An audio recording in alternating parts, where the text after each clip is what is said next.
Port Adelaide and Geelong coming up on AFL Nation. Jared Waitley and Anthony Hudson to call it for you. Jared Healy, Jordan Lewis, and at the ground, Kane Corns. How's it building up, Kane, with 20,000 allowed in?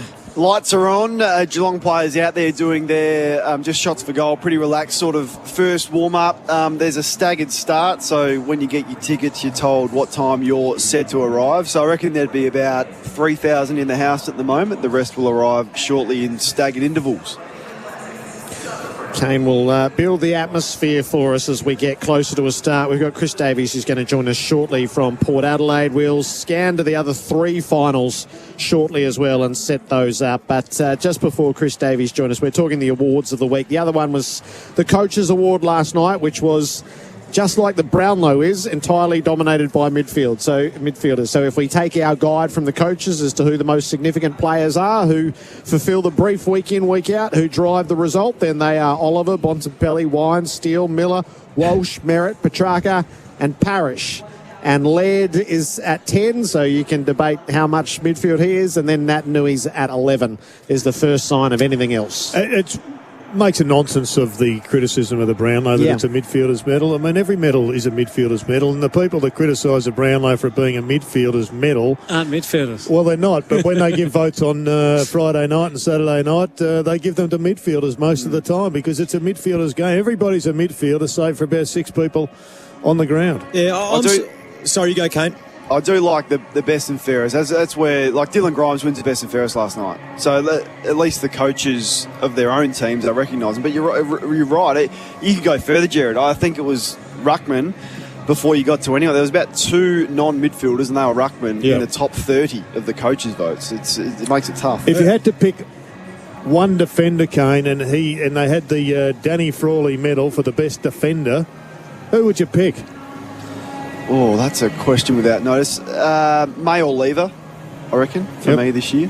Yeah. That's why I'm staggering in a way that the coaches' votes are so midfield dominant because they know the roles. They do get lodged on a Monday, I think. So they've got time to review the game, watch it intricately, understand the roles, understand if there was an opposition player shutting down a forward of theirs. Now, that might be hard to give votes out, but you do have a better understanding on who plays well. I can understand the Brownlow being because you've got to lodge the vote straight away. So players who get either kick a massive bag of goals or have a high possession rate can clearly stand out. But the coaches' vote should have, I think, more diversity within the playing group. But Kane's right, that the best and fairest is always a good indication on how valuable defenders are. Which is why I think that there's a greater role for taggers.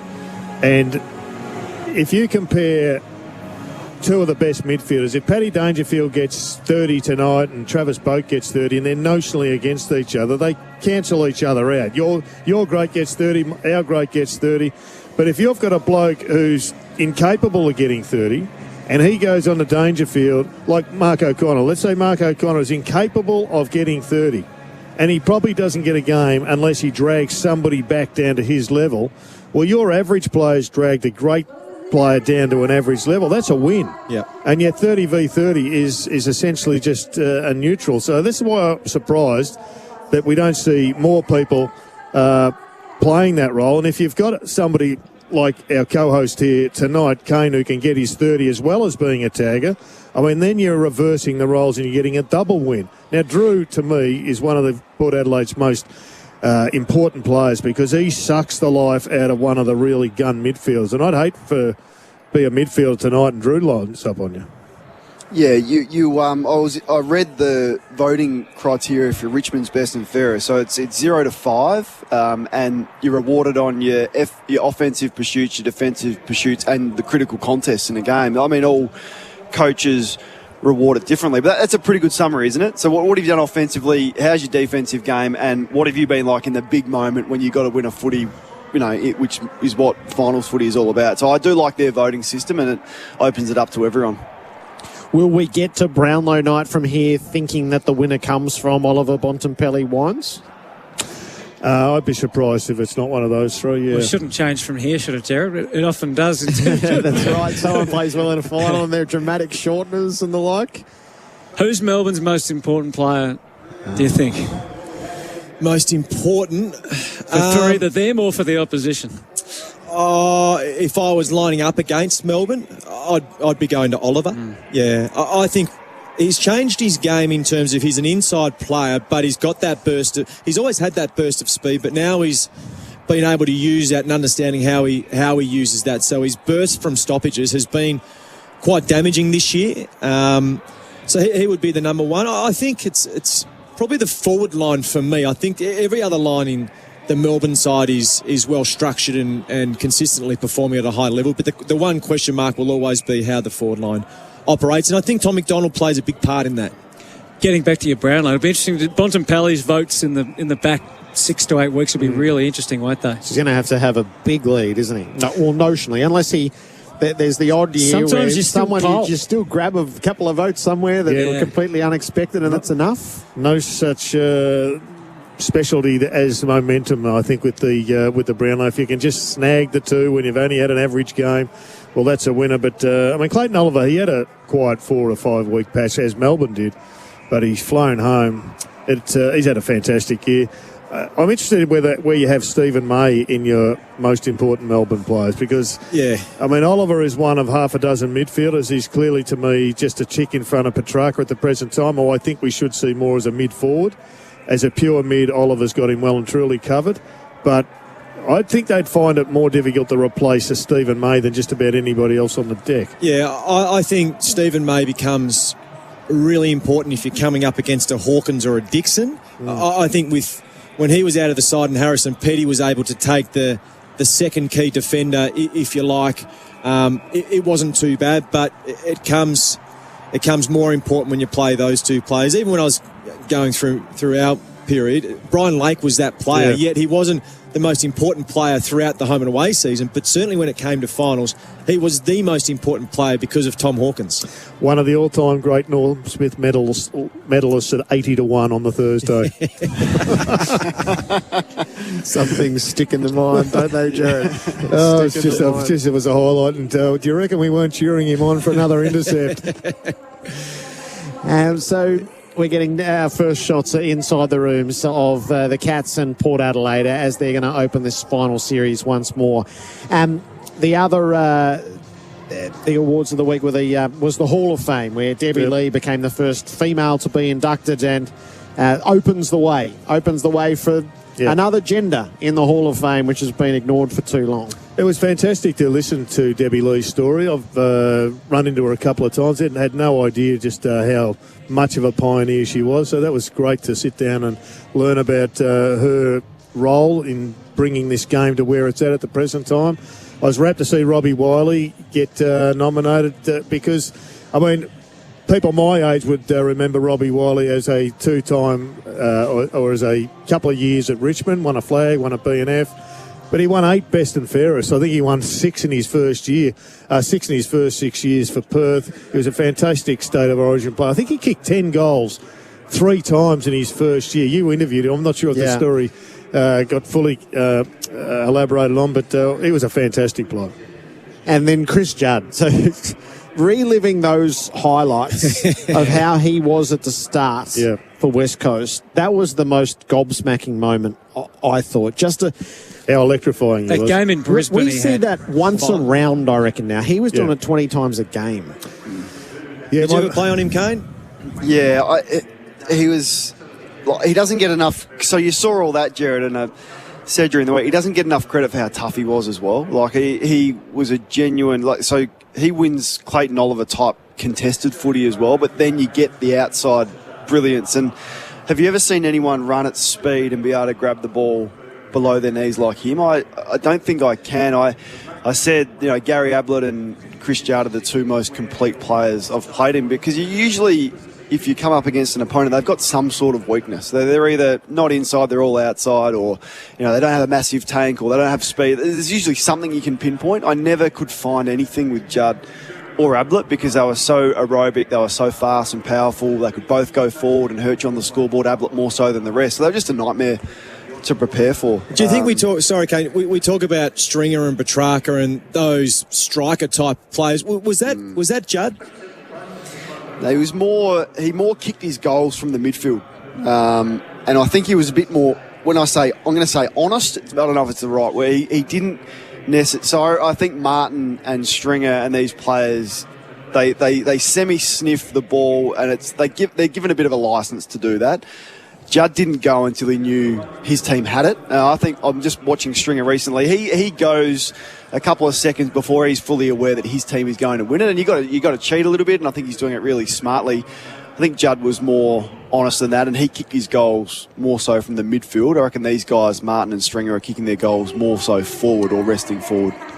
I think when you look at midfielders, there's great midfielders who every year, but this bloke was more turbocharged than any other midfielder I ever saw. I mean, it was the turbo that set him up over and above just about any of the other midfielders that were looked at ballistic. I just saw Nick Hind, a highlight of Nick Hind coming off the back flank, and we think he's ballistic.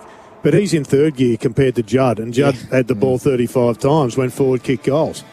I mean, he's a freak of a player.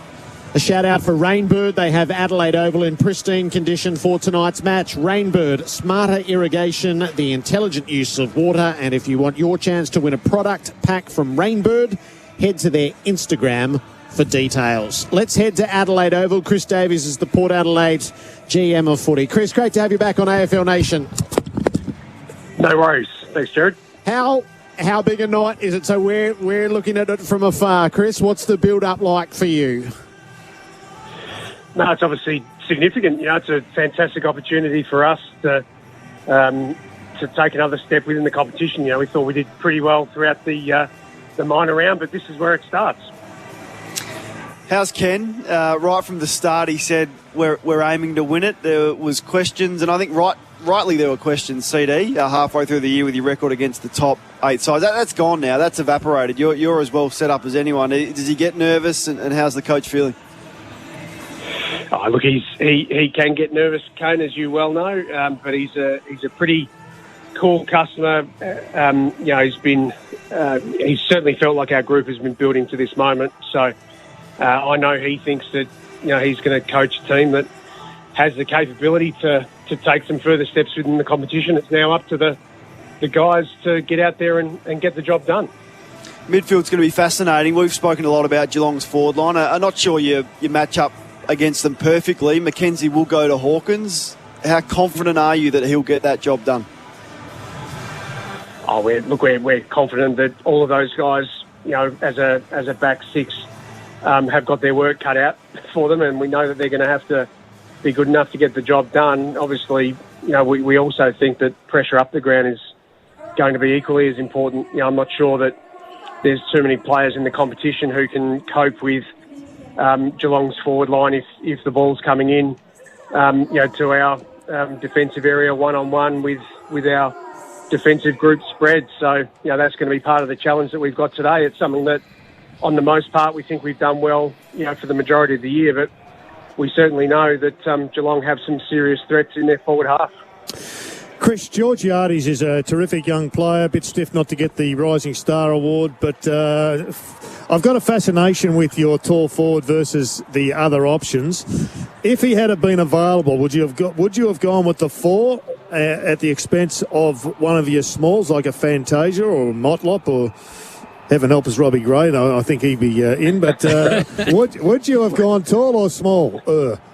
That's a very good question. I'd prefer not to contemplate Robbie out, but look, it would have definitely been a discussion. I know that the coaches, for all intents and purposes, throughout the middle of the year, almost fell into the 4 taller players as much as anything because we had so many of our smaller players who were injured at the time. So that was out of necessity, and then we got on a roll and started to play some reasonable footy. When Georgiades is back, which would probably be, he'll be available in some capacity next week. We're lucky enough to have an SNFL game if we're good enough to win tonight for him to play in. But it would have been a decision that they would have made, having to balance up the potential for us to play that second ruck, or I guess Charlie to do that, and potentially one of the other taller guys go out. But I guess it's a good problem to have. I think for tonight, it's going to be really important for those small forwards to buzz around and get at Charlie and Todd's and Peter Laddams' feet and get the job done. Chris, I think it's the challenge of the coaching staff and everyone involved, as well as players, to get the team and everyone playing their best football at the right time of the year. It seems to be like that for Port Adelaide at the moment. Does it feel like that around the change rooms? Oh, Jordan, it certainly felt like that throughout the year, to be honest. You know, we were, as Kane said earlier, I mean, we were criticised at various points this year for not playing our best footy at the midpoint of the year. And I think that, great credit to Ken and our people at the time is we were asking for a little bit of patience through that period because we thought that we were building, towards the end of the year. And we've been fortunate that we have got some players back. Firstly, to have, Butters, Dersma, Rosie, coming back into the team. Obviously, Fantasia tonight certainly adds a different dimension to our guys. But I don't think there's any doubt that over the last 3 or 4 weeks, we felt like we were getting our group back together and starting to play some better footy. We felt like we performed pretty well last week, albeit that, we had to come from a little way back. We felt like we controlled large parts of that game. So our challenge is going to be to impact the scoreboard. But I think you're right, Jordan. The challenge for us right now, and every team in the finals for that matter, is to be playing their best footy, in the final series. 2 All-Australians, Wines, and a player you got over the off-season. Did you envisage him having such an impact as he's had this year in Aliir? Look, I'd be lying if I said that we thought he'd be in the spot that he is. We felt like that our game style suited him and that he would, have, I guess, a greater impact with us than probably he was having, at Sydney. But at the same time, I think he's been fantastic. Ken acknowledged both Ollie and Aliir before the game here in our team meeting just gone. For Carl Amon to be in the squad was a fantastic thing as well. So, certainly acknowledge that those 2 guys have done fantastically well to make the All-Australian team for the first time. But as you know, those awards come largely because of the team around you as well. And I know that both Ollie and Aliir are really pleased that they're playing in a team that's, going okay. And was it your job to nominate the players from Port Adelaide who will be up for selection? And has Travis Boak started talking to you again since? I didn't know that the selectors would need to, look at Travis Boak running around. I think most of us have seen him for the last 12 or 13 years. I mean, look, I think that I think Ken addressed it pretty well at the start of the week, which saying that I think he's highlighted the players that probably haven't made it previously, but Trav is one whose record and whose presence on game day should probably speak for itself. Chris, changes quickly, but what have you been told beyond this week? You're staying here and the likelihood of a final here next week if you lose, hopefully you win, and the prospect of a home prelim final. What have you been told? Yeah, well, look, we're preparing for our next final, whether it be, next week, and obviously, clearly we're hoping that's not the case, but if it's the prelim, that it's in Adelaide. We obviously qualified in second spot. We've got 20,000 people here. I imagine that, in a week or two's time, there'll be an extension of the crowd capability here. So right now we're preparing to stay here until we hopefully have to leave for the last game of the season. But, right now, that takes a back seat to trying to get the job done tonight. Chris, good luck for tonight. Thanks a lot. Good on you guys. Thank you. Chris Davies, the General Manager of Footy at Port Adelaide. Join the Ream AFL Footy Tipping League at tipping.sen.com.au and win big weekly and grand prizes. The all-new Hyundai Tucson is here and it's loaded with comfort, driving and safety technologies, meaning you can drive with total confidence. It's no wonder Tucson's been awarded Car Sales Best Mid-Sized SUV Award for 2021. Test drive the all-new Hyundai Tucson today. You're listening to AFL Nation. You're listening to AFL Nation for the Beaumont Tiles Trade Club.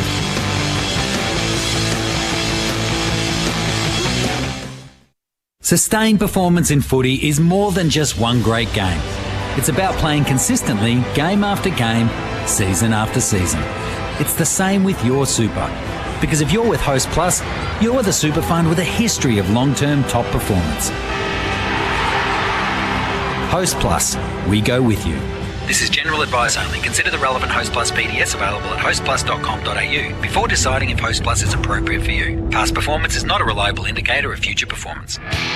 Serious outdoor work requires serious outdoor tools. And this season, Makita is helping you rule the outdoors. Get yourself a free bonus Makita chainsaw bag, valued at $99 when you buy any selected Makita LXT 18V ×2 cordless chainsaw kit. Hurry. Limited time only. Offer via online redemption. Visit makita.com.au for details. Makita. Rule the outdoors. For all of us who love less distractions, love putting the feet up, getting away from it all, camping, caravanning and casting a line along the way.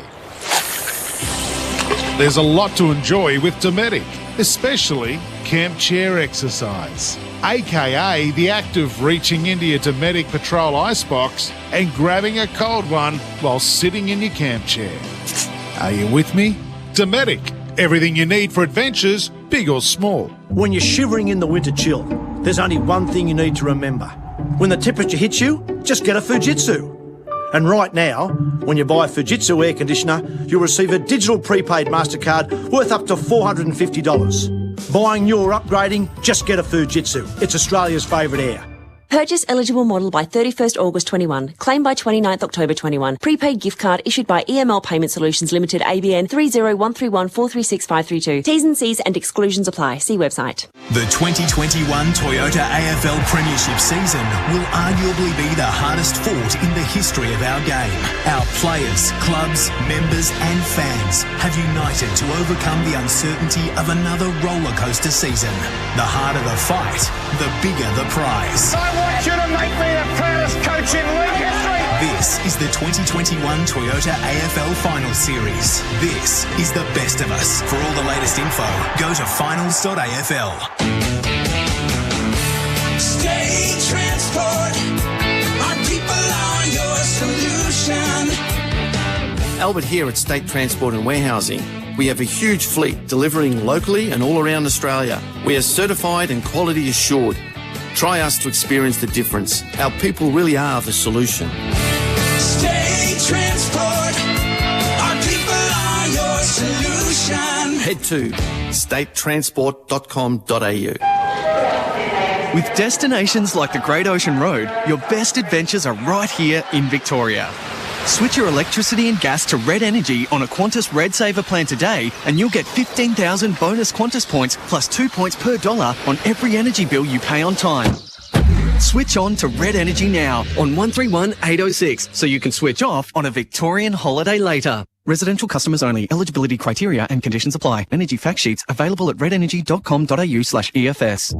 At Rolled Vietnamese, we don't mind how you eat as long as it's fresh. We're talking Vietnamese dinner, like Mum made, without the messy kitchen, but all the love. So go on, bite into banh mi, crunch soldiers, slurp pho. Eat bao with your hands. Talk with your mouth full of gai. Keep your elbows on the table. That's how we roll. Rolled, fast, fresh Vietnamese. Download the Rolled app to order now. You're listening to AFL Nation for the Beaumont Tiles Trade Club.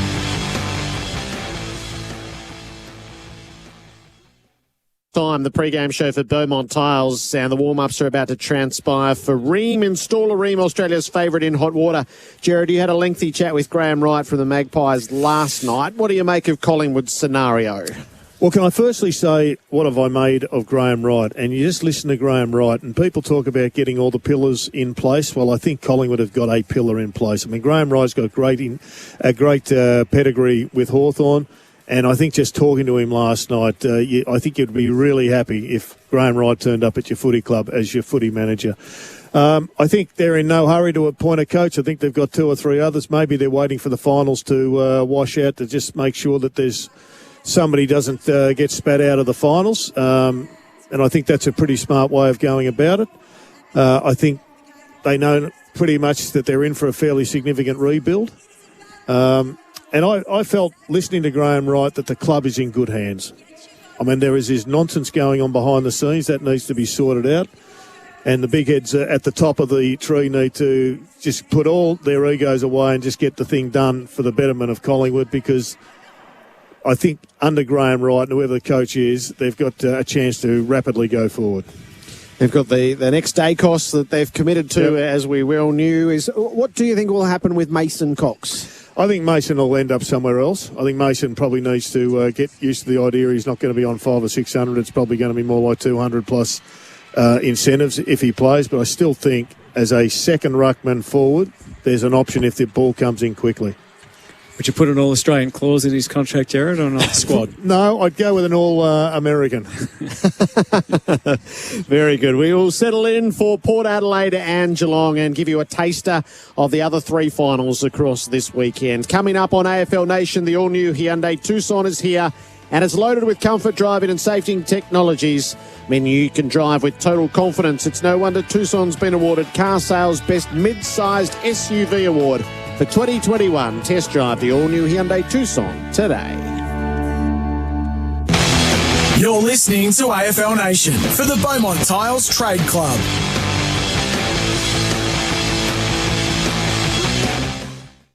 Hi, I'm Daniel from Team Tank Logistics. We rely on Renault Traffic to deliver freight safely. It's easy to get in and out of loading bays. When you need a van to deliver, it's top notch. There's loads of room for bulky items and plenty of anchor points to secure it. The cabin's full of great technology and it's very comfortable to drive. They're really fuel efficient and we get plenty of Ks out of a tank. Renault Traffic, now available with a 5-year easy life ownership. It's my business, it's my van. What do you call cheese that's not yours? Nacho cheese. The only thing worse than Dad's jokes is paying too much this Father's Day. Chemist Warehouse have the biggest range of big brand fragrances, like Tommy for Men 100ml $29.99, CKB 200ml $32.99, Burberry London 100ml $49.99, and Hugo Boss Bottled Night 100ml $49.99. Make Dad smile this Father's Day with a big brand fragrance. Chemist Warehouse, great savings every day. Hey, it's Jordan Lewis here. You don't get to play in 4 AFL Premiership teams without starting somewhere. And as a rookie, I was mentored by some of the best footy brains around. In business, it's easy to find your gun rookie just by calling MEGT. As Australia's largest and only national apprenticeship network provider, MEGT is your local apprenticeship expert. Whether you're an employer wanting an apprentice or you're looking to kickstart your career as one, MEGT's got you covered. Visit MEGT.com.au or call 13-MEGT. Tyre Power Store-Wide Super Sale gives you the power to save on a huge range of big brands like Kumho tyres. Right now at Tyre Power, you get the power to buy 3 and get 1 free on selected Kumho passenger car and SUV tyres. Plus many more super savings store-wide at Tyre Power. Cairnstar Blues Customer Satisfaction Award winner again. Tyre Power Store-Wide Super Sale is now on. Visit tyrepower.com.au or call 13 21 91 for your local owner-operator. So, you want another furphy? Well, legend has it that a brewer in Geelong had an epiphany, a vision for a beer unlike any other. Easy drinking, full strength, a clean finish. They say he brewed it for ultimate refreshment, and once perfected, he'd call it Furphy Crisp Lager. Isn't that what he's drinking? Oh, yeah, here you go. Furphy Crisp Lager. Unbelievable. The 2021 Toyota AFL Premiership season will arguably be the hardest fought in the history of our game. Our players, clubs, members and fans have united to overcome the uncertainty of another rollercoaster season.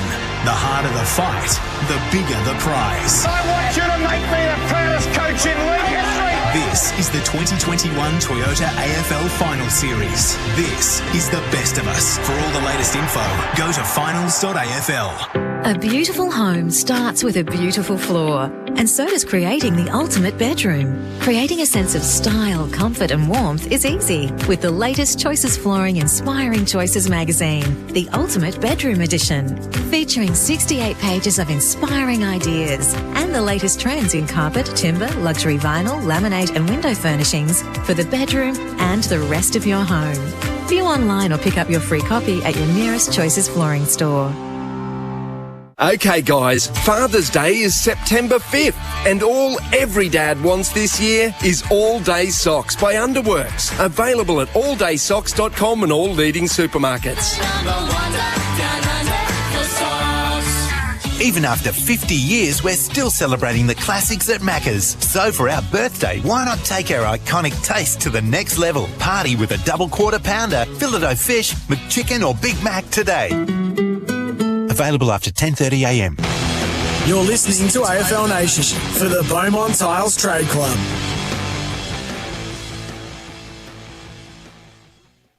Sean Higgins are the medical subs tonight. Before we get into the match preview, let's get the PointsBet update, followed by the latest sporting news. A PointsBet update. It's shacking easy to bet anytime. Download the PointsBet app today. Gamble responsibly. Call 1-800-858-858. G'day punters, Elliot from PointsBet. Having a look at the first final, Port Adelaide versus Geelong. Port, they head into this one favourites with us at PointsBet. $1.70 head-to-head, being at home. The Cats outsiders at $2.20. The line under a goal, plus 5.5 for the Cats. Port have seen some money this afternoon in this market. Total points set over or under 149.5 as well. The first goal scorer market's always popular. Charlie Dixon and Tom Hawkins share the first line of betting along with Jeremy Cameron, all at $9. Fantasia at $12, along with Gary Rowan to kick the first at PointsBet. And then all finals games at PointsBet, we've got the same game multi refund. So place a 3 or more league same game multi, and if it loses, get your money back in bonus up to $25. T's and C's do apply, so jump onto pointsbet.com.au. Download the app, and as always, please gamble responsibly. A sports news update for Rolled. Family-made Vietnamese served fast and fresh. G'day, it's Sam Fantasia with the latest in sport. Carlton President Luke Sayers has revealed he's been in talks with former St Kilda and Fremantle coach Ross Lyon. His comments come just a day after the Blues sacked former coach David Teague. Lyon the hot favourite to step into the now vacant position. Boomer star Matthew Dellavedova wants to use his NBL return to improve his three-point shot and show that his body's ready for the crash and bash of the NBA again. Dellavedova signed a 3-year deal with Melbourne United, but says he wants to return to the NBA if and when an opportunity arises. And reports have emerged today that Socceroos star Matthew Leckie is taking a break from the national team, unwilling to endure repeated quarantine periods. The Socceroos begin the third stage of World Cup qualifying against China in Qatar on Thursday, forced to play in a neutral venue due to Australia's quarantine requirements on all arrivals from overseas. That's sport, and it's all thanks to Rolled, family-made Vietnamese served fast and fresh. So the Cats are out on Adelaide Oval. Kane Corns, what's the scene? Magnificent, Jared. Beautiful night for football. As I just said, Dom Cassisi, former captain, just kicked the first goal to get things underway. The umpires came out. Then the Cats to large boos from the Port Adelaide crowd. But they look excited. It's finals footy. It's a different beast. You just want your first touch. You want to settle the nerves. And great coach of mine, Phil Walsh, always said, just get some body contact as early as you can in finals, be it a tackle, a bump. You just want to feel like you can dust yourself off and you're involved. And that's what the players will be trying to insert themselves on and make their presence felt early on in this game. The warm-up, Hareem Installareem, Australia's favourite in hot water. Before we delve right into this, to set us up for the next 3 games, a glance there, Hutto. Yes, let's start with the Sydney derby. Sydney, of course, 2 changes. Warner and Bell come in. The big out is Mills, who is injured.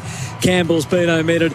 Mumford, Reid and Tom Green really strengthened GWS. Briggs, Bruin and Kennedy, along with O'Halloran, are out there. Cornelio, last week's sub, gets elevated into the main squad. How are we reading this? To me, the strength, particularly with the injuries to Mills and Kennedy in the midfield for the Giants, I think will probably overwhelm the Swans. Well, that's the way it's reading to me, Hutto, but you've got a couple of unbelievable X-factors. One's Buddy Franklin, the other one's Isaac Heaney. You've got the forward pocket Plummer, who is now an All-Australian player, Papley, who moving into the midfield too, isn't he? Well, he is, and I think that can help. I'm a big fan of Chad Warners. He comes back into the side, hasn't played much footy at senior level this year, but he can really go. Rowbottom's a pretty good player through the middle. Parker is a star. He was stiff not to be in the All-Australian side again, but I just reckon they're in red-hot form around the ball, Jordan. Yeah, I think so, and that's their... with those 2 players out in Kennedy and Mills, that's the midfield dominance of GWS. Kane, are you getting a side of Port? Fireworks, Jared, crowd's going nuts. Travis Spoke and the crew out on the ground. Tom Jonas leading the boys out, but yeah, some sort of atmosphere. I mean, there's fireworks going off everywhere, 20,000 in the house, but as soon as that welcome music plays, the crowd goes nuts. We'll get it again with Never Tear Us Apart. It is one of the great grounds to watch footy live, and that goes up a notch when there's so much on the line in finals. But he can't kick 8, can he? He could kick 8, Hutto. He could absolutely kick 8. Down at your ground, you're on call. You're on alert, I believe, if he's got 5 to half time. Sam Taylor looks like he can cope with Buddy to a degree, doesn't he? From what we've seen. I think that's been one of the big improvements. Is their inexperienced defence have actually held up really well. But it's a massive task with Franklin and Heaney and Papley is the small forward to be able to contain all three. For the majority of the match is hard. I mean, it's hard not to watch the screen and get goosebumps and with the Port Adelaide song and the crowd getting involved. You're right, Kane, it is a magnificent ground to play and to watch footy. 15 minutes to the opening bounce. We'll get back to it in a moment. Saturday night, it's Melbourne and Brisbane. No change for Melbourne. Jordan likely to be the sub again. Harris Andrews and Mitch Robinson do return. Archie and Lester out injured, and Matheson likely to be the sub. Once again, I've got a question on Melbourne. They've won everything this week. They had the dramatic, emotional win at the end of last week. Is there the potential for a letdown on Saturday night?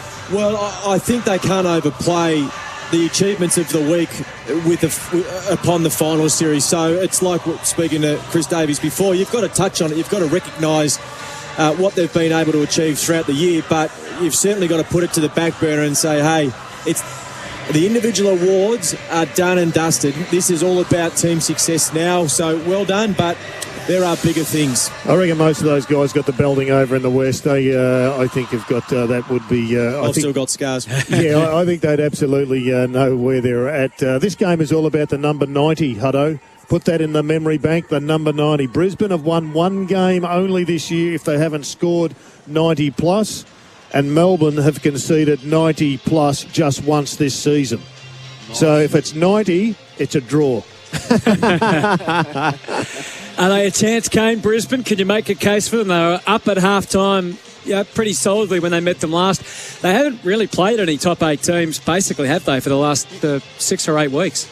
No, you can make a case, absolutely, but I just think you go with the team who's got their game in the best order. And I think out of all the top 4, Melbourne's game is in the best order. Jordan touched on their forward line, which I agree with, but across the board, they're set up nicely. Would you believe tickets still available to that game? You imagine Melbourne fans hearing that in Melbourne, looking to watch their team play. There's still a handful of tickets available. There will be 20,000 here once again, but don't think the atmosphere will be as good as what it is right now and what we'll see tonight. I'm looking forward to seeing if Chris Fagan goes back to the well again with Jared Berry and McCluggage and say, OK, you're on Petrarca and you're on Oliver. Let's just see how you go against a bloke who may well win the Brownlow medal in a few weeks' time and just turn this into combat. They can't rely on Lachie Neale. I think Lachie Neale is a bonus at this stage. I thought he was really good last week, but he's not your Brownlow medal form at the present time. He's more of a blue collar Lachie Neale, and if Melbourne were going to put somebody to stop a gun, it would be Zorko, because his form in recent time has been unbelievable. So the Bombers without their hind leg, unfortunately, with Nick Hind out of the team. They played each other, we know, recently. They smashed them. Jai Caldwell hasn't played since round 2. He's in. Has been tearing it up from all the old tearing it up on the track and in the scratch matches. You can do that these days and hide a player away. So he comes straight back in. He was going to anyway come back in, I believe. McDonald, Tip and Woody didn't come back, which is interesting in itself. We watched the Bulldogs 7 days ago. Was there enough in last week? Can they progress a step further and actually take it up to the Bombers, or are you more on Essendon, Jared? Well, Essendon's got the momentum, and the Dogs have lost all semblance of their very best. And to think you're going to turn around in a week, I think, is a bit of a prayer more than an expectation. So the easy thing is to go for the momentum with the Bombers, but it's almost impossible to believe that the Dogs who were on top of the ladder 5 weeks ago are going to tumble out with just 1 week of finals. Yeah, I think Hine is clearly a big out, but their ball movement from a total team point of view doesn't change. They miss a link play, but I still think that won't impact the way they move the ball. Launceston is a great ground for moving the ball. For me, it's the Essendon tools that could provide, like they did last time, but could provide some issues for the smaller type of defence of the Bulldogs. Libba, for me, Libba just needs to get back to being Libba, because at the present time, he started off as a tagger, cut his teeth as a tagger, he's being tagged. Well, if he gets tagged this week, go straight to Parrish, go straight to Merritt, get yourself back involved. That's the setup for what lies in store for the remainder of the weekend as we zero right in Adelaide Oval. The weather for Fujitsu, Australia's favourite air, it's 13 degrees off a top of 18. Kane says it's perfect. When the temperature hits you, just get a Fujitsu. So let's get in the garage for both sides tonight for Autobahn. Autobahn has all your top automotive gear at low prices. Jordan Lewis, Jared Healy, Kane Corns, get us underway. What is about to transpire? What has you transfixed? Well, let's see what sort of contest Reece Stanley gives. Jared and Hutto, you watch Geelong closer than anyone. He can look like a top 20 player in the game, and he can look like a 200 player in the game. The difference between his best and his worst is too great, and we saw that last week. For the first three quarters, he was really solid and took it up to Max Gawn and was really effective. Came the last quarter, and he was absolutely overwhelmed. So the double teaming of Lysett, who's just been... He's the grunt one. Lysett will really put the miles into Stanley early, and then you'll get a bit different from Laddams, who can come in and play as that extra midfielder. But it's all about the midfield. Geelong can't have Scott Lysett taking the ball out of the ruck and surging it forward, like was what happened with the Bulldogs last week. So pressure on Reece Stanley to actually provide a physical contest, particularly early in the ruck. I look at this game, Jordan and Kane, and I can't take my eyes away from Rosie, Gray, Fantasia and Motlop. So Buse, Atkins, O'Connor, Colladashny, or whoever matches up on them, to me, those four key matchups I think will determine this result. I suspect that they'll both get their share inside forward 50. I just love the brilliance at ground level of Rosie and Gray and Fantasia. Motlop's banging back for a couple of weeks now, so he should be raring to go. And I think also a couple of other issues that will determine the result are on those famous wings that we were talking about earlier. Isaac Smith, I think, is such an important player for Geelong. They go slow, they go super slow at times, and it's Isaac Smith that seems to me to get down the deepest and gets the connection going. Dersma, I suspect, will go somewhere close to him, if not Carl Amon. And I know Amon plays inside a lot, but tonight maybe he stays on the outside. And Meningola's the other one. Meningola's fantastic with the ball if he's kicking at 20 metres. If he's kicking at more than 35, he's a banger. And he's got to stop banging, and he's got to start hitting targets and kicking it at least to the advantage of Hawkins and Cameron. Yeah, I think the watch for me, from a Geelong point of view at the moment, is exactly what you touch on there. Their ability to move the ball out of their back half. They're ranked number 3 in the competition, 1 to 21, yet over the last 3 weeks, they're ranked the lowest of any side with just getting inside 50, 1 out of 10. So Smith needs to be a big part of that. Stewart clearly out is a big reason why they can't do that. So that needs to come up. I think if you're watching last week's game and Port Adelaide and Western Bulldogs from an early part of the game attacked the centre corridor, even from kick-ins, they were quite brave when they got a really good result. It wasn't until Port Adelaide defended that they found it hard to move the ball. But this is a side that'll pin you in their forward half. Their pressure is as good as anyone in the competition. They love that forward half footy, number 2 in the competition. So if you cannot move the ball out of your back half, it's going to be a really long night. So you need to take risks. You need to take those handball receives when they're there to break the lines of defence, because if you do have a ball movement that's slow out of your back half, Aliir will have a field day. The best defenders game I've seen this year probably is either Aliir or Sam Taylor. They had 2 absolute blinders a couple of weeks ago. But the most consistently good defender I've seen this year is Tom Stewart. Yep. And it's a huge hole. I don't think most clubs have got somebody that they can just sort of cross over. You look at Melbourne. They lost Tomlinson early in the piece, and yet they've had 2 people come in that can replace him, and they've got Hibbert in or out of the side depending on selection. And Blitzarves doesn't look to be the defender he was, and that's not his fault. He hasn't really played there much for 2 or 3 years. And compounded by Zach Toohey not being in the team, that's meant that they haven't been able to make some of those adjustments they would have liked to. Blitzarves, to me, is a nervous defender. He's got the athleticism, but under really extreme heat, sometimes he gravitates back to being a steeplechaser. And unfortunately, the kick doesn't hit the target or the handball gets fluffed. Whereas Stewart is such a calm distributor, such a beautiful interceptor. He needs to be locked down upon rather than, him doing the defending. And he can play tall and small as well. Like, they're so comfortable with him. Yep. So the Port Adelaide Smalls you mentioned, I mean, he could easily play on a Rosie or someone like that. So you're right, 2 big holes in their defence. I'm interested in the young players as well. Port Adelaide have more young players than Geelong. So how does Bergman handle the pressure? How does Drew? We saw Dersma speak this week that he still has demons from his prelim finals drop chest mark that he took late in the game. how do those players stand up? Because you wouldn't think that would be a factor for the Cats. It's going to be a pause in the warm-up for Ream Installer Ream, Australia's favourite in hot water, as we're about to observe the formalities. There's no question the Duncan inclusion, though, is huge because, as Kane said earlier, it gives them flexibility with Dangerfield. Let's... just a little false start there. So we're about to join the formalities at Adelaide Oval with 5 minutes until the opening siren of this 2021 final series. It begins with Port and Geelong to face off. In the national anthem. The Australian Football League and premier partner Toyota welcome you to the second qualifying final between Port Adelaide and the Geelong Cats. The AFL acknowledges the Kaurna people, the traditional owners of the land we gather on today, and pay our respects to elders past, present and emerging. We acknowledge we play our great game on this land and respect the cultures of all First Peoples, their contribution to our nation and contribution to the game of Australian rules football. The AFL invite you to direct your attention to the big screens for the Welcome to Country.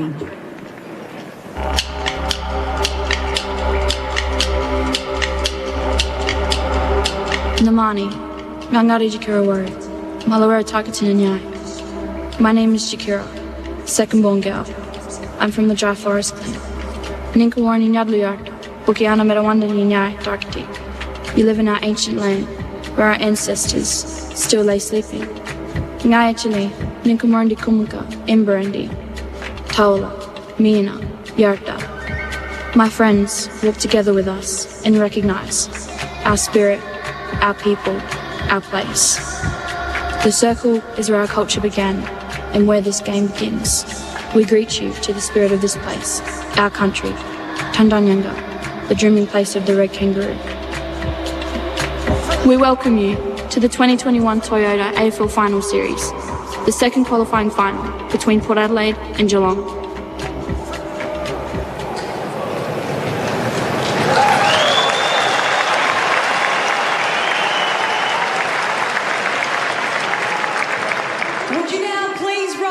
And join with the coaches, players and umpires for the Australian National Anthem.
It is an unmissable moment at any final for Drinkwise. Choose to drink wise. You won't miss a moment if you drink wise. Coming towards the final word from each of our experts tonight for car sales. Sell your car in 24 hours with Car Sales Instant Offer. Just encapsulate your thoughts, Jared Healy. I look at this game and I think of Travis Boak and I think of Patrick Dangerfield. And throw in Robbie Gray. Three men who have been brilliant for football, been brilliant for their clubs, but only potentially two or one of them is going to go all the way. And they know that tonight is a stepping stone in that. And I look forward to seeing how they throw themselves into it. Tom Hawkins in game 300 attends the coin toss. Tom Jonas wins it, and Port to kick to the right of screen in the opening term. Jordan Lewis. Yeah, for me, it's the team that settles the quickest. It's a big occasion, first final, Friday night footy in front of a really boisterous crowd. So you're conscious of not getting too overawed by the situation. Yes, you want to have an impact, but you've got to be able to settle. You've got to be able to make good decisions early because it is pressure at its highest. And Kane Corns at the ground with his scarf swaying above his head. I think of the prize. I think it's what's on the end of this, Jared. No pre-finals bye. Like this win and the week off is an absolute luxury that teams haven't been afforded for a long time. It is a much more even final setup than what we have seen. The winner gets to rest some players, get some numbers back. You look at Geelong and how important that would be. What's on the end of this for the victor is massive. And for the loser, well, that pressure of finals just intensifies. Kane, you went to bat big time for Connor Rosey, and Sam Walsh has listened to every word you said, and he's fought hard, and he's got his nose well in front at the moment. But this is Connor Rosey's stage, and maybe tonight we're going to see him do the dance. Kick 4 in the second quarter against them last time. Players' reputations, as Jordan knows and you know, are built on stages like this. That was all for Autobahn. Top Gear, low prices. Anthony Hudson on AFL Nation. So 8 worthy teams, 2 of them enjoying, as Kane said, a double chance, and they're ready for battle. Port Adelaide and Geelong, and we have a crowd to watch on as Lycett is climbed over by Stanley. Tapped it forward for Geelong. Wines with the first handball. It was partially interrupted by Simpson, and Burn-Jones gets dragged down. Dangerfield. What will Patrick Dangerfield produce tonight? Well, they probably won't spend much time together, but at that stoppage, it was Dangerfield and Wines head-to-head. They wrestle in the ruck. Lycett got it down to Boak. His kick was inconsequential. It's grabbed by Isaac Smith, but just as quickly comes out of his grasp. Such is the sheer weight of numbers around the football. There's a bit of jumper being tugged, and it's going to be a Port Adelaide free kick on the wing, and it's going to Butters. Who embodies very much the journey of Port Adelaide this year, been in and out with injury and come good at the right time. Plays it short through Gray, and then nudging it forward to Houston at half forward. Now here comes the entry kick into the 50. It's set up for Dixon. He came with one arm, and he's got a habit of doing that. Couldn't take the mark, just slammed out of there by Isaac Smith. And they'll look to reset Port because Houston can track it down. So he's paused on the wing, and he's going to give substantial ground to Jonas. And Jonas across half back to Burton, who might complete to the near side. He goes a fraction longer. He hangs it up. Alir's got company. Smith made the spoil over the top, and Duncan is underneath. His first hand pass is a creative one. Off to Cameron, back to Smith. Rowan's a target, 2 against. He gets to the back. Myers is on the scene. He dribbles it at goal and misses to the near side. And already we're seeing the importance of Isaac Smith. With no Tom Stewart, he is actually going to go back there and become their distributor. Had a teammate in the goal square there, Kane. Should he have seen him? Oh, he was under a bit of pressure, and it was a millimetre away from scoring. I think he did the okay thing. Cats have the first score. It's a behind as Burton drives. A little slightly different line to the normal kick in there, Jordan. Not by much, but it's knocked to ground. It'll create a ball. Still to the right. That's why Dangerfield positioned himself right in front of that contest. Just a couple of those matchups, Hutto. Burton's gone to Rowan. Alir's playing free, and Mackenzie's gone to Hawkins. So Alir playing small. They're going to try and free him up as we get another stoppage. Jonas has got Jeremy Cameron. So really interesting matchups from Port Adelaide. Watch for Alir to be free. Great to have the insights of Kane Corns at the ground alongside Jordan Lewis and Jared Healy for car sales. Everything you ought to know. Well, a bit of a toey start by Paddy Dangerfield. He'll be pleased to win this possession and bomb it in there. Looks to me like he's slimmed down a bit as the year's gone on, Jared, just from afar. Still a pass, of course. Patrick Dangerfield. He's going to slam this one as deep as he can. And it wasn't a great result in the end because Alir was able to just pat it through for a minor. So it's Myers on Alir. He's got to make him accountable in some way you can. And if that's you've got to go up out of your weight division and force a contest, that's what you've got to do in that moment. It's not ideal. They've got to make him accountable. 2 behinds for Tyre Power, your trusted tyre experts. Jonas guides it wide on the kick into Burn-Jones. It was a nothing kick from Dangerfield, though. It wasn't at goal or wasn't at the advantage of a forward. Nothing to work with for Burn-Jones from the defensive 50, so it's long down the line, close to the boundary. The pack forms. Marshall knocks it to the advantage of Rosie, who gave it to Amon and Motlop, and back to Rosie. He opens the way for Marshall, thought about giving it to Wines, instead kicked it into the charging Blitzavs. And it is over the boundary at the interchange gates for Spitwater. That's what it does. It was so smart from Dangerfield. Do you want Wines kicking it or do you want Marshall kicking it? He went to Marshall, and he went to Wines and made Marshall kick it for forced a turnover. Jared, O'Connor had the Robbie Gray matchup, so it looks like he's gone there. Yeah, and Wines and Dangerfield going head-to-head at the stoppage. Boat came flashing through, but his hand pass was to Amon, who was brilliantly tackled by Close. Now, the umpire paid advantage. The players didn't, so it goes back to Close, who chips inwardly, and Henderson can go after taking the mark from the centre circles. He loads fully up. Port well positioned, but Hawkins knew exactly when and how to rid himself of Mackenzie, and he takes the mark 30 metres out directly in front. Well, it was a genuine one-on-one. I think Jonas took his eyes off the ball to get the second Geelong forward out of the contest, but it was the pressure further up the field that caused a turnover, and you could just see the spread of the Geelong forwards. It was Jonas on Cameron, and there was just a one-on-one push out of the way. Hawkins takes the mark. It was like a strike. He knocked them both out of the way. Hawkins settles. He hasn't been particularly accurate at the Adelaide Oval, and he's dragged this one left. And Geelong reflect that at the moment. They're 3 out of 3 behinds, and accuracy could decide this match very easily. Tyre Power Scoreboard, your trusted tyre experts. Yeah, they're not doing a great job of shutting the crowd out. 3 opportunities, 2 pretty easy opportunities that have gone missing. And Hawkins' recent record in qualifying finals is reprised 0-4 and 0-5, the last 2 occasions on this night. Kick came into the middle of the ground. Motlop worked it forward. Gray even further with his kick off the ground. It's not well directed. Marshall turns tackler on Duncan. He wrapped him up. The umpire's going to ball it up. Well, Aliir was lucky not to mark that ball. I think you're right, Kane. If you're in the vicinity and Aliir is there, you've got to get body on him, because he looks like he's going to be a threat in the air. Ruckman shared it. Parfitt dragged down by one arm by Butters.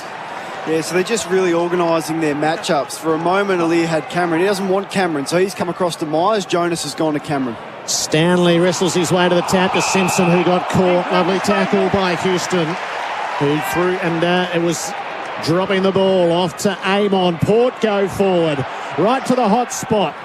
Blitzarves flew, made a decisive spoil and directed it to Duncan. Sliced the kick on the way out, hung it up on top of Myers, and the spoil was made by Bonner. It's out of play right half forward for Port. The Tyre Power trusted tyre experts, the Cats, 3 behinds to nothing. I reckon what I'd do, Hutto, I'd test out Burton v Rowan deep. I reckon that's a favourable matchup for Geelong. Get Hawkins out the way as a decoy, test out Burton deep. Lycett had the opportunity to whack it. He missed it, diving at it. Simpson, and play on is the call. Guthrie bundled it to Medicola, who fumbled initially, partially recovered. Nothing decisive until Close broke it open and then was tackled high.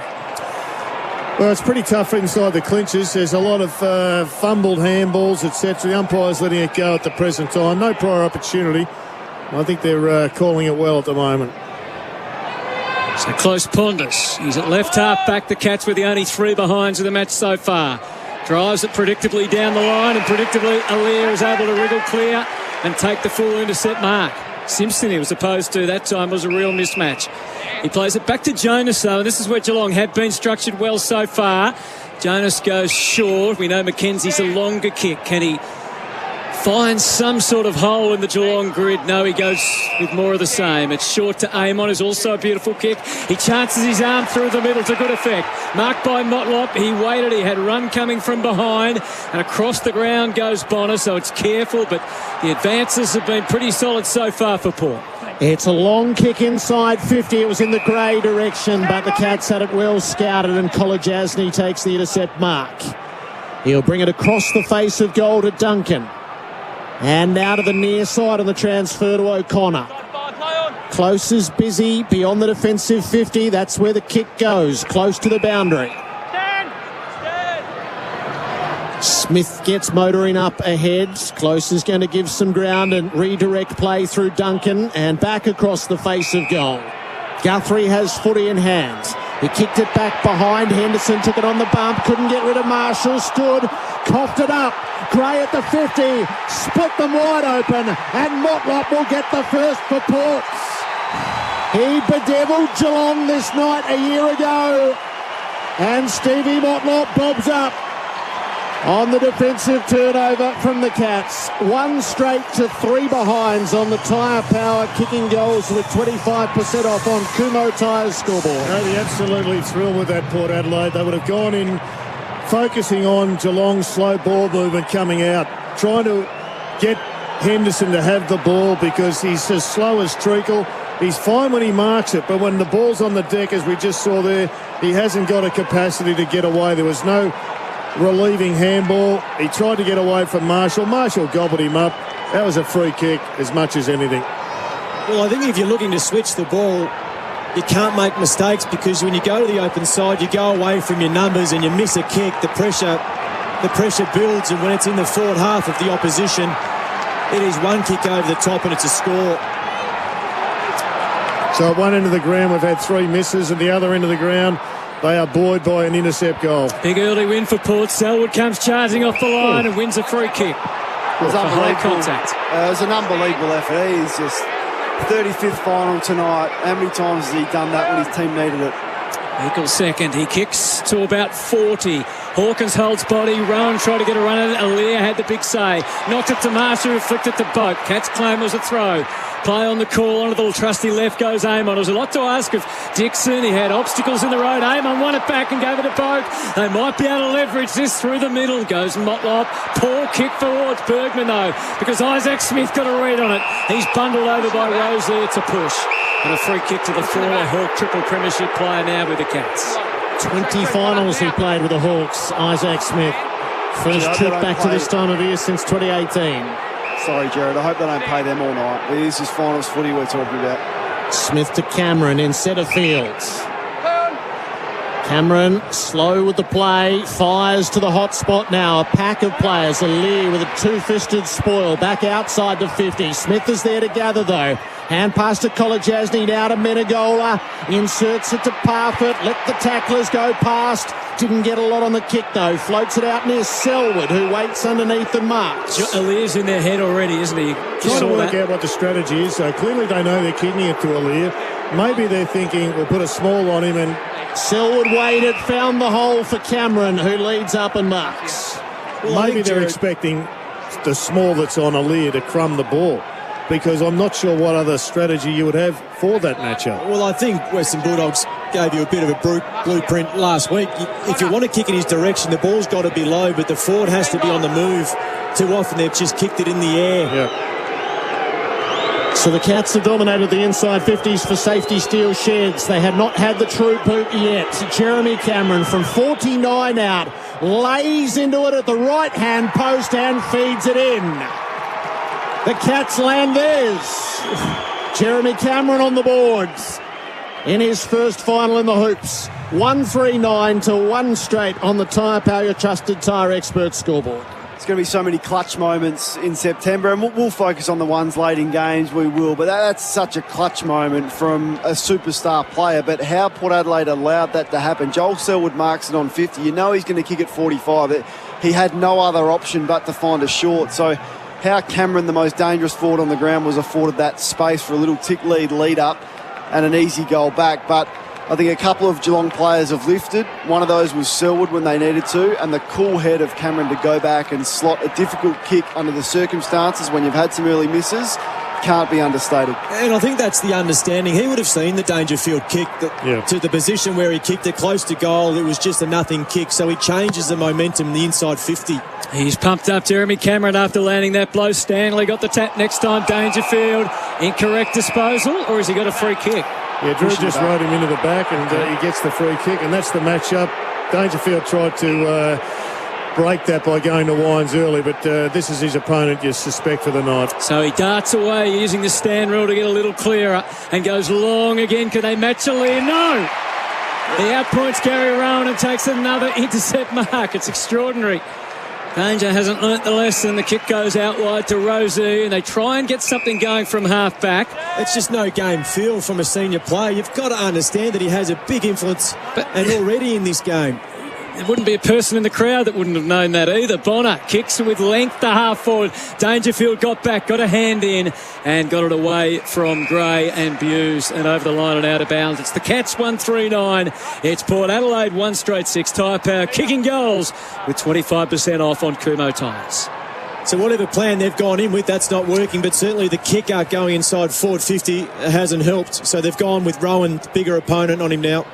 Laddams wins the tap down to Wines. Hand pass to Duursma. Harried and then got himself clear. High ball inside the 50. Dixon arrives. Spoils are made. Gray working underneath. Gathers, straightens and goals. An old head for such a moment. Robbie Gray pounces and Port reclaim the lead. 2 straight to 1-3, approaching the middle stages of this opening term on the Makita All the Outdoors clock. And this is the Port Adelaide that I think is the best version of Port Adelaide. You've got a couple of tools. Marshall's done quite well early. He's not a focal point. He's more of a ground ball connector going up the ground. King Charlie has brought the ball to ground a couple of times. He flies with one arm, but that's okay if the ball comes to the deck. They have got A-grade absolute guns at ground level, and there's no better than Robbie Gray with the ball in his hands within 30 metres of goal, and he just nailed it. He didn't even go for the mark there, King Charlie. He just wanted it on the deck. Well, it's a difference up the other end. Alira marks it, alleviates all that pressure. It's what Tom Stewart did last time they played. He had 10 intercept marks. He's not there. The ball is coming to ground exactly where Port Adelaide want it. He played on Robbie Gray last time, was able to work off him. It's Port by 3. Laddams pushes Blitzarves. Parfitt takes the advantage. It's a grub kick by Dangerfield. That might help. It's grabbed by Rowan. Just released the handball in the nick of time. Parfitt on the follow-up. Couple of obstacles in his way. 2 of them were his teammates.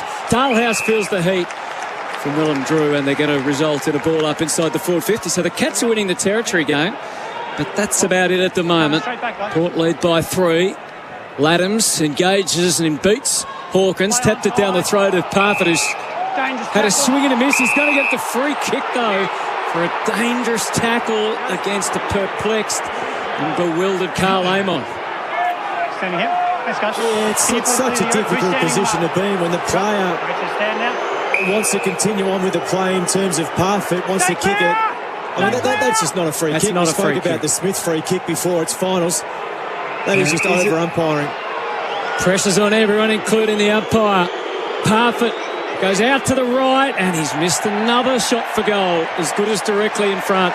It fades and gets fisted through. The Cats have had 5 scoring shots to 2. They find themselves 2 points behind. It's 2 straight 12 to 1-4-10. It's probably a free kick. It's just not a dangerous tackle free kick. If it's anything, it's holding them. There's nothing in a dangerous tackle there. He probably held in a fraction too long. Just want to explain this Alir tactic shortly when we get a break in play. It's very clever what he's doing. Kane Corns for Carsales. Everything you ought to know. Long kick in was a good one. Marked by Marshall. Released a hand pass in midfield. Wines didn't quite come off, so he went and got it again. Drew gave it away. Laddams kicks it wide to half forward. Dixon in pursuit. Henderson closed the angle. Dixon ended up with a footy and then dropped it. He gets help from Duursma, who feeds the hand pass out the back to Houston. Back in the Dixon direction. Brushed away. Henderson got it off into the pocket where the snap comes narrow from Drew. And it is Port Adelaide's first blemish. 2-1 to 1-4. They lead it by 3, Kane. So he's gone to the small there. They're expecting the small to clear out, to allow the 3 forwards to have their own space, Rowan, Cameron, Hawkins. But you can't leave Alir free. So that extra forward can't go up to the contest. He has to stay there and crowd the forward line. It's a very good tactic that's working. It's over to you, Chris Scott, with what you do. Duncan thumps it out to the wing. It came off Laddams' hand. He's scrapping after it. Geelong have numbers around the ball. Myers emerges with it. His hands weren't intended for close. He grabbed it anyway. Back to Menegola. Bundles it forward. Rowan flew. Didn't make contact. Jonas escorts it all the way to the line. Well, I must admit, I expected Jeremy Cameron to be getting right up the ground a lot more, and even Gary Rowan right up the ground a lot more. Try and knacker Alir. That's ultimately, I think, his biggest weakness is his tank. Throw about 80 metres around from goal. Good to have Naka mentioned within the first 15 minutes of the game. Free kick is going to Laddams at half-back, and it's a free hand pass. He gave it to Amon, who can launch Port from half-back to half-forward. It is a proper launch too, and Dixon used the body well against Henderson to take the mark. This is already looming as a big problem for Geelong. Charlie has a look 60 metres out from goal. He has let some numbers get deep. Dixon thumps it right to the behind line. Marshall rises. It's off hands and through for a minor score. So a bit like the Dangerfield kick earlier on. It's a 4-point margin in Port Adelaide's favour for Tyre Power, your trusted tyre experts. There is a clear intent from Port Adelaide, though, to get the ball moving, get the ball, get a bit of speed on the ball to try and catch the Geelong defence out. They are looking dangerous when it gets to that type of play. Duncan back in the team tonight, entrusted with kicking in duties. He kicks again out to the right half back. Laddams flew with the big strong fist, knocked it forward. Cats are ready and waiting. A bit of hesitation though from Atkins. He gave it a Dangerfield who just dumped his kick down the line, and it's marked out on the wing for Port Adelaide. It's about to be kicked in from Drew. He goes into the forward pocket. Height on the kick this time. They crash over Wines, and it's fisted. And it's going to be thrown in the forward pocket. It's still Port by 4 points. Just the other advantage they have now, so Blixarv's into the ruck versus Laddams. Now, Dixon will do the ruck work here, but the second ruck option, Port Adelaide much stronger. At the throw-in, Blitzarves wins it down and wins the footy. High ball hoisted on the way out to half-back. Jonas hit it, but Hawkins did the roving. Hand pass to Atkins, back to Hawkins. Now to Simpson. The Cats try to find the way through.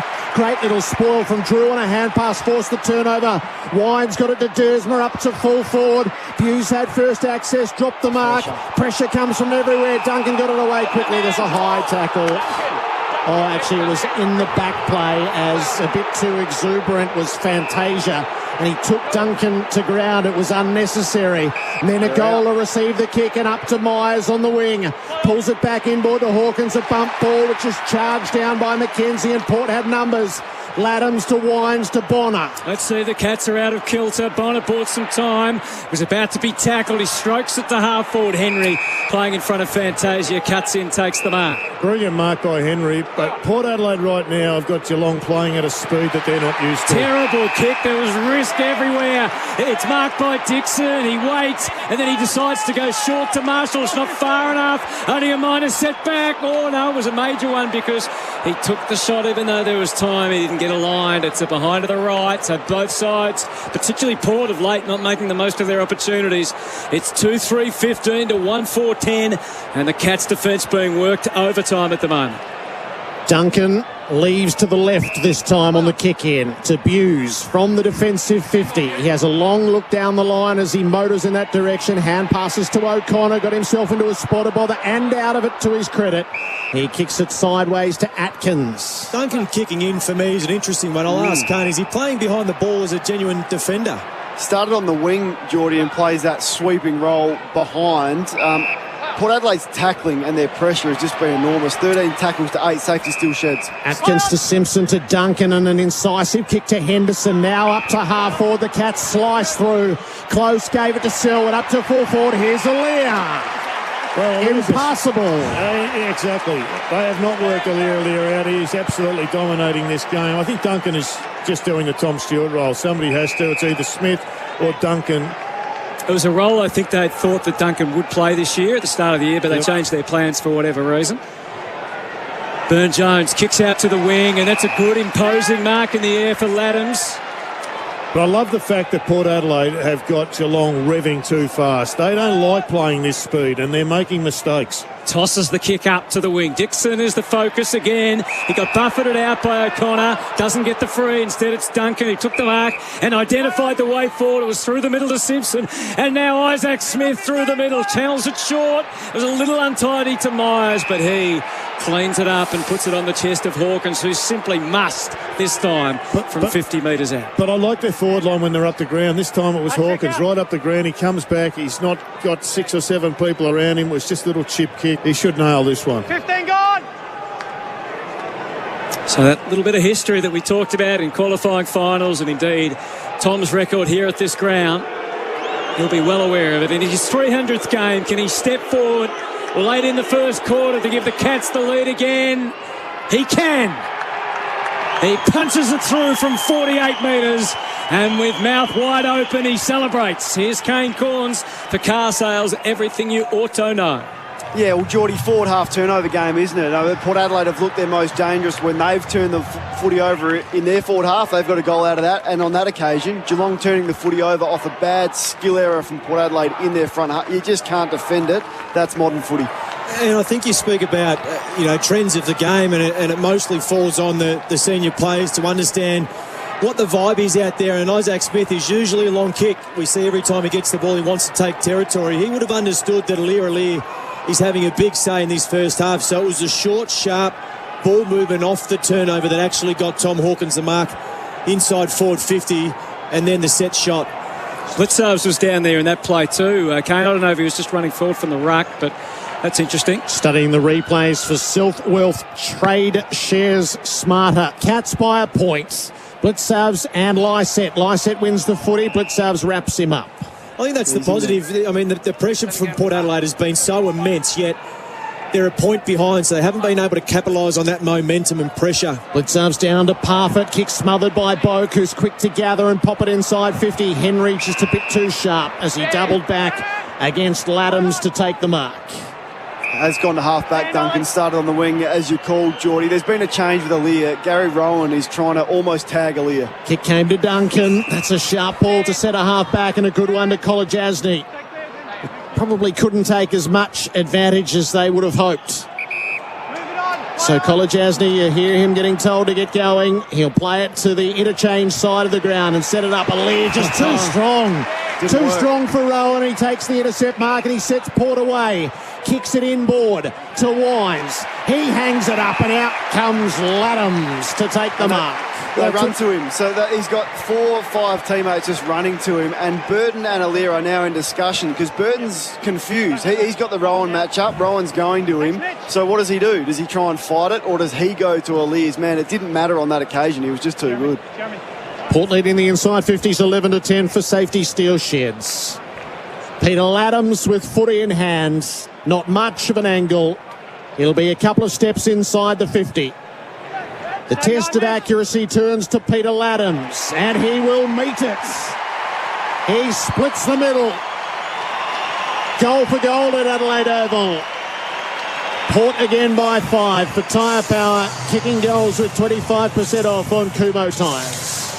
So you've tried a few opponents on Aaliyah, who's the most dominant player on the ground. Now it just has to be we can't kick in the vicinity of where he is, because we can't trust our forwards to bring it to ground. That's as hard as it is. We need to go around him.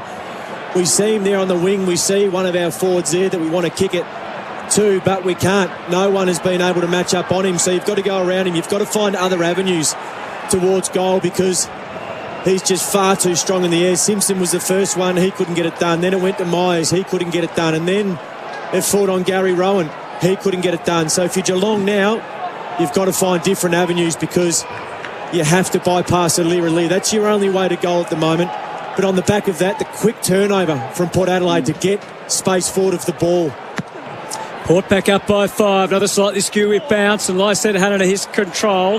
Slight slip from Parfitt, but he had room to gather it and hand pass to Kolodjasny. Slapdash kick into the 50. It'll bounce. Met heavily by Hawkins. They crash through. Good contest, Drew and Seward.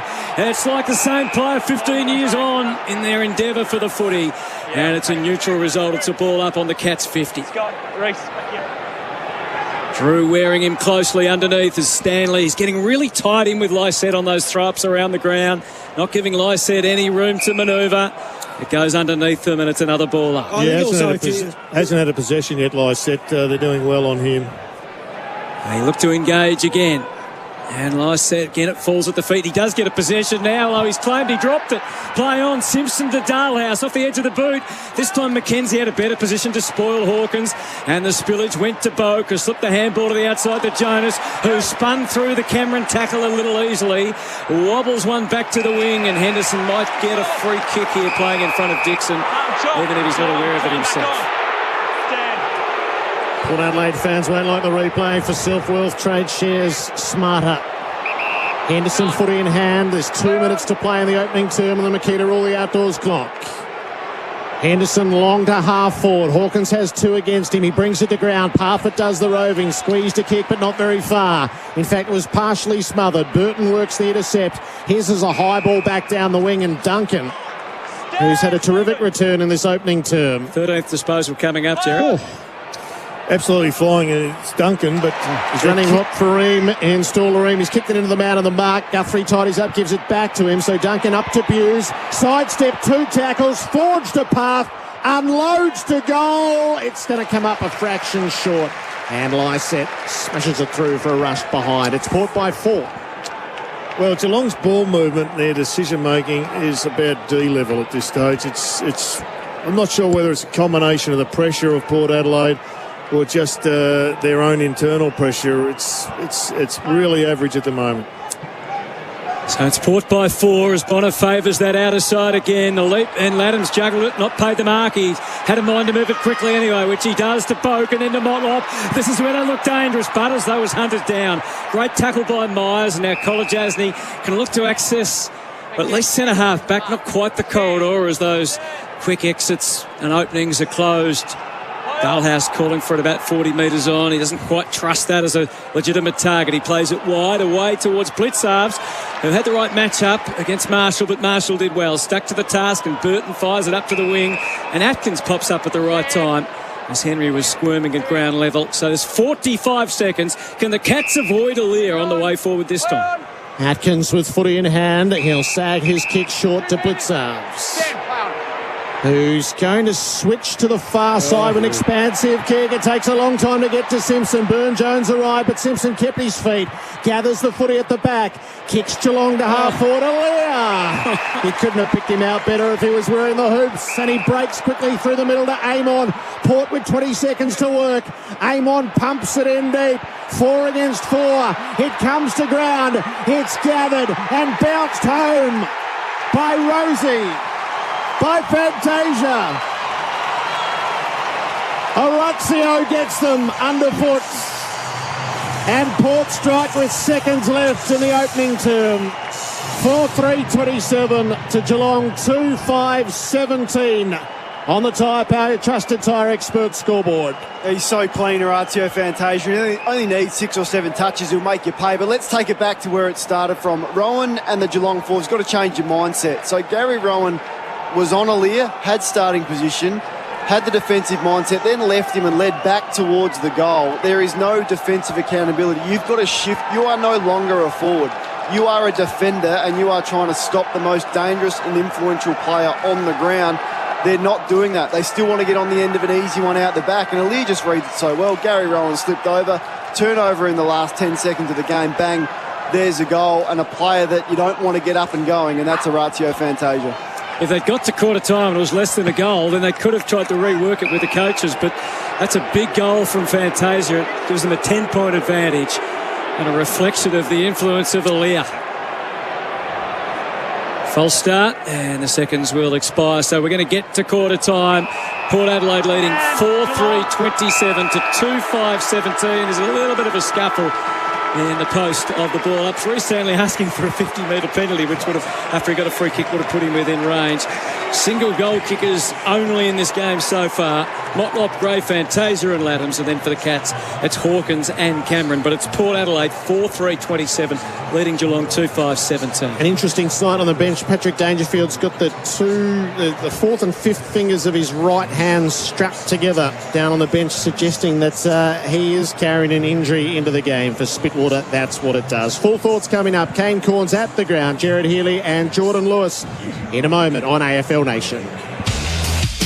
That quarter on AFL Nation was for Tyre Power, here to help you stay safe on the road. Hey, it's Jordan Lewis here. I was lucky enough to win 4 premierships, but I still remember my first game as a rookie. I needed all the advice I could get. So, if you're after an apprenticeship but need the same kind of expert help, you can't go past MEGT. MEGT is Australia's largest and only national apprenticeship network provider, making them your true local apprenticeship experts. With MEGT, a winning career could be yours. So check out their free job board today. Just go to megt.com.au or call 13MEGT. When you want something that hits the spot, but you don't have time to stop, you can't go past a 4 and 20 Traveller. Available in a range of mouth-watering flavours such as classic beef and the tempting beef, cheese and bacon, they're the perfect snack to enjoy anytime, anywhere. Yep, it's no wonder our Travellers are the original and still the best. Find your favourite 4 and 20 Traveller in your local supermarket freezer aisle and convenience store pie warmer today. Oh, what a lovely pie, me mates, a 4 and 20 pie. I can fix that. I can fix that. Oh, yeah, nah. I can't fix that. When it comes to materials handling, if you can fix it, United Forklift and Access Solutions want to give you the lift you've been waiting for. As the exclusive dealers of world-class brands like Cat and Coney Cranes, United are looking for Australia's best forklift mechanics and paying top rates plus overtime. Ignite your career with the United team today. Apply now at unitedequipment.com.au. Have you ever wanted to surprise someone with a video message from a footy star? Well, now you can with Swish. For a cracking Father's Day gift, head to Swish and make Dad smile with a video message from his favourite star like Dangerfield, Petrarca or legends like Cooter and Swan. There are hundreds of stars to choose from. Book now at heyswish.com and give Dad a Father's Day gift he'll love forever. That's heyswish.com. Safety Steel, time to get real. And here's your local safety steel expert, Master Sheds and Constructions. Registered builders and specialists in sheds, garages, pergolas and more. You've got to go with the Masters. Servicing Gippsland and surrounding areas, the team are all over your project, big or small, from start to finish. Master Sheds and Constructions, Lee and Gatha. Give Brad a call 0407 090 345. Safety Steel, time to get real. 0407 090 345. Create your perfect sanctuary with Beaumont's up to 25% off bathroom wear event. Up to 25% off all baths and bathroom wear. Hygienic sensor taps on sale and a free bath caddy with Decina freestanding baths. Choose Serenity and save with Beaumont's. Beaumont's. It's a dirty job, but someone's got to do it. Are you living a life of grime and grime doesn't pay? Get rid of it fast with Spitwater, Australia's #1 pressure cleaners. Right now, the tax man is on your side too with the instant tax write-off. Instant clean, instant write-off. Get it? Be quick or you won't get it. Clean to the max and get the tax. Call 1-800-SPITWATER now. That's what it does. It's the players you can count on during footy finals, thanks to one classic lager. And the Western Bulldogs can count on Marcus Bontempelli. When it gets tough and the Bulldogs need to lift, keep the cameras on Bontempelli, the youngest captain to lead a team to AFL Grand Final glory in 2016. He'll be leading their charge again. For the beer you can count on during footy finals, try one classic lager. It's one standard drink in a big 500ml can at BWS and Dan Murphy's. Better solar, better batteries, better energy. With B Solar, you never have to pay another expensive electricity bill. Only B Solar have trusted guaranteed savings and free yearly checkups. Talk with a B Solar advisor, search for B Solar or visit b.solar to learn more. You're listening to AFL Nation for the Beaumont Tiles Trade Club.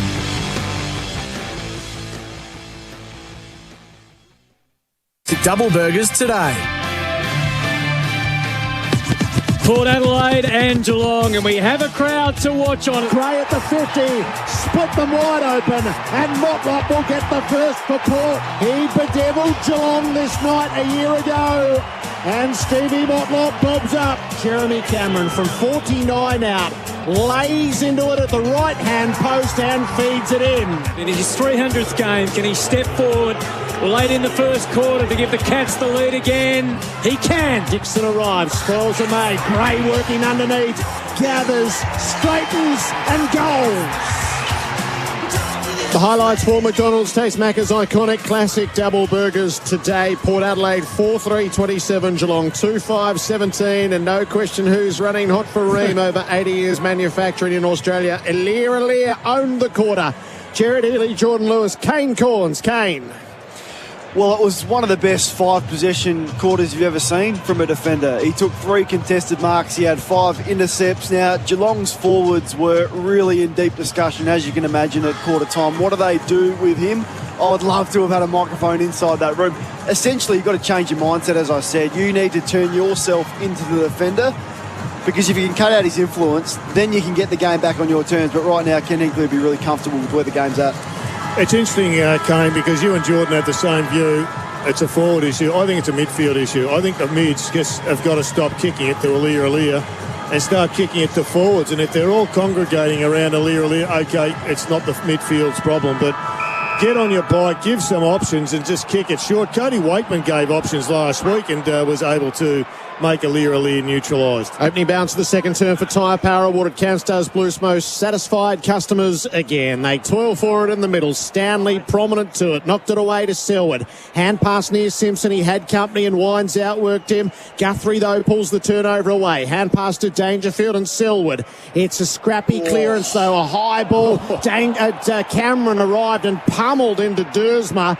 Ball is loose. Selwood fed it to Cameron, who did the damage in the air, and he now does the damage on the ground as he plays the ball out to the left. And Isaac Smith has footy in hand, 65 from goal. He wheels out to the left. He hugs the boundary, and he almost found Hawkins. He was pushed fair square in the back. And surely that is the blueprint. That's what Chris Scott would have been saying. Get on your bike, go wide, okay. If you have to have a pot shot from the tight angle, that's better than kicking it straight to Aliir. Both defenders pushed him in the back. And they both complained. For self-wealth, trade shares smarter. That is quite the replay. Geez, 12 free kicks to 4. Yeah. In favour of Geelong, so there's no home ground advantage there. So Hawkins with a wide shot, which, as Kane referenced, was a feature previously. He starts in the gutter. 45 outs. I'm not sure he really ever got it into the field of play. It's out of bounds on the full the whole way. And it stays a 10-point margin Port's way for Repco authorised service. Well, the angle that the umpire lined him up on didn't allow him to go back any further, so he had to go off 1 or 2 steps and try and make the distance. Port looked to thread their way out of defence with some short stuff, which hasn't gained them a whole lot of ground so far. Jonas back to Amon, who darts onto the left and then plays it back to Jonas. Still locked away inside defensive 50. A little bit more air and a little bit more distance on the next kick, and they get out of through centre half back and out wide to the wing. And that could be 50. Rosie took the mark. And Isaac Smith, I think it was, that ran through the protected area. He played the advantage. Can you do that? I'm not sure you can. And in the end, it's a little short kick to Boak, who takes the mark 45 metres out from goal on a slight angle. What I think must have happened, it mustn't have been a 50. He must have been waving on play on, because you definitely can't take an advantage from a 50. We worked out. Definitely paid the 50. We're seeing the replay now for self-wealth, trade shares smarter. Well, that's an error then. Yeah, well, it's ended fine, because he's probably a little closer than where he would have been for the 50, round about the same position. It's Travis Boak. Can he step forward? No. He's missed well away to the right. What was interesting, though, was Cameron was on Aliir, and he elected to sort of go 50-50 about pushing up to the guy with the ball or covering Aliir. He did neither. And Aliir is taking confidence. He was charging up the ground. I think he wants to kick a goal. Port by 11 for Repco. Authorised service. Smith kicked it in long, and Wines beat Dangerfield stone cold in a one-on-one matchup. Wines hand passes it to Bonner, kicks Port Adelaide inside the 50. Dixon against the field. Blitzabs makes the spoil out into the back pocket, and it runs out of play in front of Gray. Well, Gray made contact with Duncan that the umpire said was in the back. Is anybody concerned about Patrick Dangerfield? He's struggling. Yeah. Because he just doesn't look right at the moment. He was unwell last week. Well, that was the explanation for the 16 minutes on the bench, Jared. So maybe not fully recovered. I'd be looking at the fingers, I reckon. Duncan kicks long on the way out. Rowan hit the pack, made the spoil, and punched it out of play. Well, if he's got a finger issue, he needs to get the old nerve block in, strap it up, and get to business. Port lead by 11. They assemble for a throw-in. At right half forward for Port Adelaide. Lysette, jockeys for position, got it too, tapped it down, grabbed, that's better by Dangerfield until the kick, which was off the left boot, and straight into the man in front. It bounces back towards Duursma. Smith was there. Their surging mentality at the moment, Port Adelaide. Just can't take it away cleanly, not yet anyway. Still plenty of chaos around the footy, huge numbers. It went from Guthrie to O'Connor, certainly made it his problem. He gets bowled over. And in the carnage, it's going to be another ball up. So Port Adelaide have got Burton now free behind the ball. It means Geelong have an extra at the stoppage, so they should gain some dominance from the stoppage, as there's another free kick, this time going to Lysette from a block in the ruck.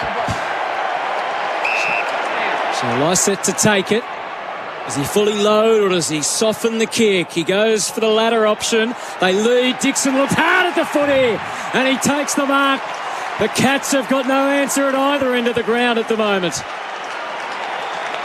Gee, that was a strong mark. Great mark, yeah. He had two Geelong defenders that were on him.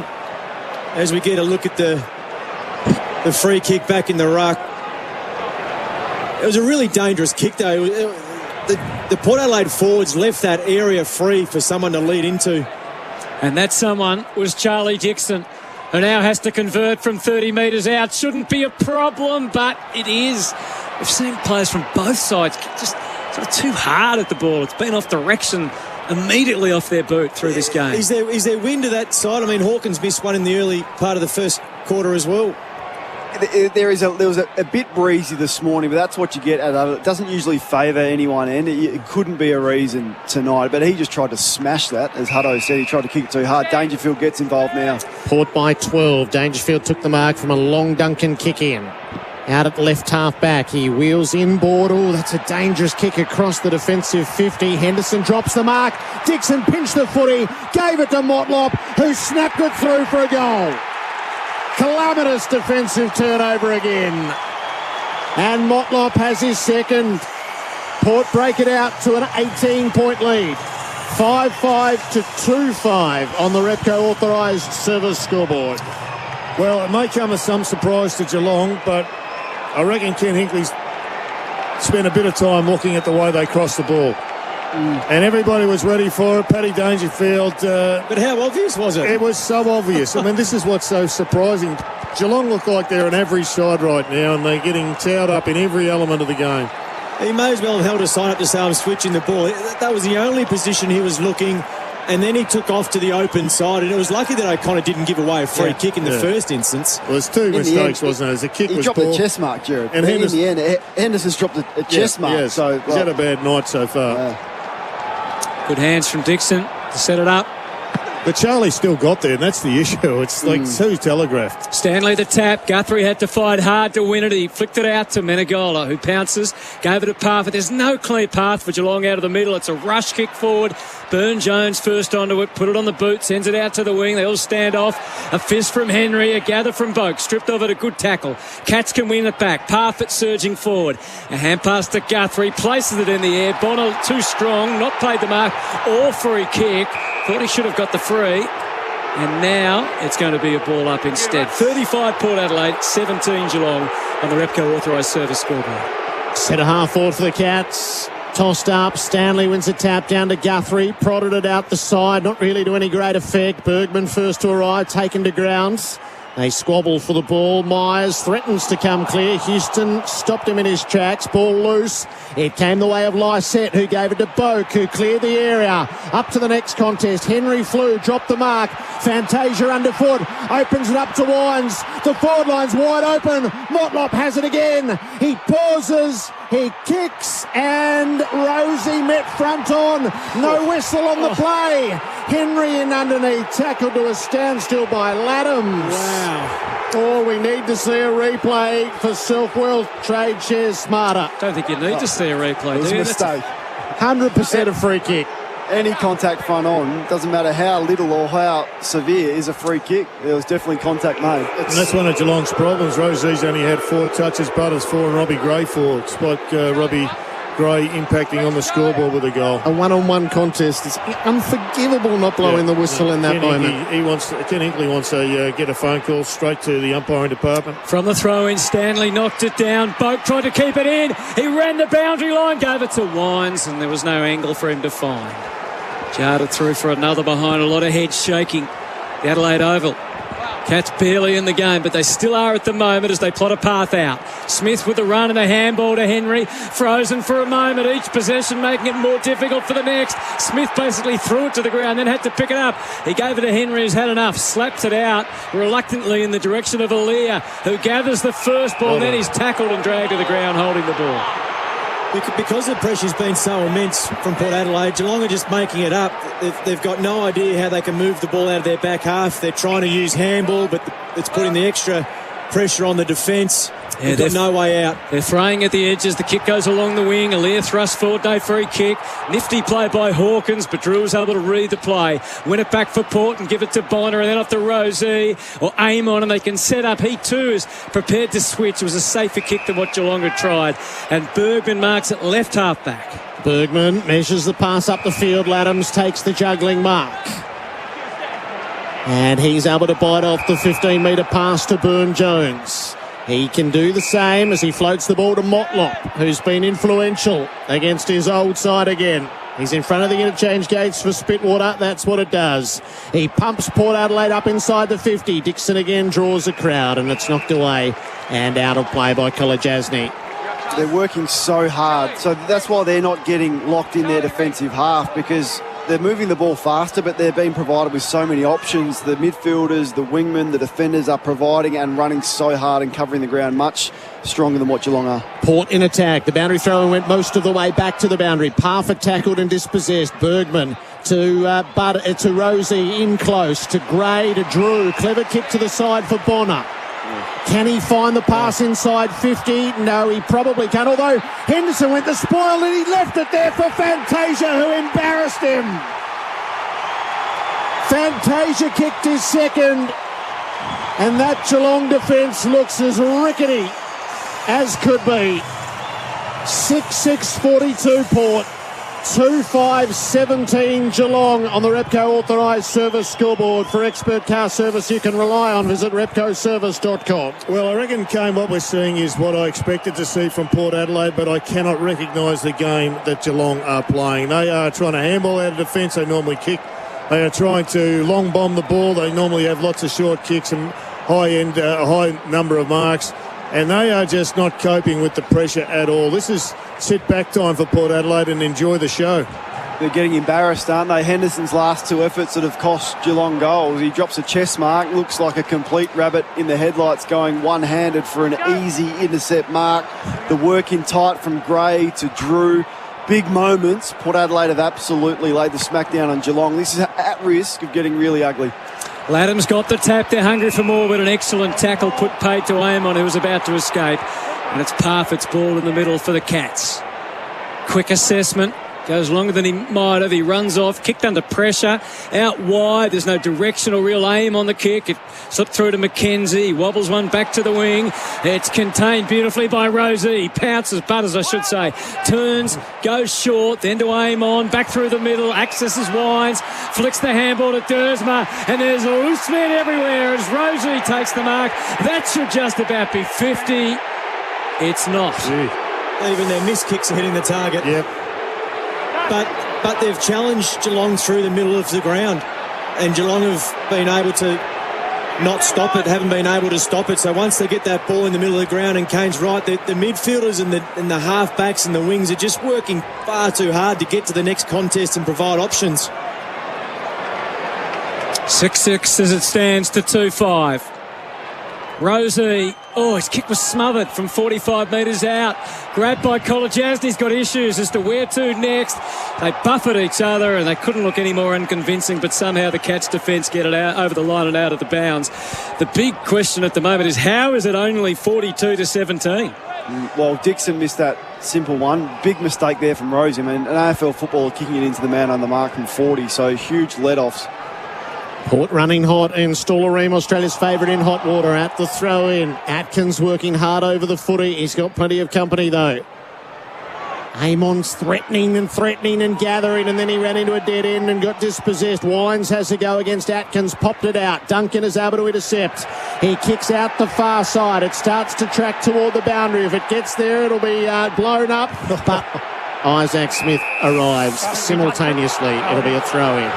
The problem they've got now, guys, as well, is that Port Adelaide are so safe behind the ball. So Geelong want an extra number around the ball, but that leaves Jonas or Burton just to patrol deep. So they're going to have to get some chain out, fast ball movement. They can't hack kick it out of these stoppages. Port fans throwing their chips away in disgust. Tap down to the front. Selwood tracks the footy. Drew wore him close. Hand pass to Smith.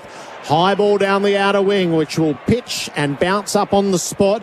Jonas works Cameron underneath, and it does go out of play. I think those chips are the ones that Nicholas Buria said not to eat if you haven't had them checked. And we've got some problems here. Is that O'Connor? Yep. Yeah. Hamstring. Hammy. Left hamstring for Spitwater. That's what it does. The ice is applied. Sean Higgins is into the game. Well, Adams got the tap. Dangerfield paddled to his own advantage, was falling, but handball to Myers, who skims a pass to Jeremy Cameron. Well, it was a brilliant handball from Paddy Dangerfield. He struggled for most of the night, but that was a brilliant piece of work. And then Myers hit a target, and we haven't seen too many targets hit. Maybe it's an opportune moment for Sean Higgins to come on and strut his stuff. So Jeremy Cameron, he and Hawkins, lone goal kickers for the Cats so far. Haven't seen much of the footy in this second quarter. Simply must, just to reduce the margin and keep the Cats in the contest. He's nursed it, and it hits the post. 2-6-18 now, plays 6-6-42 on the Repco authorised service scoreboard. For expert car service you can rely on, visit repcoservice.com. Bonner into the back pocket for Burne-Jones. He wrong foots Myers, opens up a bit of space, kicks long in the Alier direction, brought it to ground, Parfitt underneath, dispossessed in the first tackle. Drew was a bit aggressive in his approach, and he took Dangerfield high with his head over the footy. Aliyah's actually better when the opposition kicks it to him than when his teammate does. The other way. But Rowan's rattled. Like, he's playing that defensive role, but then you lose all of his offensive power. He's touched the footy once, and he doesn't know what he's doing. All he's doing is worrying about Alier. So then you don't get a player that's capable of kicking 4 or 5. He's just irrelevant at the moment. Kane Corns for car sales, everything you ought to know. The Cats have switched the ball through centre half back and make their approach through right half forward. Spoil made on close. Henderson working underfoot. Close back onto the footy to Dalhouse. Trickles it up towards the 50. Cut off by Bonner. He's able to squeeze his kick down the boundary, but he couldn't control it, and it is out of bounds on the full. There's 8 minutes 54 to play in this second term on the Makita Rule, the outdoors clock. It's Port by 4 goals.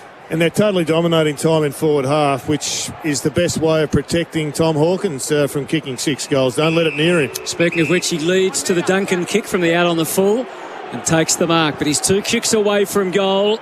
The spectre of Alier is right high on the horizon. There's no work. No one's running. Everybody's just stationary. This is the side that's inside their head at the moment. And Laddams takes an easy intercept mark that time as the kick dropped a fraction short. And he just chips it wide and out to Mackenzie.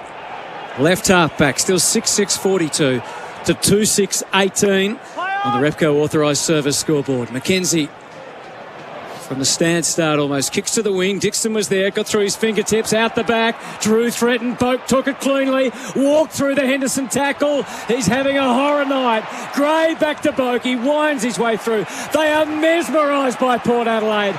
Butters to Fantasia, who takes the mark to soak it all in the forward pocket. Well, I thought initially those 2 players that were the last 2 players to get used, probably they could have gone that way early. Boak turned back to where the traffic was, but it was Robbie Gray coming the other way that opened up the other side of the ground, and it was really well spread from Fantasia because he didn't get used, but he continued on with his run in the hope that they'd still clear the ball and become an option forward of the ball. Already has 2 goals to his name. Orazio Fantasia steps out his run, holds the ball down near his boots, gets it up ready now to release. 45-degree angle, wrong side for a right footer. He's a highly skilled player. He should be able to kick truly. He doesn't. And still they leave Geelong on the hook. 6-7-43 to 2-6-18. 7 minutes remaining in this second term on the Makita Rule outdoors clock. And it's also the difference. I mean, the work of the forwards from Port Adelaide is at a higher level. When you see Geelong go inside their forward 50, they're stationary. Henderson pumps it into the field of play. He takes the territory. Hawkins flew just enough to jar it clear. Menegola underneath, squeezed to kick around the wing, but Burne-Jones works the cut-off. He gives some ground through centre half back. Kick. He's Burton out the far side with a well-weighted ball. It's marked by Bergman, who delivers up inside the 50, but especially wide. Fantasia flew up over the top of Duncan, but it cleared them both and bounces out of play.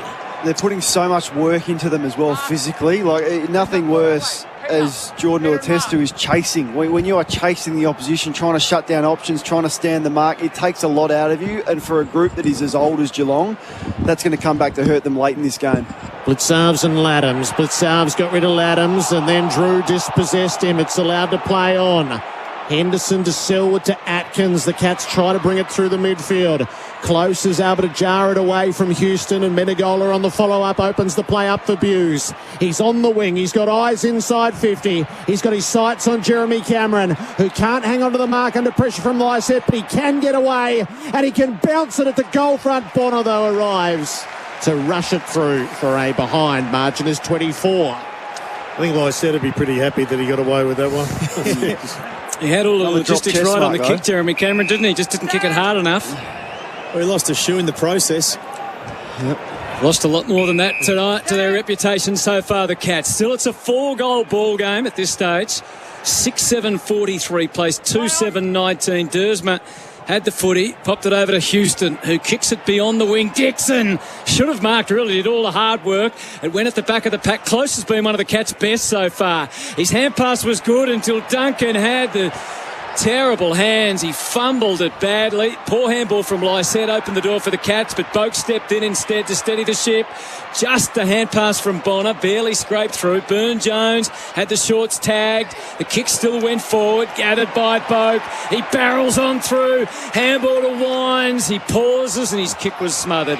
So they've stabilised the game a fraction. Yeah, their work rate's gone up a fair bit, and it needed to go up. They've been absolutely brutalised in and around the ball. They've lost the ground ball count significantly, but they're hanging on. They're hanging on for grim life. It's 2-0 Port's way in this term. It feels so much more. The margin is 24 points.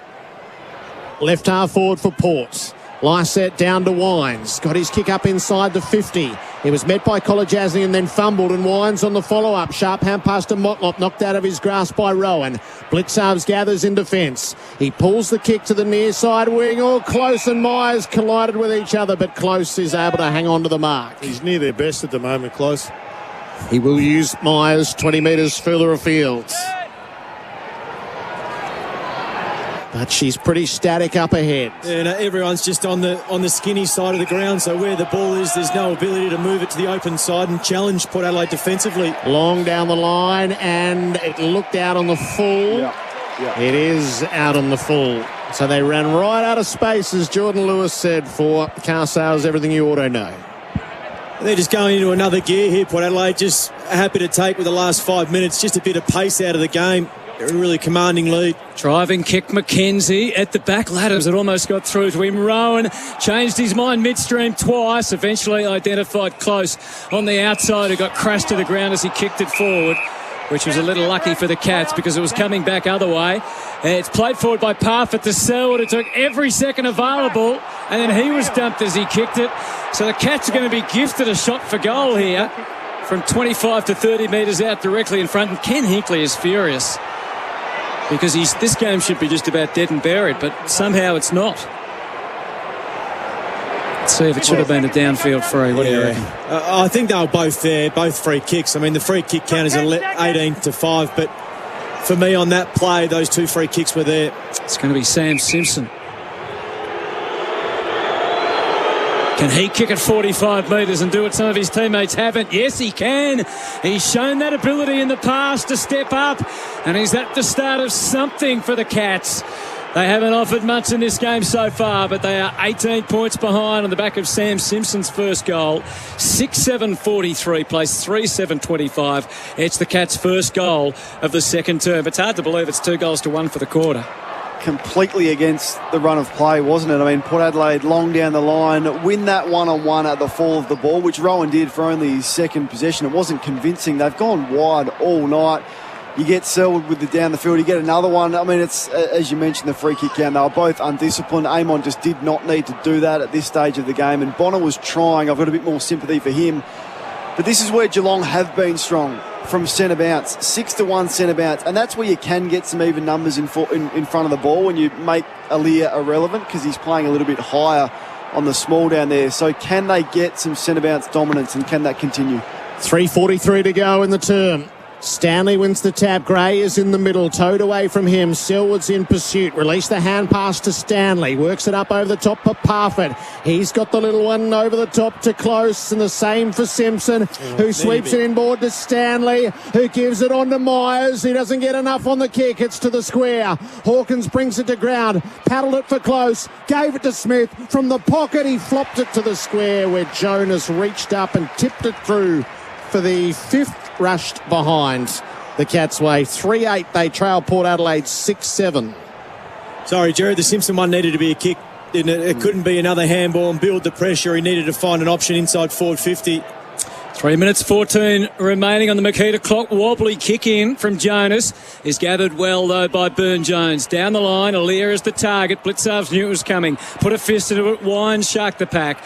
And his hand pass went out of bounds. But they've worked it beyond the wing, Port. I like the change, though. I mean, Gary Rowan hasn't had an influence on the game. He's been taken away, yet you see that contest, and it was Henry v. Aaliyah. I'd be tempted to swing Henry forward to play that role on Aaliyah. Free Gary Rowan up. Yeah, he hasn't touched the footy, Jared, Aaliyah, so he hasn't touched the footy this quarter. Sounds like a campaign, doesn't it? Free Gary Rowan. 6-7, 43 to 3, 8-26 for Repco authorised service. All our boundary updates for Spitwater, that's what it does. O'Connor out of the game. Higgins is in as the medical sub. High tackle. Put in like. Free kick. Both ruck had their arms around each other's shoulders.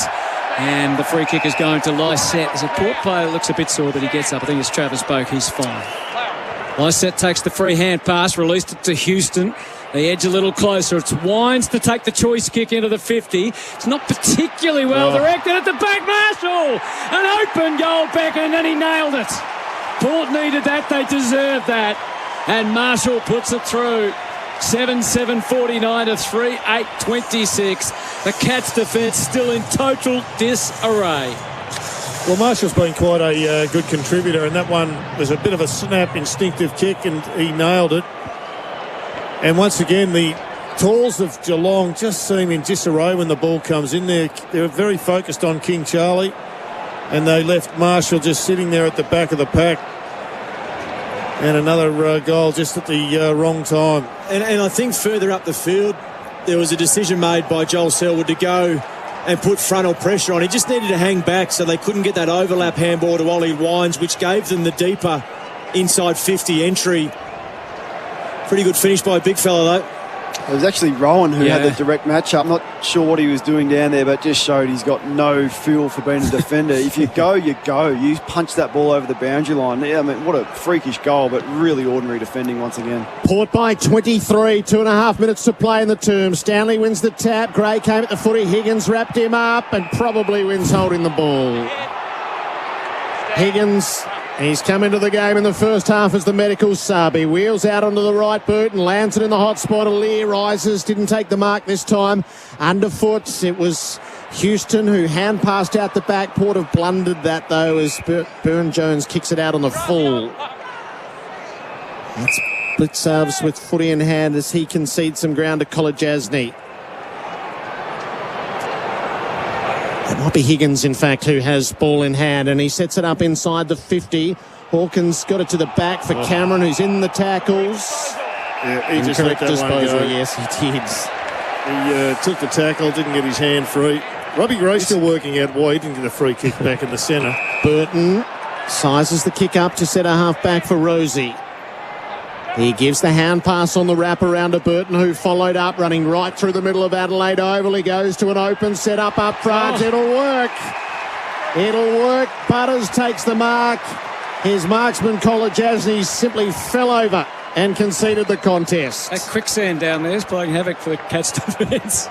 How jumpy have they been? They're paranoid about their man, not reading the ball in flight, not backing themselves in, slipping over, going at the wrong moment, blatant skill errors. I haven't seen a Geelong defence crumble like this for a long time. It's very obvious who's missing, isn't it? And it's their centre of gravity that's knocked them completely off kilter. And Zach Butters with a gilt-edged chance. 40 out, angled to the right. He steers it through for a goal. And Port start to take full toll. They build the lead to 29 points ahead of half-time.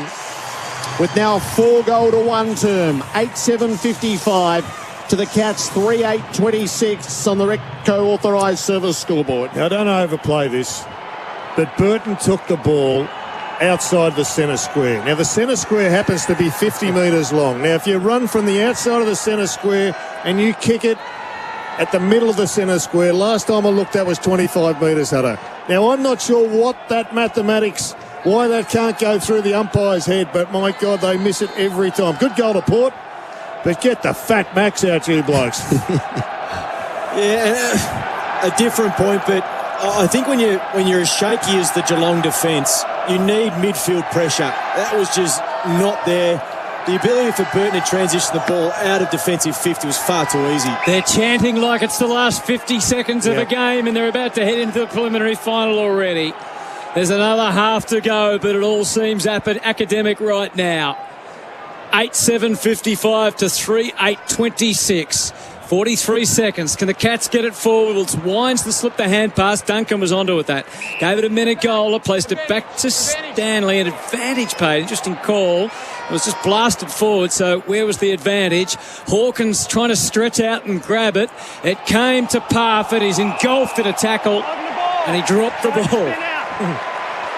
And Alair was the tackler, the star of the first quarter. Well, they spent so much time not kicking it to Alair. They've lost their way. And now he wanders off. Caresses it back to the wing. Rowan tried to get to the front, but he failed. Dixon not paid the mark. He had plenty of support in front. And the siren will sound for half-time. And if you could invoke the mercy rule, you just about would. The Cats are battered and bruised.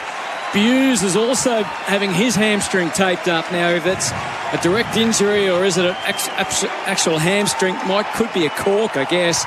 We'll get confirmation of all of that, but they are a battered club at the moment. The double chance may not be enough for them the way it looks. That's for Spitwater. That's what it does.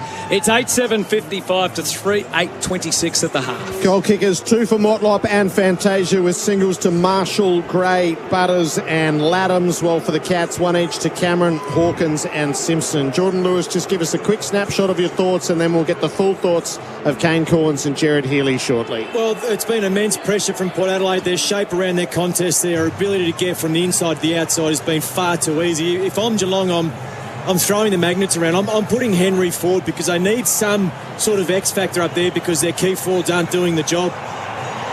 So Port by 29 points at half-time. We will dig deep shortly on AFL Nation. This qualifying final, it's Port by 29. That quarter on AFL Nation was for Repco Authorised Service. For expert car service you can rely on, visit repcoservice.com. Sustained performance in footy is more than just one great game. It's about playing consistently, game after game, season after season. It's the same with your super. Because if you're with Host Plus, you're with a super fund with a history of long-term top performance. Host Plus, we go with you. This is general advice only. Consider the relevant Host Plus PDS available at hostplus.com.au before deciding if Host Plus is appropriate for you. Past performance is not a reliable indicator of future performance. Even after 50 years, we're still celebrating the classics at Macca's. So for our birthday, why not take our iconic taste to the next level? Party with a double quarter pounder, Filet-O-Fish, McChicken or Big Mac today. Available after 10:30am. Good health is always important, and that includes proper sleep. That's why you need the Aussie-made Spinal Ease pillow.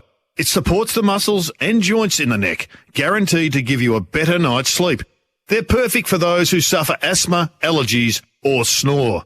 We want one person listening to go to spinalease.com.au right now and order your own Spinal Ease pillow for free delivery. That's spinalease.com.au. And you can thank me later. Hi, I'm Daniel from Team Tank Logistics. We rely on Renault Traffic to deliver freight safely. It's easy to get in and out of loading bays. When you need a van to deliver, it's top notch. There's loads of room for bulky items and plenty of anchor points to secure it. The cabin's full of great technology and it's very comfortable to drive. They're really fuel efficient and we get plenty of Ks out of a tank. Renault Traffic, now available with a 5-year easy life ownership. It's my business. It's my van. Oh, a good mark to Wilson. He plays on at full pace and kicks a beauty to Thomas. Thomas gives off to Harris. Harris closes in on 50, but wait, he's tackled by Smith. Or is it Williams? Williams scrabbles for the ball, kicks it to a guy in blue, who kicks it to some other guy in blue. Now some tall bloke has the ball. He kicks it to an even taller bloke. Kick, handball, kick. Don't miss the best bits. You won't miss a moment if you drink Wise. Proudly brought to you by Drinkwise. I can fix that. I can fix that. Oh, yeah. Nah, I can't fix that. When it comes to materials handling, if you can fix it, United Forklift and Access Solutions want to give you the lift you've been waiting for. As the exclusive dealers of world-class brands like Cat and Coney Cranes, United are looking for Australia's best forklift mechanics and paying top rates plus overtime. Ignite your career with United Team today. Apply now at unitedequipment.com.au. Sexyland stores are still open for click and collect and 2-hour delivery. Head to sexyland.com.au to browse Australia's largest range of adult toys, from new season vibes to fun games for grown-ups. Sexyland, always open for you online 24/7 at sexyland.com.au and taking phone orders on 1800 885 239. Take me now, I'm coming. Take me now, Sexyland. Oh, we've been there for every game, the 4 and 20 pie. Purchase any 4 and 20 product from anywhere 4 and 20 is sold for an opportunity to win 4 PS5s. One for you and your 3 best mates. Together you'll go head-to-head in a game of Fortnite with your AFL Dream Team. Plus a 4 and 20 branded Sharon footy to be won daily. T&Cs apply. See fntaflgameon.com.au. Ends 31/8/21. Retain receipts or wrappers. And get them while they're hot. Oh, what a lovely pie, me mates, a 4 and 20 pie. Okay, guys, Father's Day is September 5th, and all every dad wants this year is all-day socks by Underworks. Available at alldaysocks.com and all leading supermarkets. You're listening to AFL Nation for the Beaumont Tiles Trade Club.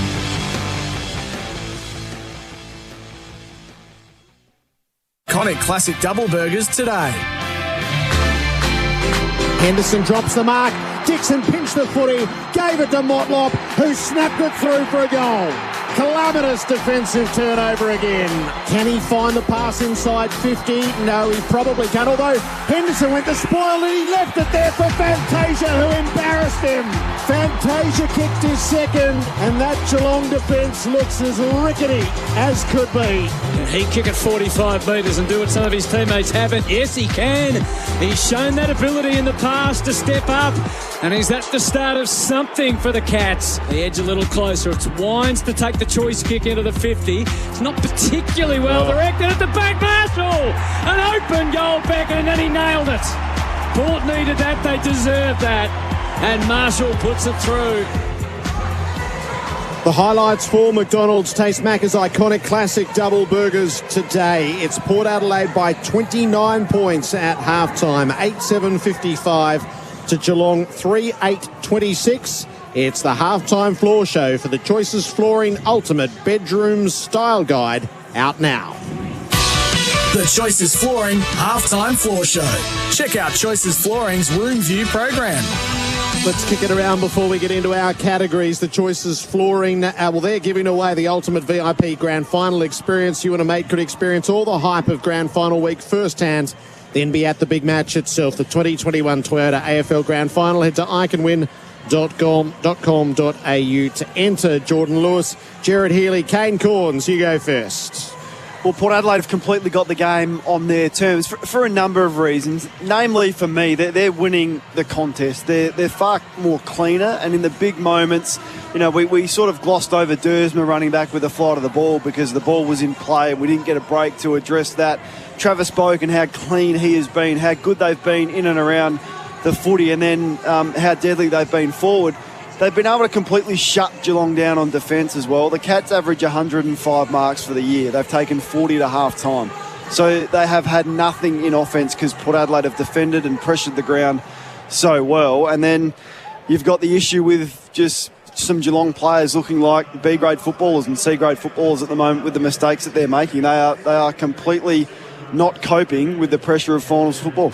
Yeah, the domino theory is at play right now. The A graders who have held up the C graders for many, many years, and it's always the case in most teams, particularly as the top sides have become more even. When the A graders are struggling, the C graders look like D graders, and when you take a couple of your key defenders out, then the rest look as if they're really just not capable of playing at the level. The midfield, I mean, when the ball's been on the deck, Port Adelaide have looked clean, they've looked sharp, they've looked hungry, and Geelong have looked inadequate. And I'm talking about their very best players. They have just been beaten at every aspect of the game. Their style of play, Jordan, you couldn't tell you what sort of game they're trying to play right now. The Geelong slow ball movement, take lots of marks.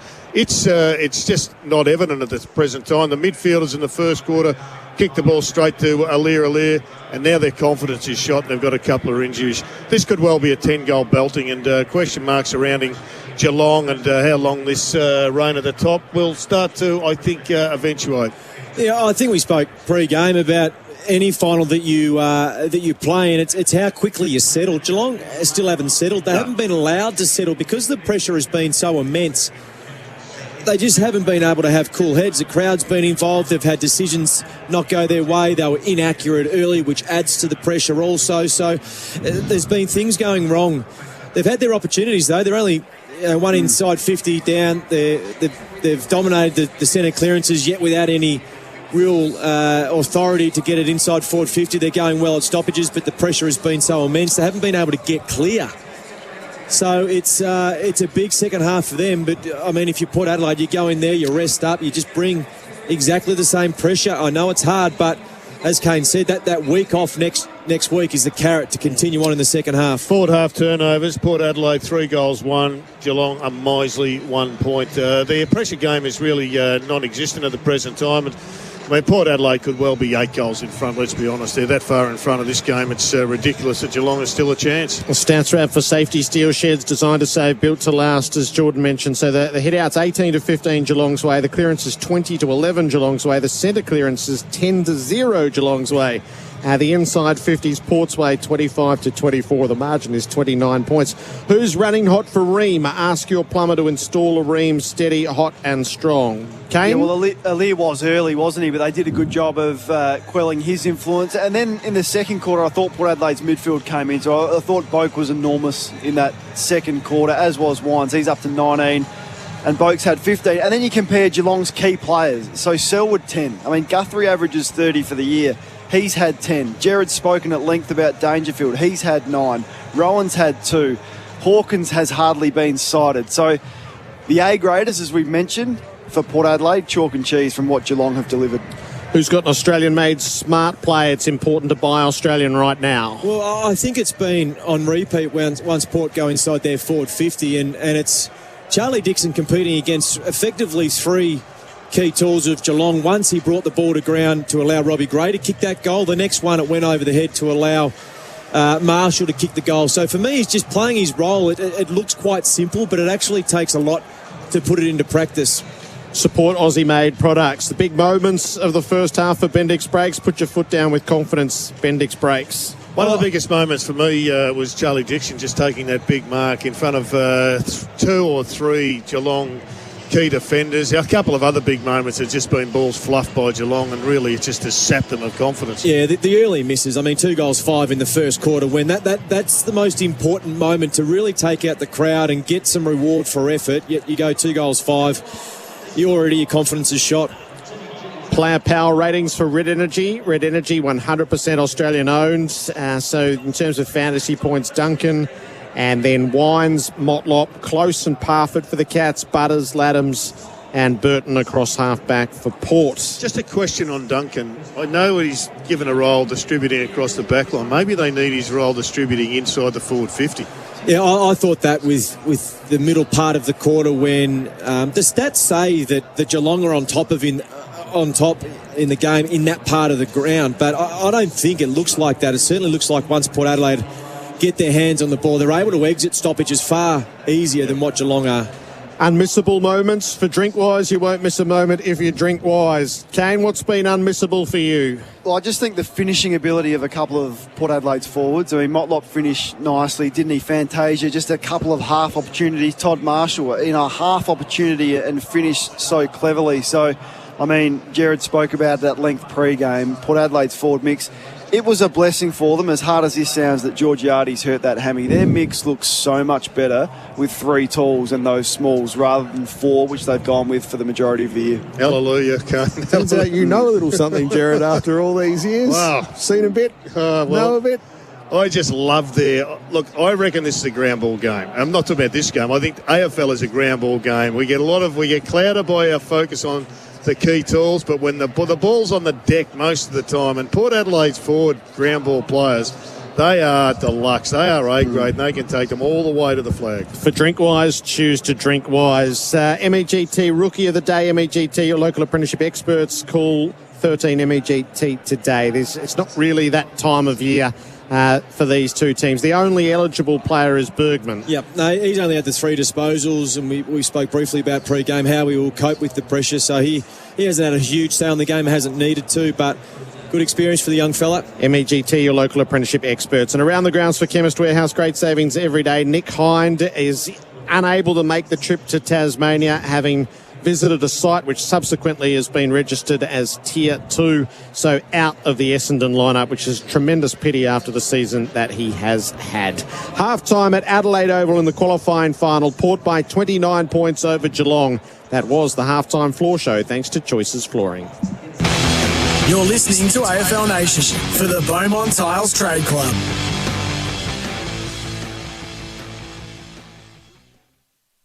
The 8-seat Hyundai Palisade is our most spacious large SUV ever, boasting 16 cup holders and 7 USB ports for convenience. The Palisade is also loaded with advanced safety features like blind spot avoidance assist to help keep growing families safe. Your kidults will love it. It's pretty good, I guess. And for limited time, the Palisade comes with $3,000 of bonus genuine accessories. The Hyundai Palisade, kidult approved. Test drive the Palisade today. Offer won't last forever. Excludes Palisade Highlander. T's and C's apply. Whether you're shivering in the winter chill or sweltering in the heat and humidity, there's only one thing you need to remember. When the temperature hits you, just get a Fujitsu. And right now, when you buy a Fujitsu air conditioner, you'll receive a digital prepaid MasterCard worth up to $450. Buying new or upgrading, just get a Fujitsu. It's Australia's favourite air. Purchase eligible model by 31st August 21. Claim by 29th October 21. Prepaid gift card issued by EML Payment Solutions Limited, ABN 301314365532. T's and C's and exclusions apply. See website. When you want something that hits the spot, but you don't have time to stop, you can't go past a 4 and 20 Traveller. Available in a range of mouth-watering flavours such as classic beef and the tempting beef, cheese and bacon, they're the perfect snack to enjoy anytime, anywhere. Yep, it's no wonder our Travellers are the original and still the best. Find your favourite 4 and 20 Traveller in your local supermarket freezer aisle and convenience store pie warmer today. Oh, what a lovely pie, me mates, a 4 and 20 pie. Have you ever wanted to surprise someone with a video message from a footy star? Well, now you can with Swish. For a cracking Father's Day gift, head to Swish and make Dad smile with a video message from his favourite star like Dangerfield, Petrarca or legends like Cooter and Swan. There are hundreds of stars to choose from. Book now at heyswish.com and give Dad a Father's Day gift he'll love forever. That's heyswish.com. Triumph doesn't just happen. It comes about because we choose to chase it. With over 10,000 medals and trophies, Wolf Blast chases greatness with every vintage of Grey Label Shiraz, including winning International Wine Challenge Red Winemaker of the Year. Complex, distinctive wines crafted with character. Chase Triumph boldly, and when you do, raise a glass of Wolf Blast Grey Label to yourself. Wolf Blast, here's to the chase. wolfblast.com. Even after 50 years, we're still celebrating the classics at Macca's. So for our birthday, why not take our iconic taste to the next level? Party with a double quarter pounder, Filet-O-Fish, McChicken or Big Mac today. Available after 10:30am. Okay, guys, Father's Day is September 5th, and all every dad wants this year is all-day socks by Underworks. Available at alldaysocks.com and all leading supermarkets. Very nice. These blokes love it when a new car model comes out. Sure, they like the sleek new lines, but what really gets their engines revving are the filters. These are beauty. The guys at Ryco can't wait to make filters for the latest cars. And because they design and test them in Australia, you can rely on your Ryco filters to provide you with genuine performance. So for the widest range of quality filters, insist on Ryco filters, the professional's choice. State Transport, our people are your solution. We'll move it or store it with absolute ease. We're highly skilled and we aim to please. When you need the best, forget the rest. It's time to put us to the test. State Transport, our people are your solution. Head to statetransport.com.au.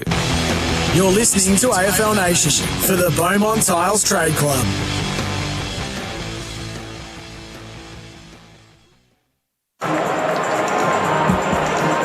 8:7:55 Port Adelaide, Geelong 3:8:26 as we work our way to the opening bounce in the third term for Tyre Power. Always win with the free 5-minute tyre safety check. So how would Ken Hinkley, we know all the issues that Chris Scott's got, how would Ken Hinkley be feeling, Geordie, do you think? Oh, he'd just be talking to his players about expect something different from Geelong when they come out after half-time. They're going to look to take the game on. They're going to look to take some risks and expect the Magnets to be maybe thrown around as well, so some different matchups potentially. And clearly the players who haven't played well, you speak of Dangerfield and Selwood and Menengola and these types of players, the senior players Geelong need more from. So expect those players to lift as well, but they're in a really good position. Bring the heat.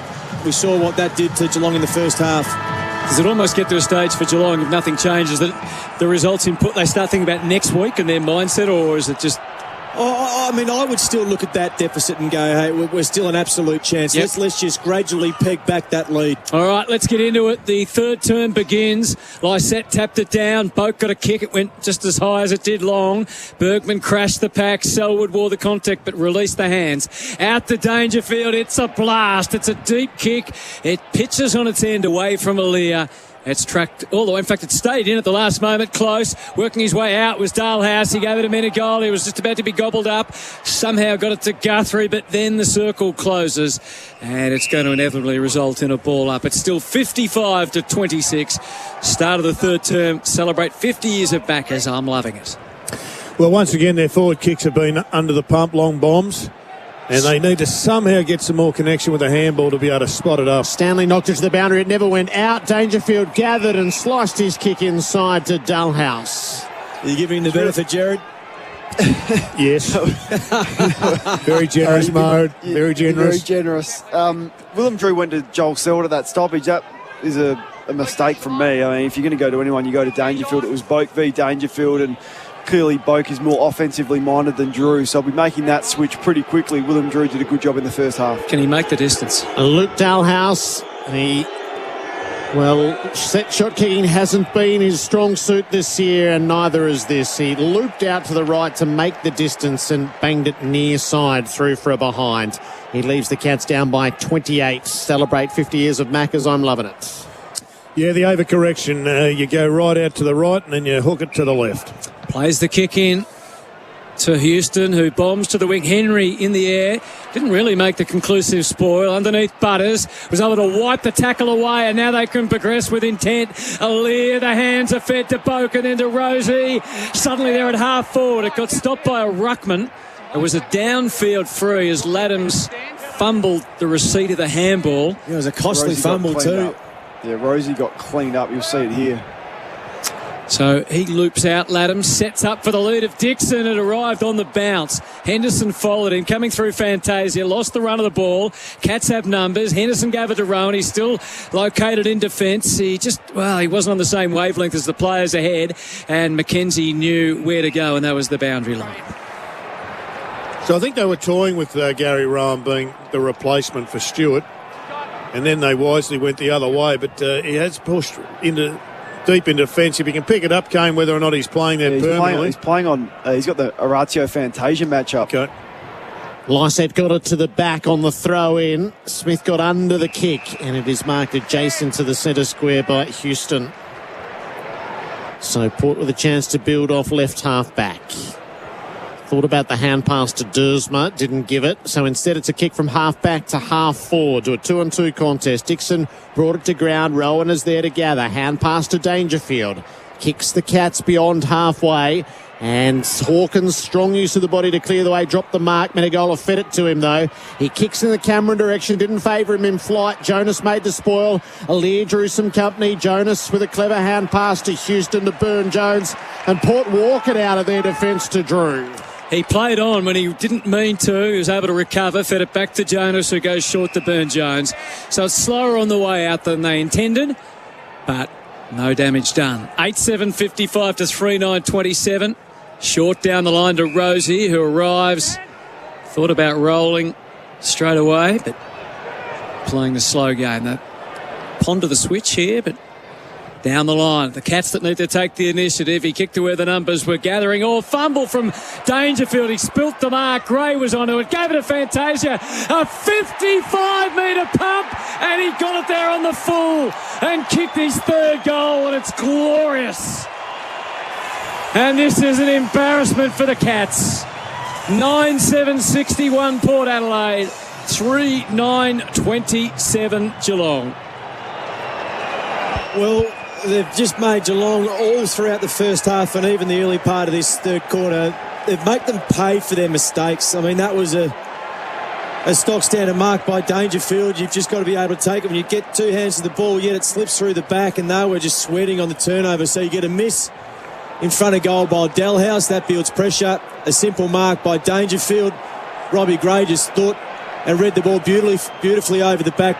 And Fantasia just with the classy finish. That destroys a side. How important is list management? You got Aliir winning All-Australian, dominating the first half of this game. You got Fantasia coming from another club for a bag of chips, kicking three in a big qualifying final. It's a crucial moment for New Farm Australian through and through. High bounce in the middle. Ruckman knocked it into each other's hands. Parfitt ended up with it. So the Cats win another centre clearance to Watervale through centre half forward. Jonas made the spoil on Cameron. Back to Parfitt, who spins his way clear of Drew, then missed the hand pass to anybody. Lysette off the ground. It fell the way, though, of Isaac Smith from 55 out. He hangs it up. Here's Aliir. He rises. He didn't take the mark this time, but he's got plenty of support at ground level. Houston kicks beyond the defensive 50. He took the territory. I think he's kicked it out on the full, and but it did clear the area. So it looks as if Duncan has gone into the forward line. Darcy Burne-Jones is direct opponent, and he's hopefully going to be able to hit a few more targets than others that have been there. Stanley's pushed forward for the Cats, so he's going to be... Well, he would have been part of it, except that he drew the kick short for some unknown reason, because Jonas was able to just cut in very comfortably in front of Hawkins and take their 12th intercept mark to 6 for safety steel sheds. Jonas plays it back to the wing. Laddams gives the length in the air. He got a shove from Henry. That's a free kick to Port Adelaide. I think when Geelong are caught wide, they need to try and find a kick inside to try and prompt the forwards to move, because when it's skinny, they're all too stationary. Really easy to defend. Laddams onto that left boot. Wasn't the best looking kick, and it's marked by Henry. He read it well going all the way back. So there's still fight left in the Cats. Let's hope it continues that way. That's the kick that Jordan's talking about. Then you've got to go. You've got to keep going the other side like he's done. They're going to have to start taking some risks, which does come with the prospect of turning it over. Inboard to Duncan, sideways to Higgins. Full switch is not a great kick. Rowan has to go and track it down on the bounce. He does have time out of half-back, though, to take a long kick down the line. Menegola read the flight well, takes the mark and delivers inside 50. He kicked it over the top of Close. He made a good contest, and Parfitt, the crummer, missed. He missed from 6 metres out with his snap across the face of goal. Missed his teammate too, who was in the goal scorer on his own. So that was a gift that's not taken by the Cats. They're down by 33. Celebrate 50 years of Maccas. I'm loving it. But on a positive, it was the best movement they've had for a long time. Quick re-entry to Dersma, who kicks to Gray. He takes the mark on the wing. Our experts for car sales, everything you ought to know. Robbie Gray surveys what's ahead, plays it short to Boak. He runs after marking on the logo and kicks it long. Out comes Laddams through his fingers at the back, Isaac Smith. Hand pass was his immediate thought. He runs to a better place to receive it back from Duncan and then chips it to Higgins at half back. Anybody thinking Dangerfield into the goal square? He's not getting any ball around the middle of the ground. Just trying to find it for him and for them. Oh, Isaac Smith got himself all cornered and then rushed the kick, and it went to Bergman. Oh. They're taking their turns of making critical errors, the Cats. Bergman just forward of the wing. Sets it high again, and Dixon came late. The Cats took 3 to spoil. Henry was still at ground level. Guthrie denied by Burne-Jones. Atkins will handball back to Guthrie. Still in a tight spot. He turned well, manoeuvred clear. Buse fumbled, had time and space to regather. Myers, they fight over it. Higgins won the battle against his teammate, can you believe? Delayed the give. It was good progression in the end. Short pass is okay to Simpson from close. And Simpson eyes the middle, but ultimately fooled Burton and then kicks down the line to Hawkins. Aaliyah bounding over the top. Didn't go for the mark this time. It bounced back on its point to close. He flipped it to Cameron, who just tried to charge through Butters, who stood his ground magnificently. Well played, Butters. And now a good tackle. Sees Aaliyah taken over the line. This ball just won't go out of bounds. And it almost could have been holding the ball in the end. They have a bit of a chuckle about it. It's going to be a throw-in, I suspect. Yeah, we're just having with a replay. Oh, and Cameron just tried to slice through Butters. Couldn't do it. Nice. Playing rugby. So it'll be a throw-in, 40 metres out from the Geelong goal. Hawkins in attendance, wins it down to Guthrie, dragged off it. Lysette taken to ground, Parfitt knocked off his kick. It's hard to win in the skirmish. Burne-Jones with a high hand pass on the way out. Butters knocked it onto Bergman, was devilishly clever. Kick around the wing didn't quite come off. Buse took the pressure, took the tackle, probably holding the ball. Rosie got him. Great tackling in the last couple of minutes from Port Adelaide. That's a big tackle from Butters, even That's bigger 50. from Rosie. Against Calls for Buse. 50. Umpires are far too tolerant of that. That's rubbish. Wines has gone forward here as well. They've done this a little bit recently with some success. Just refused to give the ball back, held it up and then knocked Rosie over. So you can see down the ground it'll be the 50 that it should have been. Dragging. They've had some pretty ordinary moments which are going to be deeply scrutinised. Kick long to the square from Amon and away it goes into the pocket for a throw-in. Are you fearing the Geelong Empire crumbling, you two category types? Well, it's hard not to feel that that's what we're witnessing. Yeah. I guess next week we'll tell that tale, but it's the errors that have been made which hint at it. Atkins is able to shrug the tackle and get a hand pass to Blitzarves from the restart.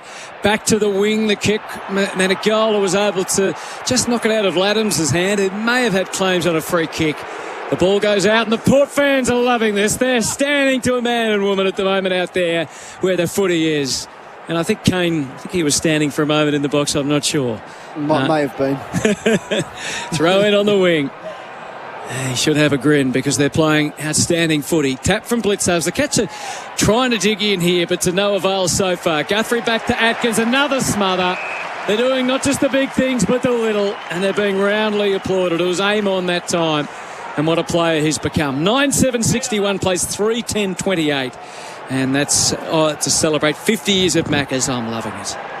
Geelong are winning in the clearances 25-12, so they're getting first access, but nothing more to show from it as the ball's banged back out of play. Yeah, I think it's the way they're setting up off the stoppages, so they're always setting up to go back down the skinny side. Even Atkins running towards the boundary to receive the handball receive. All that play has to come towards the corridor to give themselves a chance to score. The safety steal sheds at the throw-in. Laddams to the front, taps it down. Wines will win the clearance here for Port. Hand pass to Dersma, up to Drew. Has a look inside the 50. Steered it for Marshall, couldn't hang on. Rosie got bowled off it. Motlop got rounded up by Atkins. It'll be balled up. That's been the highlight for me, I suppose, from a Port Adelaide point of view. Their cleanliness around the stoppages, their sharp hands, their shape to allow them to transition. It's Port by 33. Ball up inside their 50. Henderson's caught with a footy. Gray, the same fate. He's able to release it. Amon, now Dangerfield has slung it out. It's not going to amount to much, although Houston's given it back. Higgins to Buse to Dullhouse. Being pursued and overwhelmed by the pressure. Dersma will win it. Robbie Gray's hurt here. Robbie Gray's really hurt, Jared. I don't know, left knee. We'll keep a look on it. Hands off to Bonner. Kick a little aimless. Henry put a fist into it. Room for Henderson, but Dixon was bearing down. Did he step out? He didn't. Came up, brandishing the footy. We'll get back to Kane. Where's Robbie Gray? Coming to the bench, he signalled. He's just staying out there at the moment, but he's waving lower. His left knee is strapped. He had the issue earlier on in the year. He signals to the bench that he needs to come off. Switch from the Cats, back through Henry to Gary Rowan. A beautiful looking kick out to the wing. Myers at full stretch, captures the mark and then bounds away. Being pursued, a cute little inward kick. Not so good looking now as Dalhouse couldn't mark. Laddams just absorbed the tackle. He didn't really make an attempt.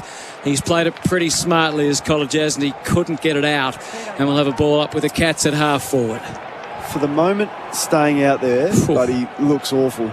Laddams taps it down. Dangerfield trying to break through. Got taken in the back by Wines, who's none too pleased with the decision. Dangerfield's ball at right half forward. He'll wheel out and try to pick off the pass for Close at the top of the square. It didn't work. It cleared him. Jonas is on the gather. He gives it to Amon, who can clear the defensive area for Ports. It's a well-weighted ball for Dixon to flow up Axe. That is a great mark. Strong hands, and he gives it back to Amon, who followed up. Duursma has a hand in the play, and Wines and wider still they go. So again, Amon, who delivers inside the 50. Henry saw it coming, dropped the mark on the way down. He's over the footy, Marshall's over him. The umpire's going to ball it up. 33 points Port's way. He's one of the great shining lights for Geelong. They're clearly going to tip over at some stage soon, but this kid is genuine A-grade talent and still only a baby. Blitzarves knocks to the outside. Robbie Gray's made a remarkable recovery. He gathered it. He got a handball away to Wines. Yeah, he's no good. Oh, he's no good either. No, and he's no good.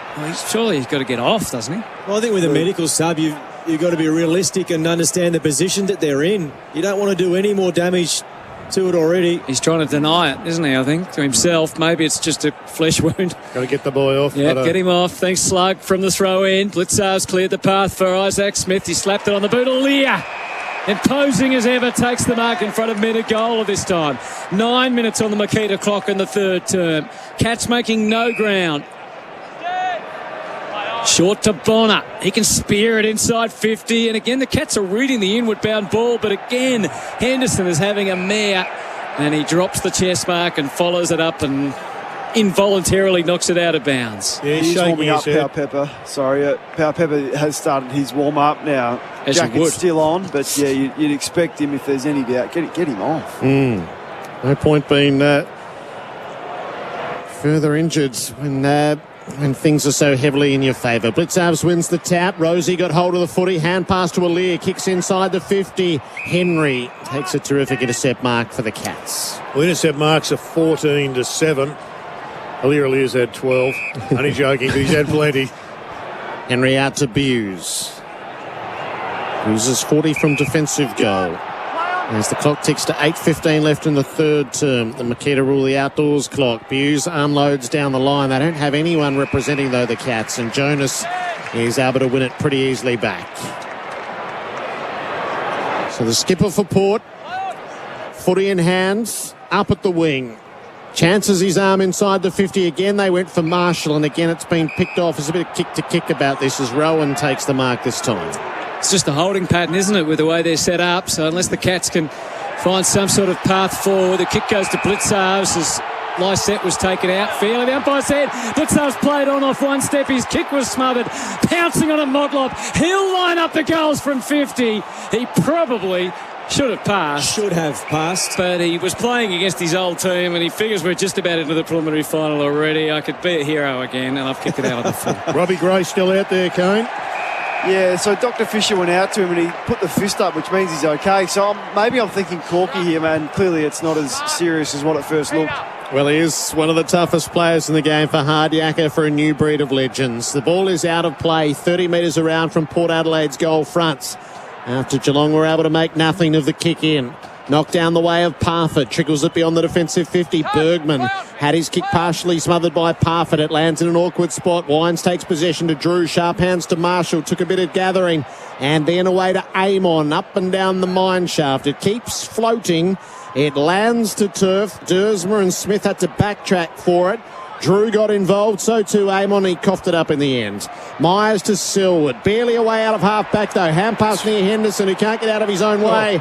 Wines around to Marshall. Now to Drew, who's hot. Let it go quickly to Motlop. Hand pass to Bergman. Kick around the corner. Couldn't get it online. It floats through for a behind. Port by 34. Take Macca's iconic classic double burgers today.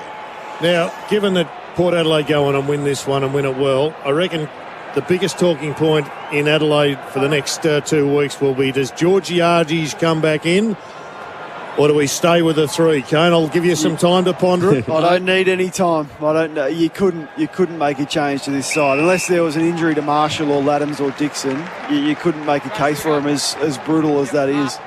It just appears that the two of them nullify each other to a degree because Marshall is having a darn good game right now. Ball up in the middle as the Cats kicked it back there from the kick in. Again, the target missed on the hands from Higgin to Kolodjasny.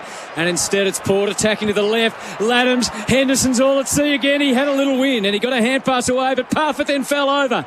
Had to squeeze a kick out. They can't get past the wing at the moment. And Burton takes a very comfortable mark to Port Adelaide. That's the other bonus with the smaller players. They had the pressure. Yeah. 9-8-62 plays 3-10-28. Jared enjoying a very tasty orange. Hasn't offered them yet. But... Short pass to Houston. Play on, the umpire said. It took them a little while to wake up to the fact. Houston squeezed a handball out to Bonner. Big shunt by Laddams. It's a free kick. I think it's Geelong's free. Yeah. And Laddams... I think it was unrealistic, but this is Geelong's issue. They just haven't been able to move the ball out of their back half. They need to bring it into the corridor or the open side. They need to start taking risks, running out of time.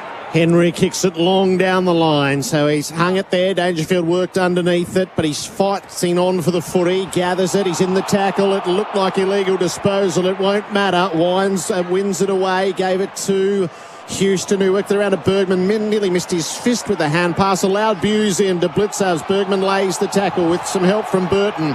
Houston gets involved in Burn Jones, but Port can't clear it. Selwood spins his way through, pokes the kick in the close direction, and he takes the mark wide out, 45 metres from home. Yep, he's just got to go back and settle himself. They got away with one there, Geelong. The spread from Port Adelaide to the open side, they were away if they could chain the handball out, but one mistake and then the Geelong players arrived. It was a special play from Selwood to get the ball inside forward 50. Been a bizarre quarter, yeah, hasn't it, really? There's only been the one goal. Fantasia scored that. Brad Close with a difficult shot inside the last 5 minutes of it. Close has been as good as Geelong's had tonight. From 45, he lashed it hard and it just faded in its flight. It hooked near side and goes through for a behind. 33 points the margin on the Macca's scoreboard. Celebrate 50 years of Macca's. I'm loving it. Really important 34 minutes from Miles Bergman. He's really struggled. There's a couple of times he's given the ball back. Even the handball there went wrong-handed and fresh-aired it. And it might just decide whether he's in the team for the prelim final. Port picked their way through the corridor and suddenly Amon's blasting long, fully loaded, and Marshall! Again, Gary Rowan looking well out of his depth defensively. Probably worth a crack for the Cats, but when he's been left to actually defend, he hasn't looked like he's had much of a clue, and Marshall is stepping up to the occasion. Took a good grab there. Just no delay further of the field. So to go from an inside, from a kick in to inside 50, I mean, the midfielder to allow Boak that amount of time and space in the corridor, you're just not switched on. Well, this will just about do it. With 3.5 minutes remaining in the third quarter. Todd Marshall, 35 metres out. Oh, he's hit the post. They can't quite finish them off. You can't see a way in which Geelong could come back, but they shouldn't really have any element of opportunity. Kick in finds Duncan, who plays it quickly out in the Dangerfield direction. He was worked over by Burton, who straightens Port Adelaide up and flings it back inside. Marshall flew one-handed, didn't take the mark. Rosie released it to Dixon. Underneath, pumps it to Bonner, who kicks into the forward pocket. Gray was the target. He drew a crowd. It's knocked away and out of play. It's a great kick by Bonner. Unfortunately for him, Henry's defence was absolutely superb. You talked about Lispil. There's a knock to the nose for Orazio. But Burton has been a big pickup. His pace and his height give them something, Kane. Yeah, he's really struggled to get his body right, Jared, since he came across. Played every game this year. He broke down 4 times last year with quad and hamstring injuries. Did a whole heap of work on trying to get his body right in the off-season. I reckon he's been one of the premier halfbacks in the last 8 weeks of the season because he defends so well, and when he gets the footy, he's been enormous. So when you think you give up Wingard, but you get Dersma and Burton essentially, Port Adelaide have done pretty well out of that deal as well. The big win. Fantasia got squashed in all of that, and he might have a broken nose as a result as he comes off the ground for spit water. That's what it does. The footy is to be thrown in the forward pocket for Port. Dixon led up to it. Stanley brought him down. Kolodjasny released a hand pass back over the boundary. So they'll throw it in. We saw that replay for Self-Wealth Trade Shares Smarter. Fantasia got sort of hit by a stray hand and then absolutely squashed by his teammate Marshall. Clock for Makita, who rule the outdoors. 2:55 remaining. Dixon on the move. Robbie Gray, we've seen this before. He flings it at goal, and I think Blitzar's just put a fist into it before the line or on the line. So near.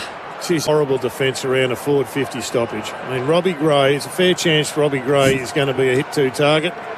And he was able to waltz through for a shot at goal. Yeah, there was a work they did off the ball, he and Boak blocking for each other. Our experts for car sales, everything you auto know. 35-point margin, long kick in. It didn't amount to anything as Amon took possession. Dangerfield dragged him down, ball it up. And went under the goal umpire to back himself in and not go to the review. Big moments in this term. Well, there's only been the one goal. Confident stopping Bendix breaks. Selwood is able to just touch it clear of the pack, and Duncan's ball is no good as he picked out Jonas.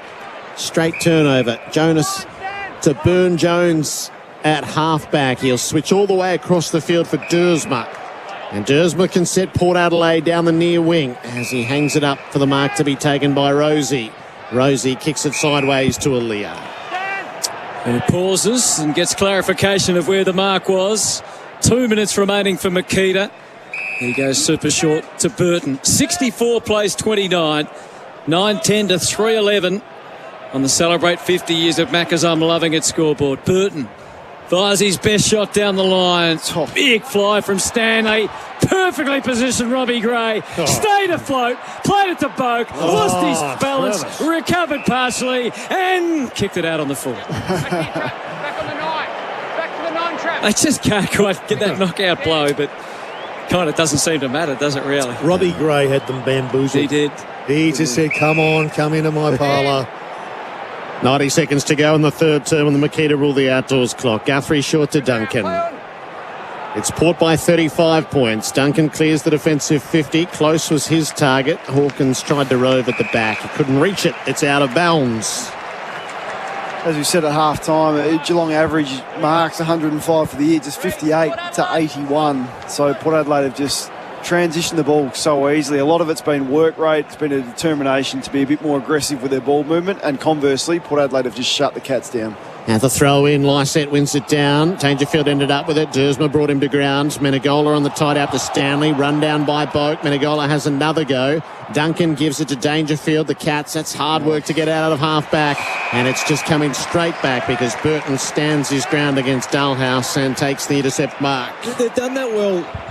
They've done that part of their game well tonight. Quite often the Geelong forward's turned his back on the ball, yet Port Adelaide haven't. Burton to the pack at half forward. Lysette tried to get it toward the boundary. Henderson absorbed everything. That's holding the ball.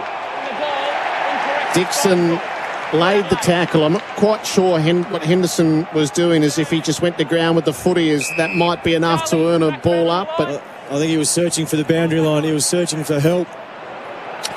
Hasn't been a big night for him. He's looking for the siren, I think. Dixon to give Port a late look.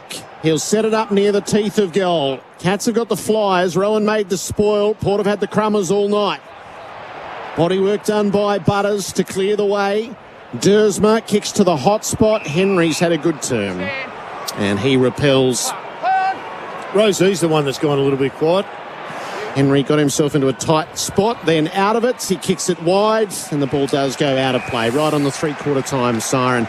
Drop him for next week, Jared, do you think? Rosie, drop for next week then? I'd say he'll probably have a rest next week. 1 goal 3 to 3 behinds in that term, as Port Adelaide are going to turn with a 35-point lead at the final change in the second qualifying final. It's 9-10-64 Port to 3-11-29 Geelong. 3 for Fantasia, 2 for Motlop are the multiple goal kickers. Full thoughts coming up. Kane Corns at the ground. Jared Healy and Jordan Lewis on AFL Nation. The scoreboard celebrate 50 years of Macca's. I'm loving it. Port Adelaide, 35 points. That quarter on AFL Nation was for McDonald's. For your Macca's footy feed, the only question is pre or post game. Sustained performance in footy is more than just one great game. It's about playing consistently, game after game, season after season. It's the same with your super. Because if you're with Host Plus, you're the super fund with a history of long-term top performance. Host Plus, we go with you. This is general advice only. Consider the relevant Host Plus PDS available at hostplus.com.au before deciding if Host Plus is appropriate for you. Past performance is not a reliable indicator of future performance. G'day, Greg Rust here. Before you go away on your long-deserved holiday, get your 4B kitted out with the Bendix Ultimate 4-Wheel Drive Brake Upgrade Kit with advanced brake pads and rotors, braided lines and lots more. It's the ultimate brake upgrade for the latest 4x4 vehicles like the Ranger and Hilux. When you've loaded up all the gear in your 4-wheel drive or you're towing your caravan, make sure your brakes are up to the job with the Bendix Ultimate 4-Wheel Drive Brake Upgrade Kit. Bendix, put your foot down with confidence. Create your perfect sanctuary with Beaumont's up to 25% off bathroom wear event. Up to 25% off all baths and bathroom wear. Hygienic sensor taps on sale and a free bath caddy with Decina freestanding baths. Choose Serenity and save with Beaumont's. Even after 50 years, we're still celebrating the classics at Macca's. So for our birthday, why not take our iconic taste to the next level? Party with a double quarter pounder, Filet-O-Fish, McChicken or Big Mac today. Available after 10:30am. Imagine the convenience of buying your new car from the comfort of your own home. With Hyundai's Click to Buy, you can shop online. We've made it easy to compare models, configure your Hyundai and make a deposit online through our secure Click to Buy process. So, whether you're after the remarkable i30, the impressive 8-seat Palisade or the seriously fun Kona, you can shop online with Hyundai. Search Hyundai Click to Buy for details. T's and C's apply, subject to stock availability. Speak to your Hyundai dealer for details. Sexyland stores are still open for click and collect and 2-hour delivery. Head to sexyland.com.au to browse Australia's largest range of adult toys, from new season vibes to fun games for grown-ups. Sexyland always open for you online 24/7 at sexyland.com.au and taking phone orders on 1800 885 239. Take me now, I'm coming. Take me now, Sexyland. Better solar, better batteries, better energy. With B Solar, you never have to pay another expensive electricity bill. Only B Solar have trusted guaranteed savings and free yearly checkups. Talk with a B Solar advisor, search for B Solar or visit b.solar to learn more. The Henley Everyday Advantage with up to $90,000 of premium inclusions, plus up to $25,000 in free upgrades and existing zone discounts. Visit Henley World of Homes and get more of what you want. How's your latest energy bill looking? It's time to flip the switch and experience the amazing value at Kogan Energy. Want proof? Just upload your electricity bill on koganenergy.com.au and find out how much you could be saving on Kogan's incredible energy rates. See why thousands of Aussies are already saving with Kogan Energy. Visit koganenergy.com.au. Kogan Energy, powered by PowerShop and does not operate in all areas. I can fix that. I can fix that.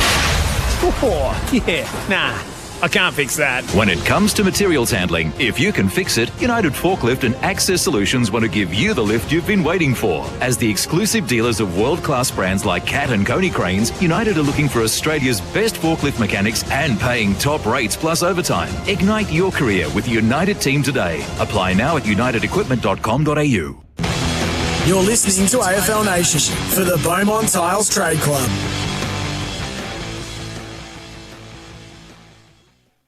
Macca's iconic classic double burgers today. And Zach Butters with a gilt-edged chance. 40 out, angle to the right. He steers it through for a goal. Dangerfield, he spilt the mark. Gray was onto it, gave it to Fantasia. A 55-metre pump, and he got it there on the full and kicked his third goal, and it's glorious. Big fly from Stanley. Perfectly positioned Robbie Gray. Stayed afloat, played it to Boak, lost his balance, recovered partially, and kicked it out on the full. Some of the highlights was a low-scoring third quarter, that's for sure. Therefore, McDonald's. Taste Macca's iconic classic double burgers today as we head towards the opening bounce, which is coming up for Tyre Power. Kicking goals with 25% off on Kumo tyres. 9-10-64 to 3-11-29.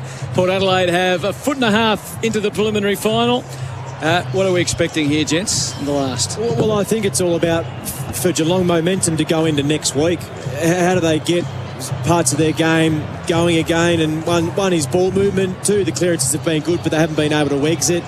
And three, their forward half structure, the way they go inside forward 50 in that connection. So it's about them working on what they need to do for next week. But for Port Adelaide, they understand there's a rest next week, so they've got to finish off the game. They've got to play it in the right manner, in which they've done in the first three quarters. So they're in a healthy spot, but time to put a side away, I think. They tried in the third term, couldn't do it, but if things go like they have in the first three quarters, they should do it in the fourth term. Yeah, if they can just break even at the contest, at the clearance, and get it in a bit more quickly. One thing we have seen pretty obvious is that Geelong can't defend the small forwards at all. Opening bounce for the final term for Tyre Power, kicking goals with 25% off Kumo tyres. Stanley reached up, won the tap, Lysette onto the bouncing ball, released it to Boak, so Port win a set of clearance. Kicks inside the 50, Henderson came up, dropped the mark again, Fantasia had his kick smothered by Rowan. The ricochet taken by Boak to Motlop, to Fantasia for his fourth. Yes! A goal in every turn for Orazio. In his first final with the Power, he has made a mark.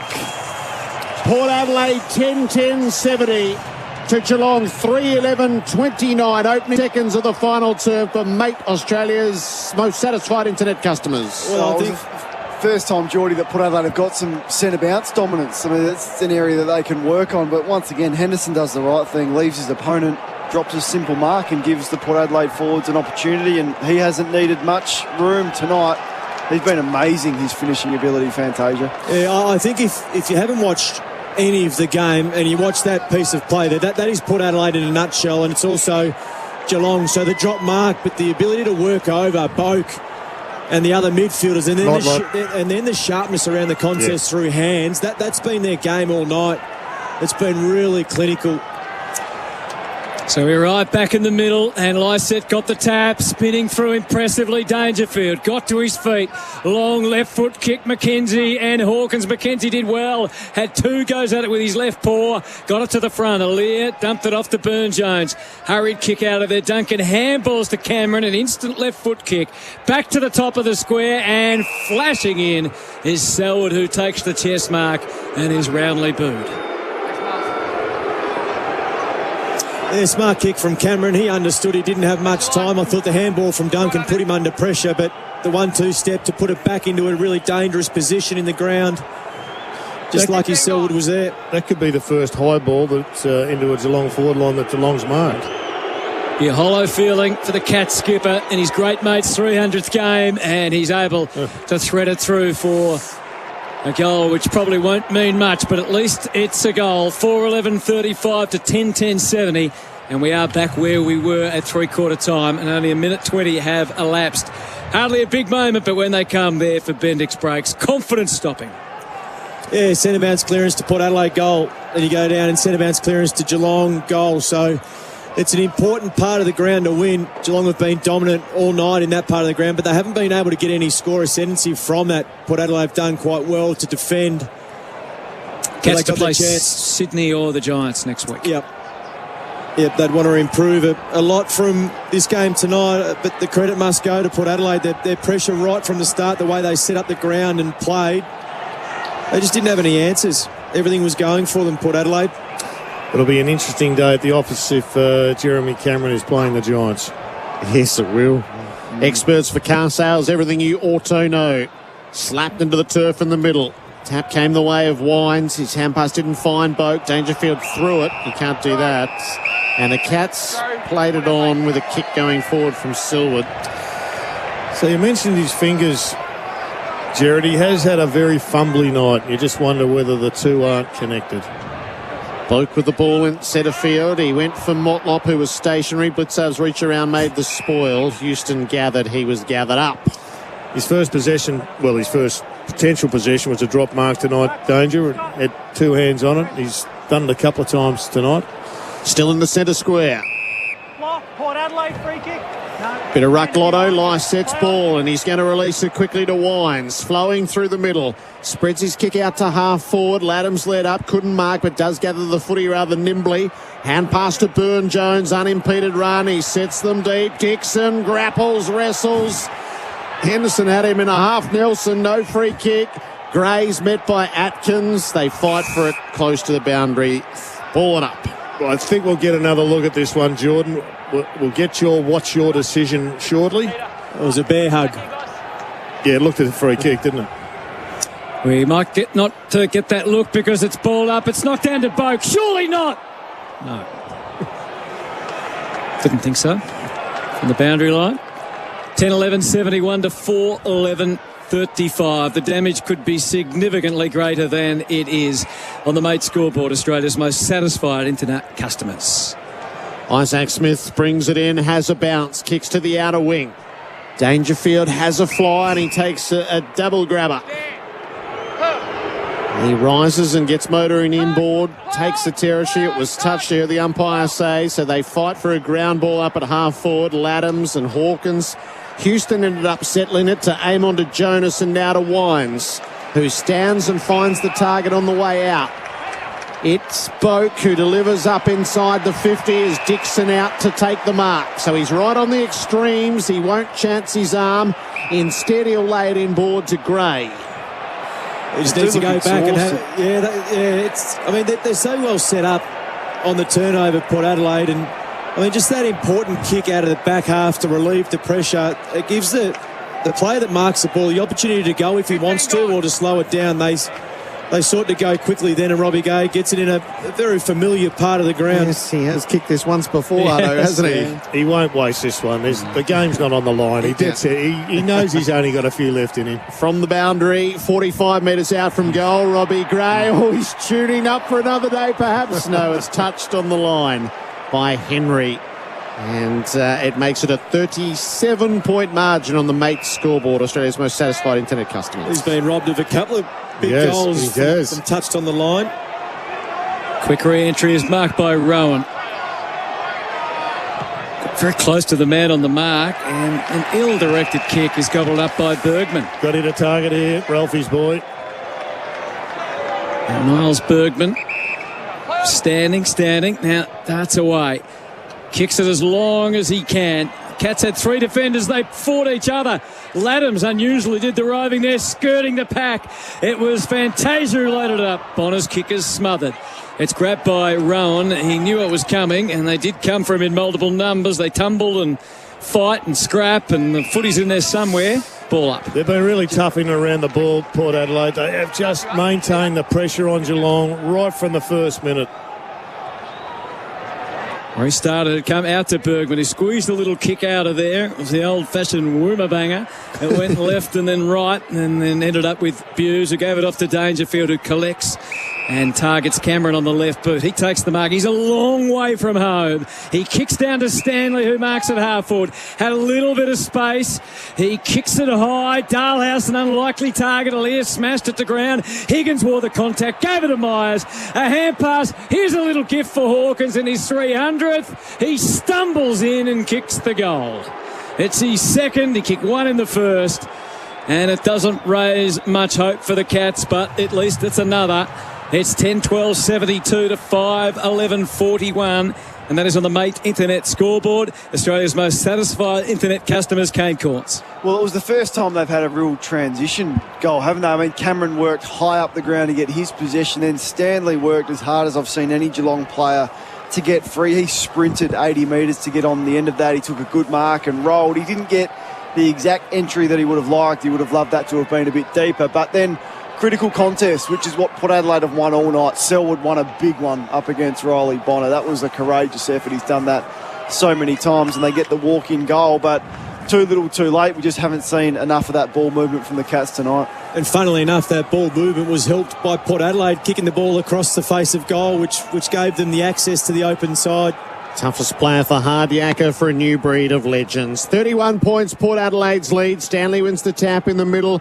Boker's after the footy. He gathers and Port will be able to come forward. It carried the first contest of Graham, then it ran past Laddams, who doubles back. Paddled it between his legs inboard. It didn't quite pan out. And Henderson has a rare moment of surety tonight. Hand pass abused to Parfitt, who's hot. Bergman's got him, forced the turnover. Rosie against the boundary, brings it inboard. Motlop shrugs the tackle, then has his kick smothered by Duncan. Parfitt and Menegola conspire to bring it out to half-back. Aaliyah wrestles with Dalhouse. Dalhouse had hold of Aaliyah. Fantasia's come to the bench. He's having his left knee worked on, which he's having a splendid night, so that'd be a real pity for Spitwater. That's what it does. Some players just seem to have perennial injury concerns, and he's one of them, sadly. Kick goes forward. Dixon couldn't mark. He directed the tap down. Boat got caught in the crush. Blitzarves just piles in. Boat kept at it, gave it to Drew. It ricochets around.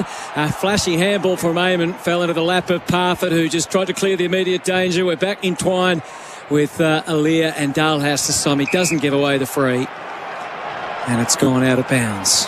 Pepper's got the jacket off, so you would think if there's any risk that he's about to come on, and Fantasia's done enough. Hopefully it doesn't look like there's any sort of panic on the bench with that knee. 10-12, 72-5, 11-41. Mate Internet, Australia's most satisfied internet customers. Restart, Guthrie to Parfitt. They get going. The hands were good from Higgins. Simpson took a step too many, just squeezed a kick out. If the Cats could somehow manufacture one here, they'd be a little light. And Jonas puts a stop to it, and it's got a ball up. Tizoraccio's had one with the lot tonight. He's kicked a number of fantastic goals. He's got his nose splattered across his face, and now he's come off with a knee injury. Bit of volleyball played. Higgins captured. It's just inside the 50. Ball stuck under there. Drew now. And Bergman, and it's returned to the umpire with the margin still at 31 points. 50 out from Geelong's goal. Blitzarves one's out the side. Jonas got in and under, dragged down by Higgins. Ball's lost in that mess somewhere. Umpire required again. So, yes, the ice pack has gone onto the left knee for Fantasia. He's gone to the back row, and Powell Pepper's going to get a run. So if Fantasia isn't available, Kane, does Georgiades come in? I think what they may do is play Powell Pepper as the direct replacement, and then come up with another medical sub. But I've just texted my man on the interchange bench. He's getting back to me. I can see him. He's texting me back. So I'll give you an update shortly, hopefully. Menegola was caught holding the ball at centre-half back. That raises a whole lot of questions, doesn't it? Drew kicks out to half-back, and Bergman has footy in hands. And Powell Pepper is getting a rousing reception as he heads onto the field. Kick down the wing. It's punched away and out of play. Is Gary Rowan growing to this defensive role a little more now or not? Well, I think he was lost up in the forward line. So you have the ability to go down one end and play a little bit more freely than you were in your own forward line. So he's looked comfortable, absolutely. Powell Pepper out there as the throw-in. Blitzarve's got the tap. Time ticking away now for any unlikely Geelong challenge. Menegola a hand pass to Blitzarves, cornered but twirled and got out of it. Fumble from Guthrie, recovered. They straddle the line, but only for so long. Wines draws the applause, and the fists that are being pumped in front of him, almost like he did it intentionally just to raise the Port fans and get them going again. Yeah, that boundary update for Spitwater, that's what it does. Just a knock to the left knee, they're telling me, for Fantasia. 12 minutes remaining now. Wines is limping out there from the throw in. I'm just trying to scare Kane as much as possible here. We've got the week off. Hesitates, gave it a Blitzards. It's all in tight spaces. He just eked a minor handball out of there, Higgins. Parfitt trying to dig in and win the ball for the Cats, but there's no clean play away from the slow play. And here comes Rosie. Bundled it back up, gave it to Bergman. He's angled off the outside of the boot and Butters rose high. He stood on Atkins and then came to ground without the footy. Menegola back across the body. It's a high ball. Bergman tracked it in the air but dropped it as it went through his fingers to Bonner, who kicks to half forward. Nicely worked off his man there. Kolajasny just eased back onto the footy. Eclipsed Robbie Gray and he finds Gaddy Rowan. So he's on the run through right half back and kicking it long. Cameron got rid of Jonas. It seemed to be a forearm to the head, but the umpire was satisfied with it all. Houston to Powell Pepper. His first touch is a hand pass to Dersma, who forced his way clear of Atkins, then ran back into trouble. Had support, though, from Jonas. He kicks wide to half forward. Powell Pepper tracks the footy there, but he can't gather. It's out of bounds. That's the beauty about coming on as sub. You got a lot more energy than the others, so it's just work rate from Powell Pepper. Didn't work out. The ball bounced over the boundary line. Just seeing a replay of that was almost hanger. That would have been big. It would have been the Furphy unbelievable moment of the night, but not to be, as Butters dropped the mark at the peak of his leap. Simpson at the stoppage. Hand pass to Guthrie, who kicks it out on the full. He's had a bit of a stinker, Guthrie, hasn't he? Just the 15 disposals. I think that was 16 and only 5 kicks, and that one out in the full. He's averaging 30. He's been massive all year. For safety, Steel Sheds. Dersma with footy in hand at the restarts. He's going to pump this inside the 50, see if they can take a mark. Marshall and Dixon were in attendance. Knocked away safely enough. Gray works underfoot. So too Isaac Smith.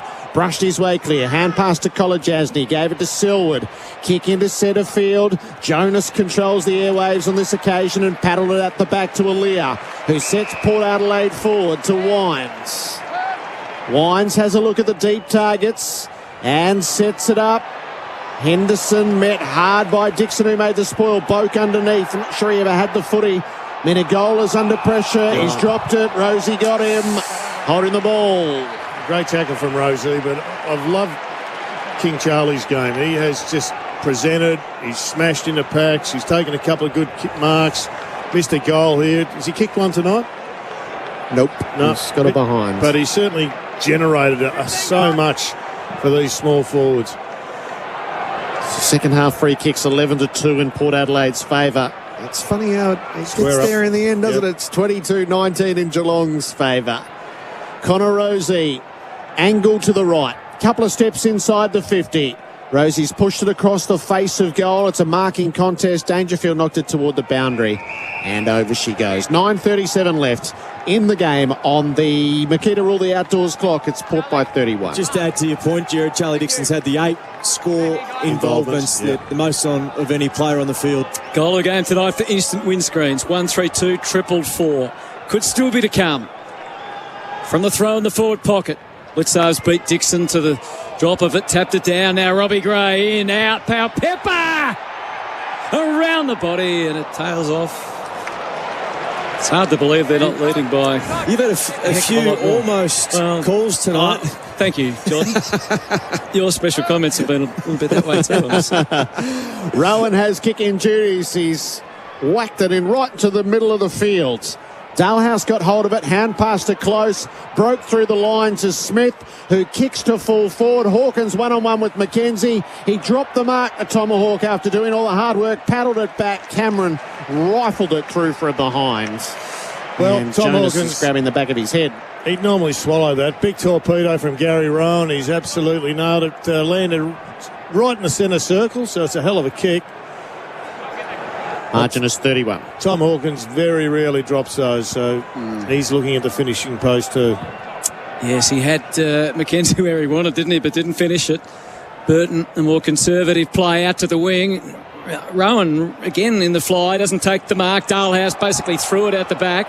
Kolodjasny wore contact from all sides. Play on the mantra of the umpire at the moment. Atkins forces the handball to Menegola, who couldn't have been more ugly on his kick into the 50. Burne-Jones puffs out the cheeks, grabs the footy and gave it to Amon. Dangerfield looks to counter with not one but two tackles. Made a fair fist of it, but Port stay ahead of the game. Burton short to Burne-Jones, and there's no need to hurry for Port Adelaide.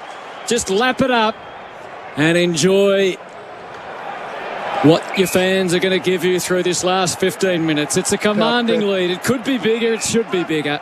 But it's running enough. everywhere. Sorry, Hutto. He's running like a man possessed. He just wants to be there next week. He's doing everything he can in 12 minutes to make an impact. Power Pepper. But those fresh legs, as Geordie said, pretty handy against a very old side in the Cats.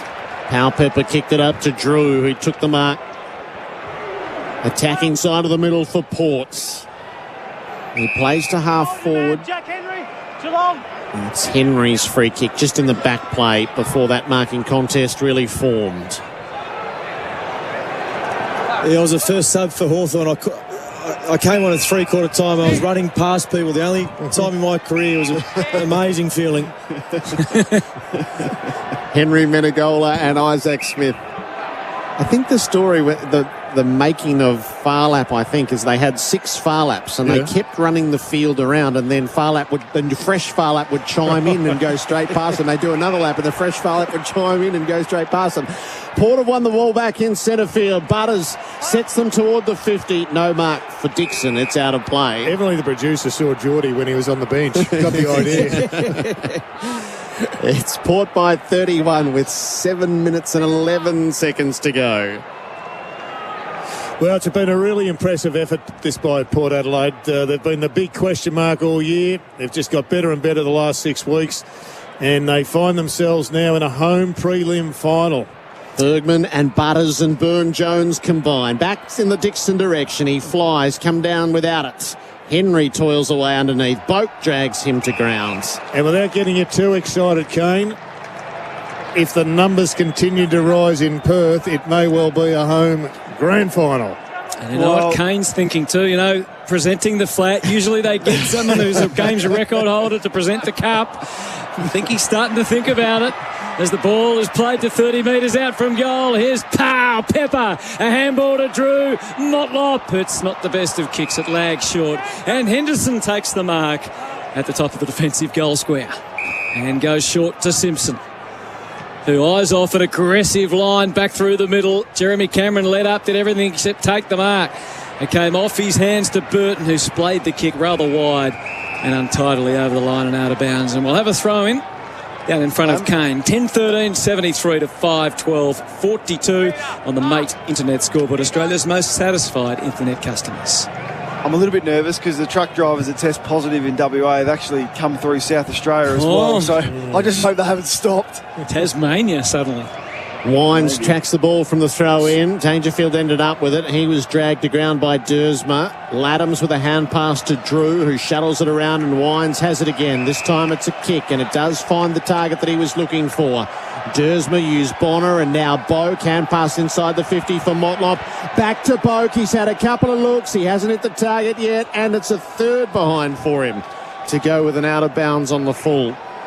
And it's Port by 32 points on the Mate Internet and Mobile Scoreboard, award-winning Aussie service mobile plans from $20. He's going again, Gary Rowan. He doesn't hit this one quite as well, but it wobbled its way to the centre of the ground, and it bounces for Isaac Smith, who kicks to a vacant lot at centre half forward. In fact, it wobbles more to half forward.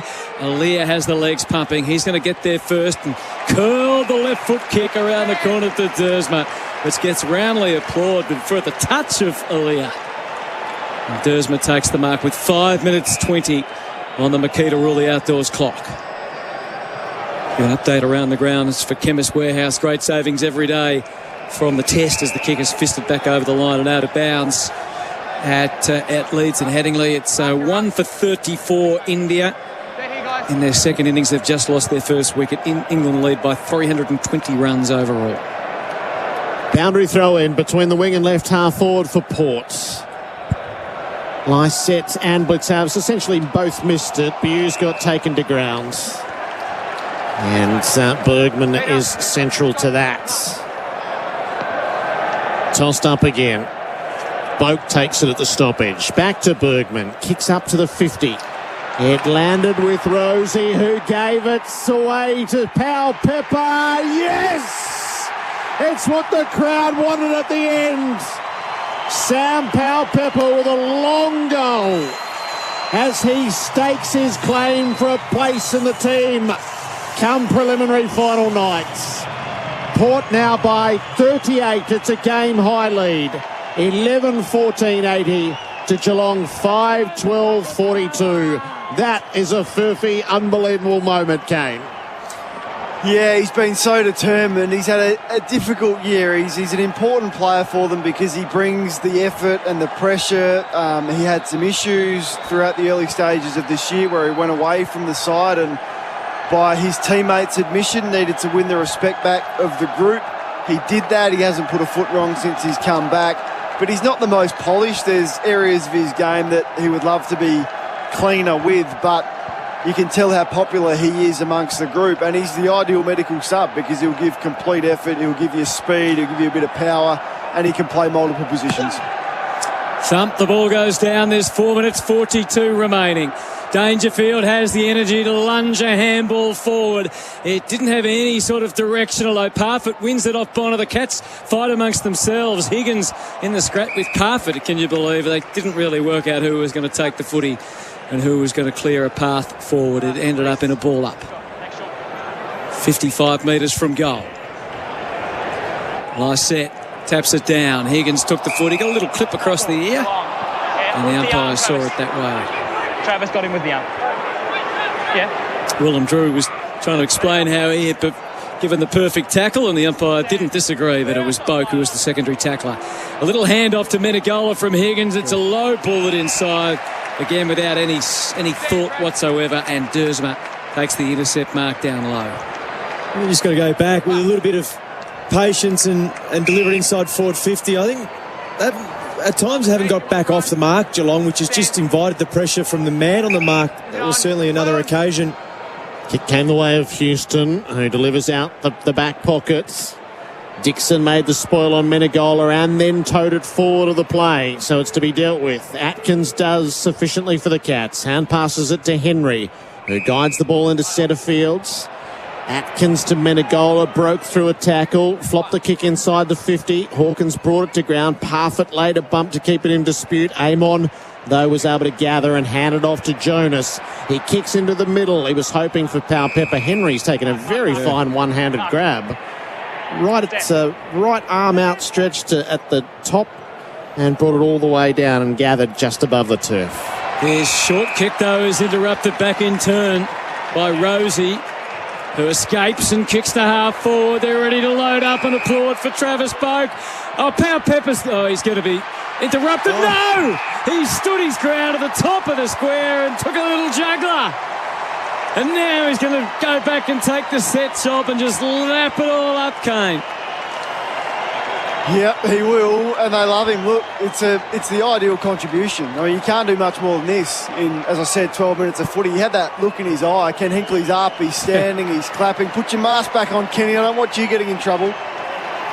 So Pal Pepper to make it a double for the night. He's come on, he's been part of the show. And what a performance it's been by Port Adelaide. They are staking their claim in season 2021, and they have done it in style at home. A little wink from Sam Pal Pepper to Charlie Dixon. 12-14-86 to 5-12-42. There's the tail of the tape for Mate Internet and Mobile. Award-winning Aussie service. Mobile plans from $20. It's impossible not to make the case for the medical sub, and I'm not questioning the integrity of it tonight, but in a grand final, you couldn't not use it because you can get an impact like this. If the game was in the balance and you get the contribution of Sam Pal Pepper, I don't know, the rules around being injured and all of that seem to have faded from when it was first introduced. Yeah, from about round one. As a coach who all they care about is winning, you couldn't responsibly not use it from now on for the rest of the season. Yes, it's a good point. It's a very good point to make. Stanley wins the tap. Dangerfield bursting through the middle. Kicks to full forward. Hawkins out positioned. Alir across the front made the spoil and then cleared the way, although Dalhouse has something to say about it. Towed off the ground by Burton, close to the boundary. Houston gathers, gives it to Wines and back to Burton. He will clear the defensive area with a wonky old kick. Straight to Duncan, who brings it inboard to Guthrie. He wanted to roll it centre half forward, but look at Lycett on the mark. He was nearly tipping over. He's now been called to play on Guthrie, and he'll run around Lycett simply enough. Pull the kick out wide into the pocket. Menegola reaches up to take the mark and can go back for a difficult shot at goal. So the Cats, in this game last year, they only kicked 5 goals, and this is the longer form of the game. They have 5 on the board at the moment, pending the Menegola kick. 2 in this final term so far, so 3 in the first 3 quarters. And Menegola is going to miss narrow and keep it at 5 goals. All clear, high and 50 metres. So it'll be 50 on the kick-in for Port. The margin is 43 points, Hutto. It's a free kick and 50 metres, wasn't it? Yeah, I can only imagine that he was frustrated, wasn't he? Yeah. They'd probably do well to take him off the ground, I reckon. He's got a history of getting himself into trouble. He was kind of bullied, if that's humanly possible. 3 on 1. So Port are going to play the possession game. It's all largely irrelevant, but Cats not particularly manning up, and they are literally dancing in the aisles. They're clapping, they're cheering, the fingers are raised. There's prison bars, there's jumpers from before Kane was born. As the kick goes forward, Dangerfield takes the mark. He's bouncing off. He's kicking towards Alir. Great connection. Dangerfield kicks it deep, and Alir takes the mark. And there's a little bit more of sharing the love around on the way out.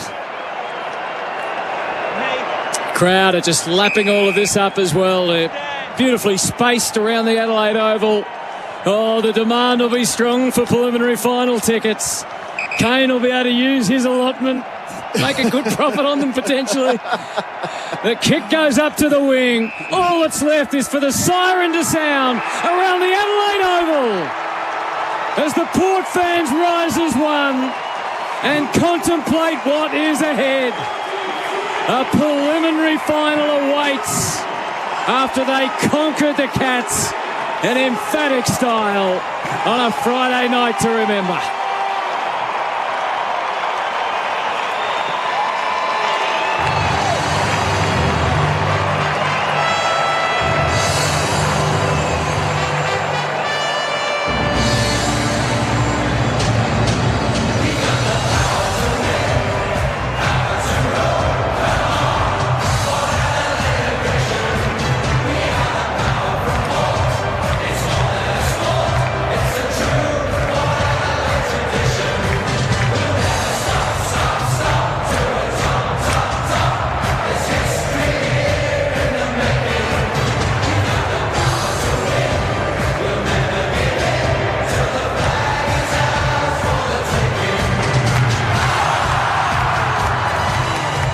By 10 points at quarter time, by 29 at the half, 35 at three-quarter time, and 43 at the close. Port Adelaide 12-14-86. Defeat Geelong 5-13-43. Fantasia booted 4. There was 2 for Powell, Pepper and Motlop, and singles to Marshall, Gray, Butters and Laddams. While for Geelong, 2 for Hawkins and singles to Cameron, Selwood and Simpson. Port Adelaide by 43 points. They'll take the short way home.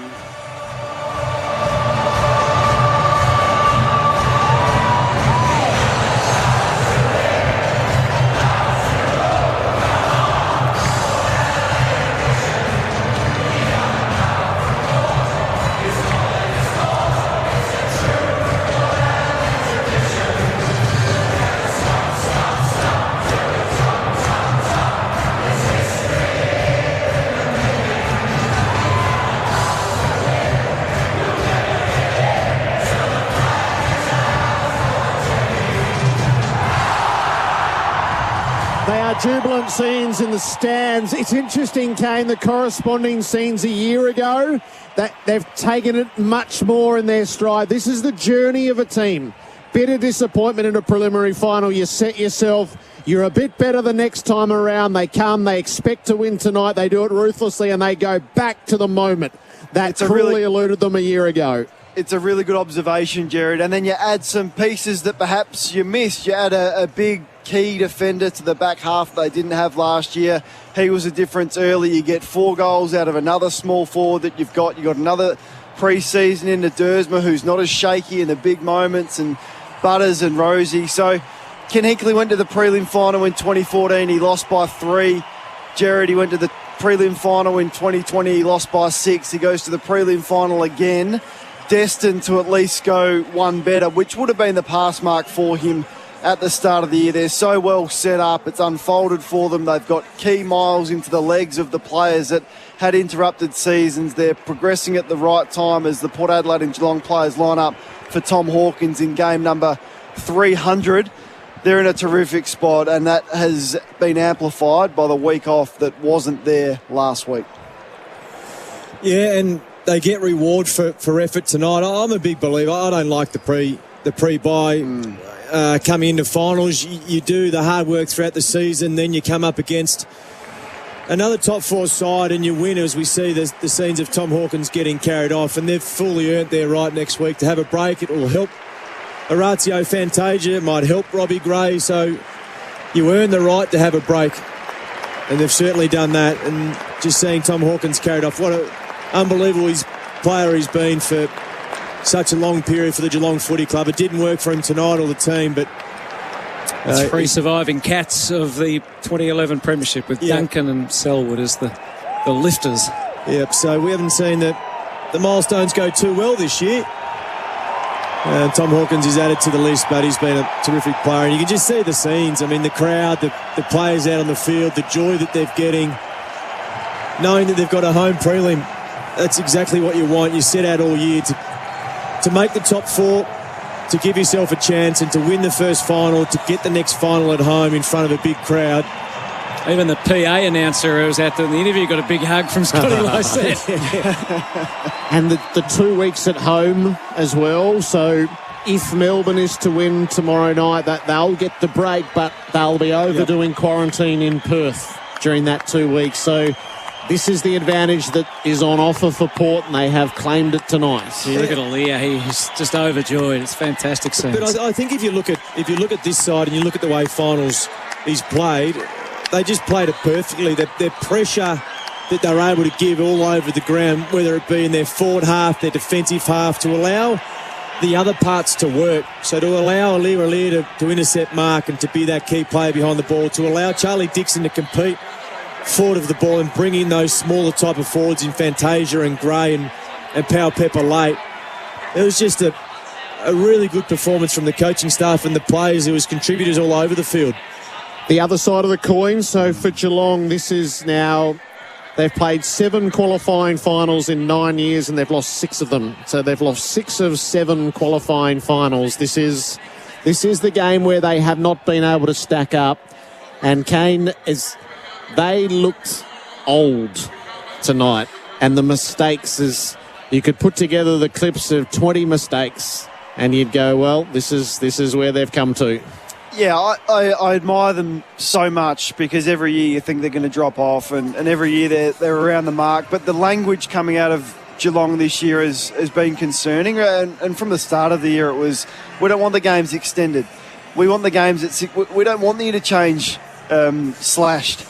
We don't want to not have the pre-finals bye. It has all been so suited to an older side. So that these changes, the length of the game going up, the season being extended, they were upset about that.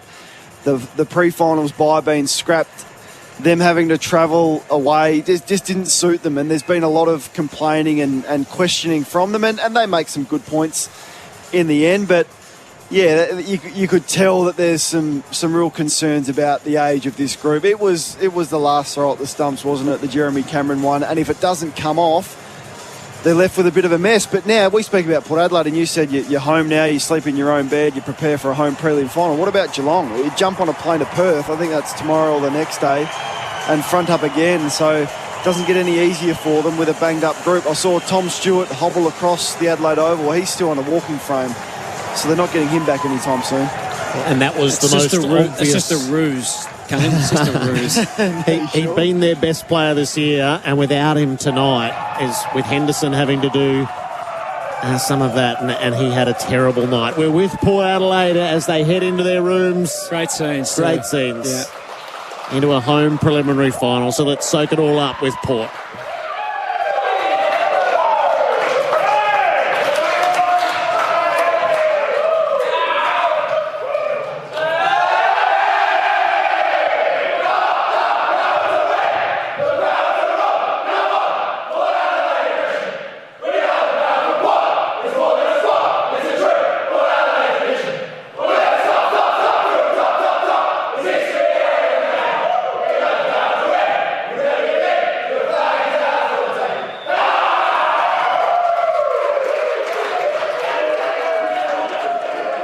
Port Adelaide by 43 points, and they are stirring scenes down inside their rooms. Is this the year? There is a sense of timing around them. So that's 7 in a row now. They closed with 6 wins to finish the home and away season, progressively reassembling and then getting better with each performance. And that's as good as they've been this year. Orazio Fantasia has indicated that he will be right in with that week off. Shall we hear from him? That's my guess, Jared, anyway. This is Orazio Fantasia on Channel 7. Obviously subbed out with that knee. Tell us a little bit about how it feels right now. What are you thinking? It feels nice now. I've had a bit of ice on it, but a little bit sore. So I just knew, I had to manage it throughout the season, the back end, and I felt a bit of a click, I guess, but I felt that before, so I just knew I was going to be probably a bit of a liability, trying to help and defend. So when you got a fresh guy there, that helps. So feeling good, of course. I know prelims a couple of weeks away and it's fresh, but you feel confident. Yeah, I think I'll be fine with the break, and it was good that I could have that break last week and felt really good this week. So that's Orazio Fantasia. He felt the click in the knee. Convincing, was it? No, he'll know when he'll be getting a scan. Maybe we need Jared here, our resident physio. But you do take comfort in having been through that injury and having the same type of thing happen to you and understanding the process to get it right. But that's why the first win of the top 4 sides is so important, to get this week off, effectively 2 weeks to be able to recover. And he was huge tonight. Those small forwards for Port Adelaide all contributed. Josh Kay on Twitter, Channel 7 Statsman, just putting the numbers. It's 2017 Geelong lowest score of the season, first week of the finals. 2018 lowest score of the season, first week of the finals. 2019 lowest score of the season, first week of the finals. 2020 third lowest score of the season, first week of the finals. And tonight lowest score of the season again. Yep, they were. Right from the start, and they had opportunities. I think they were one inside 50. It was different first at 5 minutes, but for me it was the way they didn't convert. They weren't difficult shots, but the way they went inside forward 50 left me scratching my head time and time again. They would go to the area where Aliir was, and they just didn't have an answer. It just looked like it was basic inside 50s. There was no thought process to it. And then the pressure just built. Port Adelaide fed off the back of that. They were able to apply pressure. They were able to transition the ball when they needed to. And their cleanliness around the contest was a big way in helping them transition. So we agree with you. Got to go somewhere. Go. No, I agree with all that. They just look jumpy, and they looked a little bit jumpy in the qualifying final last year. Not as bad as tonight, but in the third quarter, what Port Adelaide have worked really hard on, and Brett Montgomery looks after their team defence, is the 18-man team defence, and all teams do it. We've seen what Melbourne have been able to achieve with that, but they're probably 3 years into that system where no one really plays on anyone. They take the most dangerous. They try and defend 1.5 players as their defenders each, but they just had them pinned in. They forced them wide. They were slow. Geelong couldn't exit, and then once one turnover happened, Port Adelaide just swooped on it and made them really pay, and then they were sort of questioning all manner in which they were going to move the footy. So I just thought I was critical of Ken's coaching round 13, as we spoke to Nigel Lappin about pre-game. He completely out-coach Chris Scott, from the Aaliyah move to the way they were able to pin them in, from their ball movement when they got it. They just completely shut them down. It was one of Ken Hinkley's finest coaching performances. Kane, can you just explain the Aaliyah move again, how they operated on and presented the problem to the Geelong forwards? So Geelong wouldn't have been expecting Burton to play tall. So Burton's gone and played on Rowan. They would have thought, well, we've got Aaliyah covered because he's going to have to play on a really good forward. It's either going to be Rowan, Hawkins or Cameron.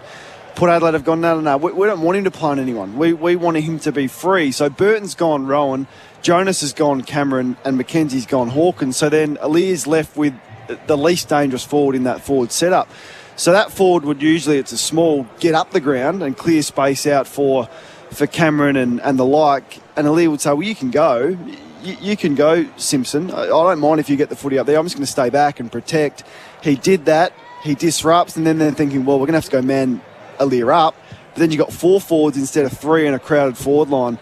And they just weren't able to combat that all night. It's Port by 43 points over Geelong. We will be in the Port Adelaide rooms shortly, and we'll get the full thoughts of Kane Corns and Jordan Lewis, who will fill in our categories as well. This is the post-game show for Rainbird. Rainbird, smarter in irrigation, but the intelligent use of water. That quarter on AFL Nation was for Brighton Homes. Discover why it's better with Brighton Homes. Have you ever wanted to surprise someone with a video message from a footy star? Well, now you can with Swish. For a cracking Father's Day gift, head to Swish and make Dad smile with a video message from his favourite star, like Dangerfield, Petrarca, or legends like Cooter and Swan. There are hundreds of stars to choose from. Book now at heyswish.com and give Dad a Father's Day gift he'll love forever. That's heyswish.com. Oh, we got to warm this place up. Warm up and dry out this winter with Jetfire Industrial LPG and diesel-fired heaters. They're fully automatic, reliable, portable and packed with safety features. Ideal for heating sheds, warehouses, workshops or even drying paint and plaster. Jetfire, a trusted Australian brand for over 35 years. Brought to you by the makers of Spitwater Pressure Cleaners. Visit spitwater.com.au or call 1-800-SPITWATER.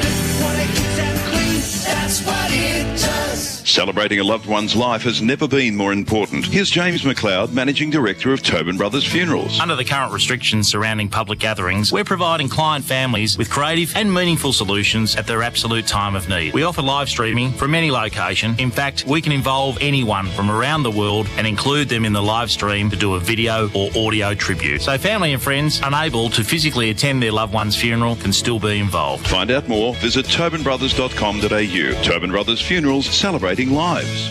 The 2021 Toyota AFL Premiership season will arguably be the hardest fought in the history of our game. Our players, clubs, members and fans have united to overcome the uncertainty of another rollercoaster season. The harder the fight, the bigger the prize. I want you to make me the proudest coach in league history. This is the 2021 Toyota AFL Final Series. This is the best of us. For all the latest info, go to finals.afl. Installerine, Installerine, Installerine. For the hottest of hot party you've ever seen. Ream comes on steady, hot and strong. It just keeps on and on. Ream's been proudly manufacturing here in Australia for over 80 years. Installerine, Installerine, Installerine. So ask your plumber for Ream, Australia's #1. Hi, I'm Daniel from Team Tank Logistics. We rely on Renault Traffic to deliver freight safely. It's easy to get in and out of loading bays. When you need a van to deliver, it's top notch. There's loads of room for bulky items and plenty of anchor points to secure it. The cabin's full of great technology and it's very comfortable to drive. They're really fuel efficient and we get plenty of Ks out of a tank. Renault Traffic, now available with a 5-year easy life ownership. That's my business It's my van. This is a message to all local businesses. On behalf of all radio listeners. Let's hear from you. Yeah, we want to know when your shoes are on sale. If you can help me remortgage. Or landscape my yard. There's more of us listening to radio than ever before. In our cars, on our phones, laptops, smart speakers. In fact, 95% of all Australians. That's a lot of potential new customers. So come on. We're all ears. Advertise on radio and watch your business grow. For help with radio advertising, visit radioalive.com.au. Hidden Gems of Melbourne. Prince Wine Store in Bank Street, South Melbourne. Wine Enthusiast magazine just voted Prince Wine Store in the top 10 icon wine stores of the world. The only store in the Southern Hemisphere to be chosen. Up to 4,000 wine lines. All wine regions of the world from $10 to $10,000. You'll find the perfect wine at Prince Wine Store. Bringing Melburnians the greatest wine in the world. Delivering Australia-wide. princewinestore.com.au. You're listening to AFL Nation for the Beaumont Tiles Trade Club.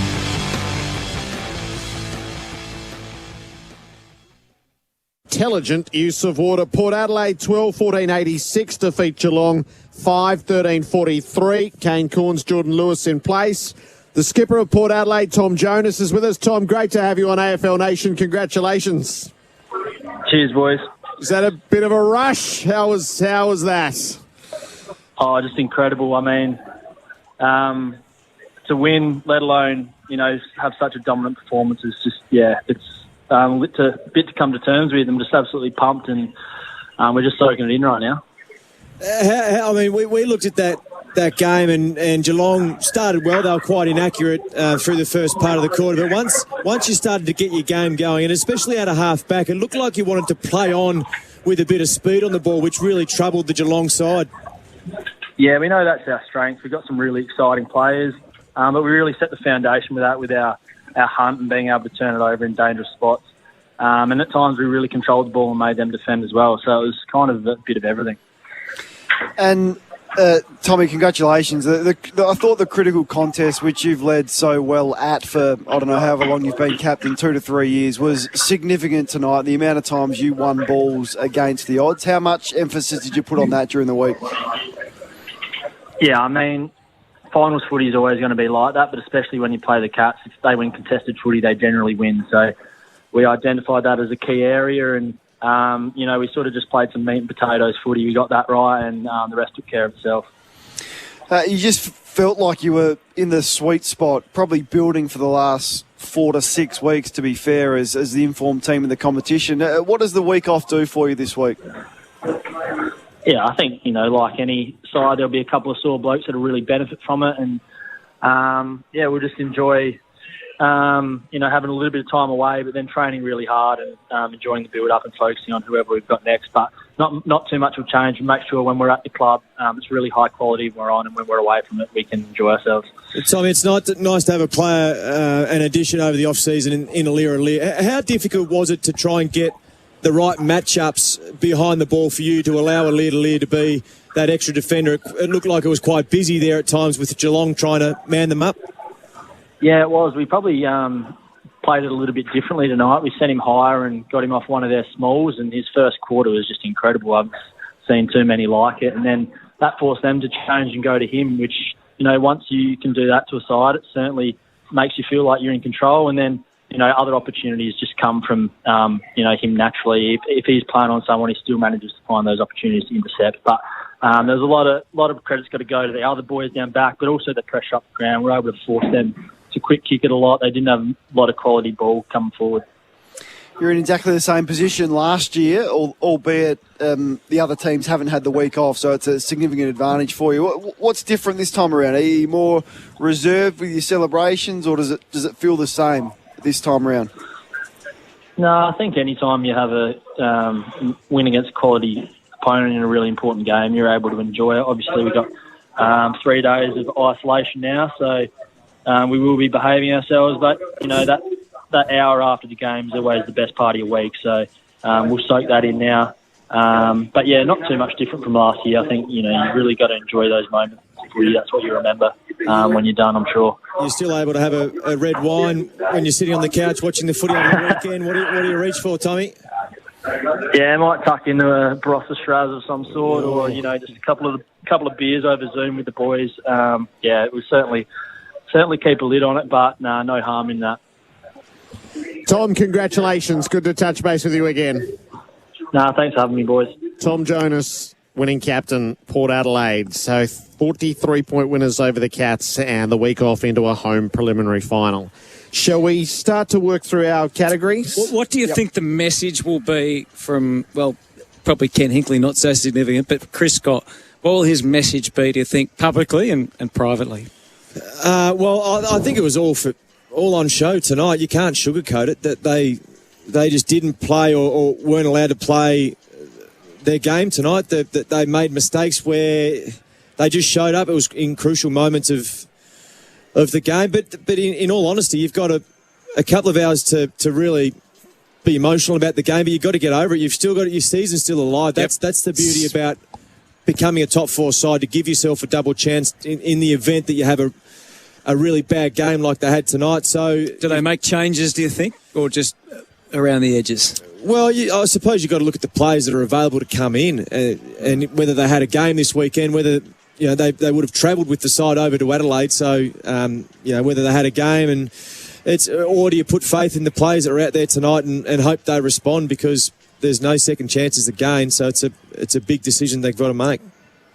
Last week he said the game's in really good order. So that was the message. We believe our game is in really good order. You can't say that tonight. So you can't pull that message out, because in all facets of the game, be it the ability to win the ground ball, to spread on offence, to shut down Port Adelaide, to defend, wasn't in good order. So there wasn't one aspect tonight you could walk out and say, gee, we did this really well. We lost the game, but we did this really well. We dominated the midfield, or our forwards looked dangerous, or were really efficient. There wasn't one area that you could say that. So he's just going to have to front up and say, we were really disappointing tonight. We finished top four. We earned the second chance. We'll dust ourselves off. We'll play a good opponent next week, and we'll see if we can perform better, because there's not much else you can say after that. I think most years they haven't had much trouble believing it, and they've only gone straight. So they've lost 6 of 7 qualifying finals, and then 5 out of 6 they've won the next week. But the Tom Stewart absence, which it's hard to. So you can say what you like, but when they're in their quiet moments on the plane to Perth, having watched their defence play like that tonight, they're going to be just like the rest of us, going, their season ended the moment their best player broke his foot at training. Yep. So unless there's a cold reality to that. Unless the Zimmer frame is a ruse, then they're in trouble. And over to Perth to play either the Swans or the Giants. And we'll wait to see what that game looks like tomorrow. Yep. But there'll be plenty who'll think that the Swans and the Giants can beat them. It's the right side of the draw, isn't it, for the Swans and the Giants, you would think, after witnessing that. So the Furphy unbelievable moment for Furphy Refreshing Ale, born in Geelong, unbelievable. Well, Hutto prepared himself, and there was a few moments that the players just let Hutto down tonight, because it could have been one of those nights. It would have been 3 or 4. But I think the game in the latter part of the third term and then early in the fourth went through a bit of a lull, but then it was the Power Pepper sub that came on that really ignited the crowd. He got a cheer as he ran on, and then he was searching for some influence in the game, and I thought it was his first goal that got him on the score sheet, but got the crowd involved again, and then that lasted for the fourth term. Furphy Refreshing Ale, born in Geelong, unbelievable. So how did we rate the game of the one rookie out there, Miles Bergman, the MEGT Rookie of the Day, your local apprenticeship experts? Oh, he wasn't influential, was he? But he does play an important role. We spoke about the wingman in the All-Australian team. That's his role. A lot of the stuff he does you don't see. He gets back and supports really well in defence, and his running capability. So, look, they rate him, and they've been impressed by his year, but it wasn't a massive game. He ended up with 18, which isn't a disaster, but wasn't that influential. Didn't need to be. I think after half-time, he had 3 touches at half-time, so he's had 15 in the second half, so it was a better second half for the young fella. MEGT supporting employers and apprentices for over 40 years. The goal of the game for instant windscreens, broken windscreen, call instant windscreens 132 444. Well, I thought it was probably Todd Marshall's goal in the second term. There was a contest in front of him. He decided to stay down and sort of monitor the back of the stoppage. It fell into his lap, but it still was a hard goal facing towards the boundary. He had to snap it across his body. Important moment in the second term, but also a classy finish. Got a crucial moment for New Farm, Australian through and through. Yeah, I do, Jared. I thought it was a miss from Tom Hawkins in the first quarter. He had exactly what they wanted, one-on-one inside 50, brushed off Mackenzie easily, 35 metres out directly in front and missed. It's pretty deflating. A tackle of the game for Toro for the home ground advantage. Count on Toro. Well, I think it was the Butters one. Jared Healy said he was trying to cut him with a knife, but it was the Charlie Cameron... Cameron had the ball about to run through Butters. He had to stand in front of him and just absorb whatever was coming his way, and that was for me the tackle of the game. That's right. He neither got steamrolled. Yeah. He was able to hang on to him as well, so it was a good... Bendix breaks, big moment. Confidence stopping Bendix breaks. We've spoken about it a lot. I thought when they made the move for Rowan to go onto Aaliyah, there was one contest here after they made that move, and Aaliyah just brushed him off and took an easy mark, Port Adelaide transition and kicked a goal. And Chris Scott must have been thinking, well, I've done my bit. I've tried to stop him. I couldn't stop him. He's too good. What do we do now? So I thought that was a big moment. Put your foot down with confidence. Bendix breaks. Toughest player for Hardyacker. Legendary gear. Well, we brushed over it, as Kane said, but I thought the Dersma contest that was on the outer wing, the high ball, two players going for it, I think it was Cameron and Dersma. That was just commitment by two players who had eyes for the ball. Hardyacker for a new breed of legends. The Power Player ratings for Red Energy awarded CanStar's most trusted energy retailer nationally for 2021. That's Red Energy. So we grabbed the fantasy points here. Duncan ended up topping that, but then there's Boak, Dersma, Wines, Burton, Bergman and Burn-Jones, and only Dangerfield disrupting that flow for the Cats. Unmissable moments for Drinkwise. Choose to Drinkwise. You won't miss a moment if you drink wise. Well, Fantasia's moments, I thought, 4-goal. He's just a good-looking footballer, isn't he? He just does everything well, covers the ground so well. He's clean, he wins ground balls, and he finishes exceptionally well. The ladder, so Port finished second. They win the rights. Geelong had finished third, so through the repechage and over to Perth to host a semi-final for United Forklift and Access Solutions. No forklift is as tough as a Cat forklift from United. The votes, now this will include their stats for safety steel sheds designed to save, built to last. Yeah, I must admit it was hard, but I've gone one vote, Travis Boak. I thought 32 disposals, 16 of those contested. He could have hit the scoreboard as well, finishes with the 3 points. I thought 2 votes, Ollie Wines, 32 disposals, 15 contested.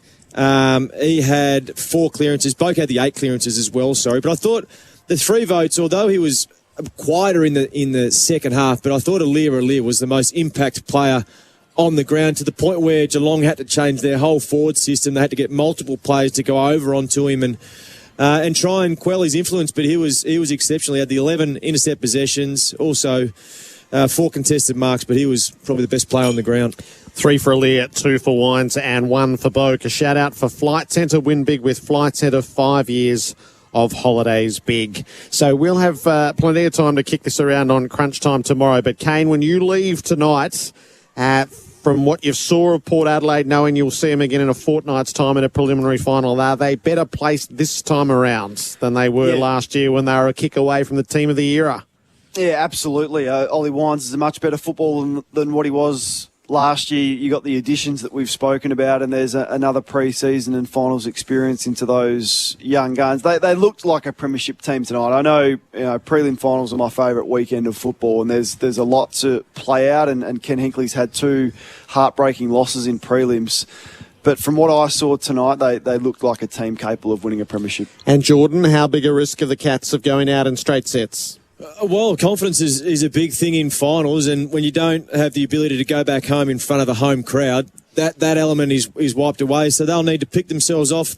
You rely on the senior players to try and drive a confidence and a confident environment, because they were horribly off tonight. So there's some big improvements that need to be made within a week. Second qualifying final sees Port Adelaide 43-point winners over Geelong, 12-14-86 to the Cats. 5-13-43 tomorrow. The first to go is the elimination final with the Swans and the Giants. And then tomorrow night back at Adelaide Oval, Melbourne and the Brisbane Lions. The post-game show for Rainbird, Smarter Irrigation, the intelligent use of water. Damien Watson about to come.